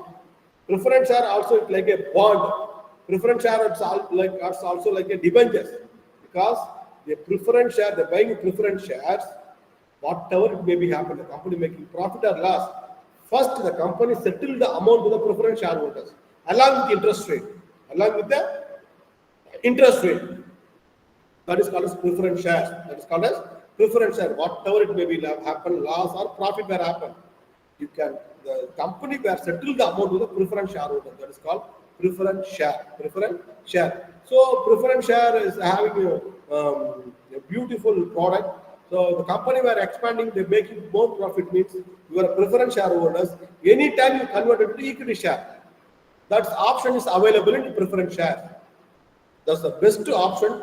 Best option is available in preference shares. Whether you're going for equity share is higher risk, high return. Whether you're making more profit, I'm enjoying the profit. When the company entire the share is loss means I can accept the loss. But preference share is different product. Whatever it may be happen in the company, loss or profit. First, you settle the amount to the preference shareholders, capital amount along with interest rate. So, one of the options available in preference share, the preference shareholders anytime converted into equity shares. Then deferred shareholders. Deferred shareholders means 100% share they are allocating different people. 70% shares or 80% share.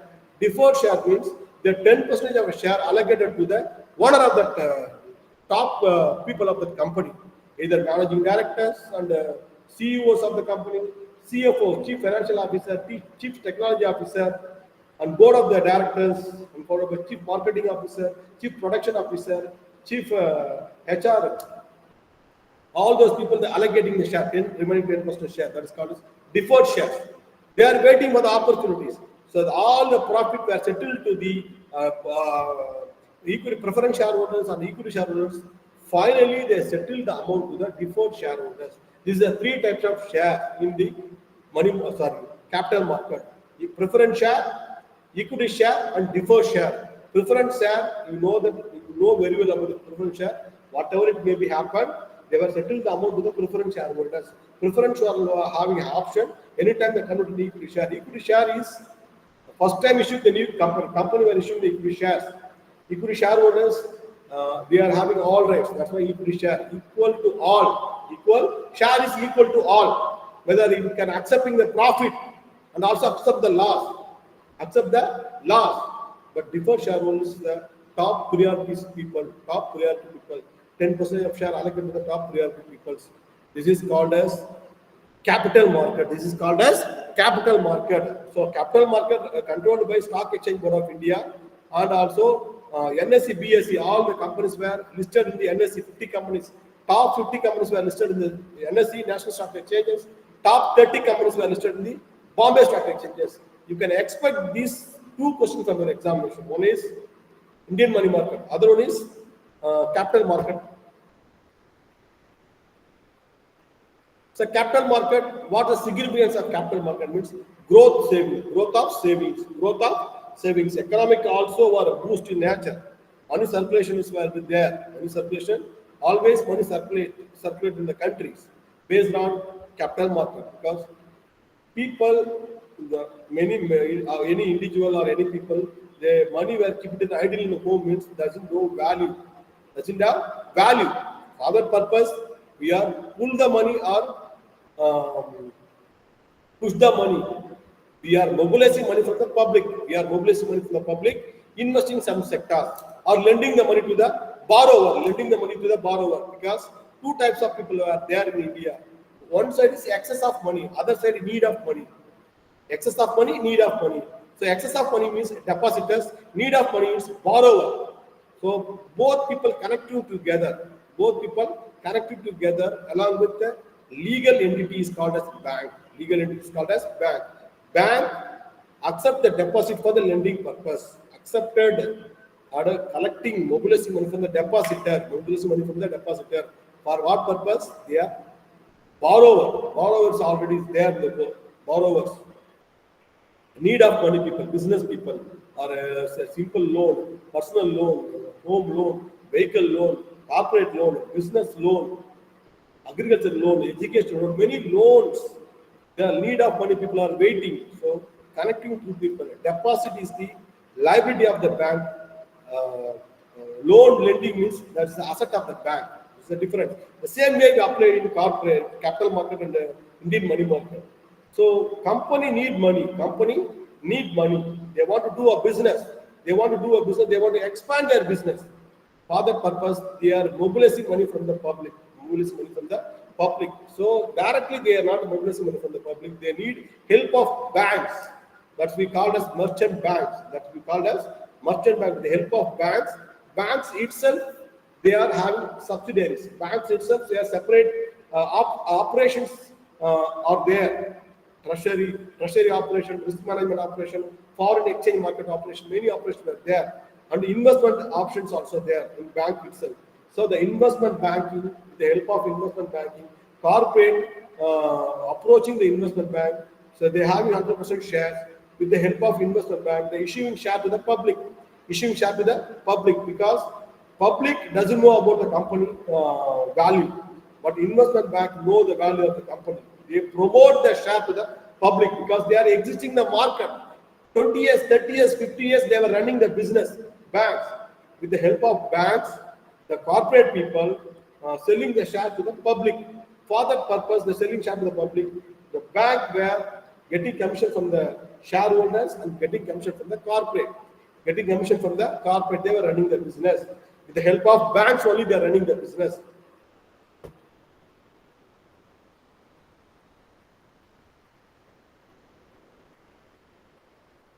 History of Indian money market means previously 30, 40 stock exchanges were running in India. 40 stock exchanges. That is called as Madras stock exchanges, Coimbatore stock exchanges, many stock exchanges were running. 40 stock exchanges. After that, liberalization, privatization, globalization. After introducing liberalization, privatization, globalization of former Prime Minister Narasimha Rao and former Finance Minister and Prime Minister Manmohan Singh, with the help of those people, they introducing LPG. After that, all the stock market coming under two stock exchanges. One is NSE and BSE, and controlled by Stock Exchange Board of India. All the transactions should be monitored.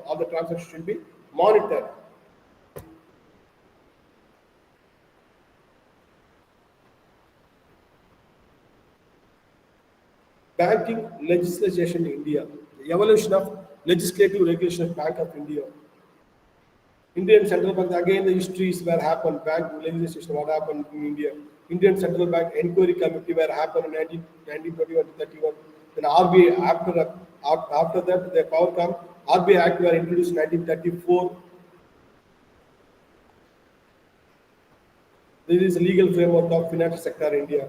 Reserve Bank of India Act 1934 governs the Reserve Bank of function. Banking Regulation Act 1949 governs the financial sector. This is reforms that happened. Then Securities Contract Regulation Act 1956 regulates government security market. We discuss on Indian money market. No, that market regulated coming under Securities Contract Regulation Act. Then Indian Coinage Act 1906 governs currency of coins. Here currency were issued by RBI, coins issued by Ministry of Finance or central government. That's coming under Act coming under 1906. Then Foreign Exchange Regulation Act 1973. After reforms that were happened in Foreign Exchange Act, Foreign Exchange Regulation Act, they are changing Foreign Exchange Management Act 1999. After 99. So because all the foreign transactions should be recorded in balance of payment, either capital amount or current account. We are doing business in Foreign Exchange Management Act. It's very, very important. Then acts governing banking operation, Company Acts 1956, Banking Company Acts 1970, then Bankers Books Evidence Act. This is all coming under legislation of India, legislation banks in India. Need to elaborate these things and also remember the years. Negotiable Instrument Act, Bank Secrecy Act, Industrial Development Bank Act 2003, then Industrial Finance Corporation Act 1993, National Banks for Agriculture, NABARD, National Housing Bank Act, Deposit Insurance Credit Guarantee Act. This all legislation were happened in India after 1906 up to 2014. Then we move on to the third unit. Because we don't have fine time to complete the syllabus. Then development financial institution. You can expect question from this unit, agriculture by NABARD or rural microfinance institutions, and particularly international financial institutions like Exim Bank, export import purpose. They were starting international financial institutions. Specialized financial institutions like IDBI, Industrial Development Bank of India, SIDBI, Small Industrial Industrial Development Bank of India, and following Mahela Bank for women purpose, and so many microfinance. These are the finance, these are the financial institutions that are running in India. And particularly specialized institution, that's the specialized financial institution, that's very, very important. So you can expect any development finance institution or agricultural or rural microfinance institution where expected question from this senior. Development financial institution, what are the institutions? You see, to understand the structure of agricultural industrial banking system in India. That's very, very important. The two is a parallel. So any country showing their GDP to the outside world with the help of industrial and agricultural purpose. Industrial means service sector, all the sector coming under industrial banking systems. Then agricultural banking systems, the backbone of our India. Agriculture is the backbone of our India. Then followed by IFCI, then Industrial Financial Corporation of India. Particularly, they are lending money to the industry purpose only. That is called as Industrial Financial Corporation of India. That too, big corporate for infrastructure purpose, for railway, airport, any development of the infrastructure purpose, development of industrial, because industry is very, very important to show their economy to the outside world. Industrial revolution will happen in China in 1970. They adopted LPG in 1970. Now they are a very strong economy, and also they show strengthen. They are selling all the resource, all selling raw material to all the world. All the world, the world economy depends on China in present days. This all should be happened. The revolution should be happened based on Industrial Finance Corporation of China. They were opened in 1970s. Then India also lending money to the corporate Industrial Finance Corporation of India. That's called as IFCI. Then they started ICICI, Industrial Credit Investment Corporation of India. Previously started by Government of India only. After that, 1992, they are selling their share to the private sector people. That's called as ICICI. ICICI started purpose is industrial credit investment. Industrial credit means they are lending money to the corporate people. They are lending money to the industrial people. Industrial people borrow money from ICICI. Industrial money people borrow money from IFCI, Industrial Finance Corporation of India, to develop our infrastructure, to develop our economy, in the terms of to create employment opportunity to the domestic people, rural people, and national people, for strengthening our per capita per income, individual per capita per income, strengthening our standard of living, to strengthening our employment opportunities. For that purpose, they were lending money to the public, so lending money to the corporate, All corporate never performance 100%. You are lending money to the 100 people, 100 small new entrepreneur. Only 20 people are successfully running the business. Remaining 80% people failures, success. This is the trial and error method. But even though it's our need to lending money to the entrepreneur, because they were taking more risk. You can healthy condition. You can always boost up their industrialist. You always boost up the industrialist to do the business. For that purpose, they started Industrial Finance Corporation of India, ICICI Bank, Industrial Credit Investment Corporation of India.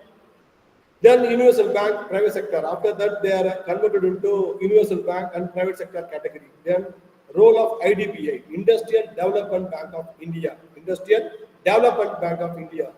For industrial development purpose, they started Industrial Development Bank of India. How many new institutions, specialized institutions were started by India? For what purpose? To develop the economy, to creating more employment opportunity to the domestic people, rural people, urban people, semi-urban people, and followed by metropolitan people. To creating employment opportunity purpose, they started specialized banks. That is very, very important. Specialized bank. It's not ordinary any commercial bank like Indian Bank and followed by other bank. That's the commercial bank. Running the business. Commercial bank, but this is a specialized bank and development bank. They started IFCI and ICICI and IDBI, Later, IDBA converted into public sector, other public sector banks along with private people combined together. 51% stakeholder taken by the public and 49% private sector people, IDBA bank. Then Small Industry Development Corporation of India, SIDBI. Small Industry Development Corporation of India, SIDBI. Particularly these banks developed by small scale SME people, small and medium sized enterprises people, small and medium sized enterprise people, 1 crore they were running the business. Many people, they are out of business. 1 crore to 100 crore in India. After demonetization, after Corona, they were moved on to some other countries. They were doing business here, and then after all the people, so they're moving to other, migrate to other countries. So we don't want to, we protect the small scale industry people. 10 years before, 15 years before, SME people contributing more in what? Our Indian economy, our Indian GDP, SME people. We are dependent on rural, we are dependent on urban, we are dependent on semi-urban.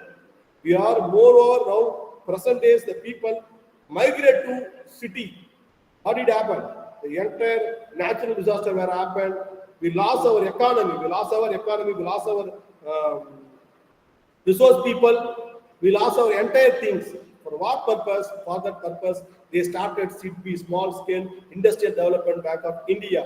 So Small Scale Industrial Development Bank of India, the government of Tamil Nadu started SIPCAR, Pondicherry government started them nearby Tatangadi real estate, and followed by Mettupalayam, Tirubhavanai and Chedarapattu. Many small industries were running, and generating employment near to the rural people. For that purpose, they started SIDBI, Small Industry Development Corporation of India, then followed by IIBI, Industrial Investment Bank of India, All the banks were started what purpose? Lending money to the, or industrial lending money to the corporate people. Then afterwhile, the Industrial Reconstruction Bank of India, IRBL. Later, the name was changed, Industrial Reconstruction Bank of India. Any bank where suffered, any company where they are running companies successfully, they are profitable manner, but they're running a sick company, they found any sick company, previously they're running successfully, they can lending money to the sick companies. That is called as Industrial Reconstruction Bank of India. These are the banks coming under development banks. You can expect the question from among these banks. One is IFCI, you can expect IFCI, then SIDBI, and followed by NABARD. NABARD is not there, included is there.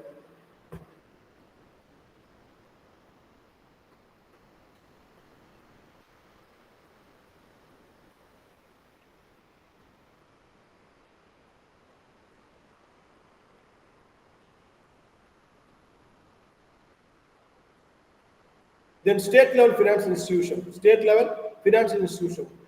finance corporations. Presently, they were running state finance corporation like state cooperative banks, or other banks. That is called a state finance corporation. For the state itself, they in lending money to the corporate or accepting deposit from the public, they were running the business. There is called a state finance corporation. Then state industry development corporation. You know that in Pondicherry, real estate were there. There is a state industry development corporation were running. And then UTI, Unit Trust of India. So in India, mutual fund to promote to the public. Mutual fund means they mobilizing money from the public. They invest money in different sectors on behalf of the investors. That is called as mutual fund. Mutual funds act like a mutual fund manager act like a portfolio managers. They act like a fund managers. They act like a foreign exchange managers because they mobilizing money from the public.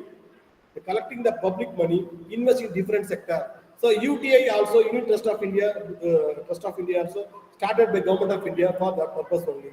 They're mobilizing money from the public to invest money in different sector on behalf of the investor, Then Life Insurance Corporation company, you know the role of Life Insurance Corporation.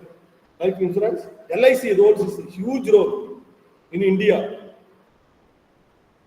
Then General Insurance Corporation for vehicle, for other purpose, that is coming under General Insurance Corporation. marine insurance, and followed by vehicle insurance, natural disaster insurance. Many insurances are available. That is called as general insurance companies. Then life insurance corporations to protect the life of the people for compensations. They will not covering the entire life of period of the person. So life insurance corporation to protect their family, they're giving the compensation to the family. That's why we go for LIC, life insurance corporations. Life insurance corporation also mobilize money from public and invested different sector, invested in different sector. This is a state level financial institution and investment institution in India. Yourself to read these all these institutions.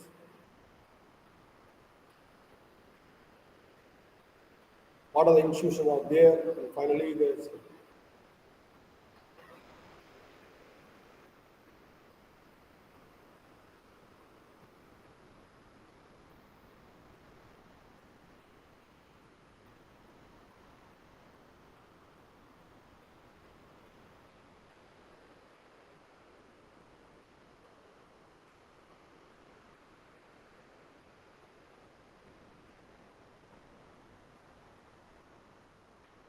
you can expect question from us co national housing finance.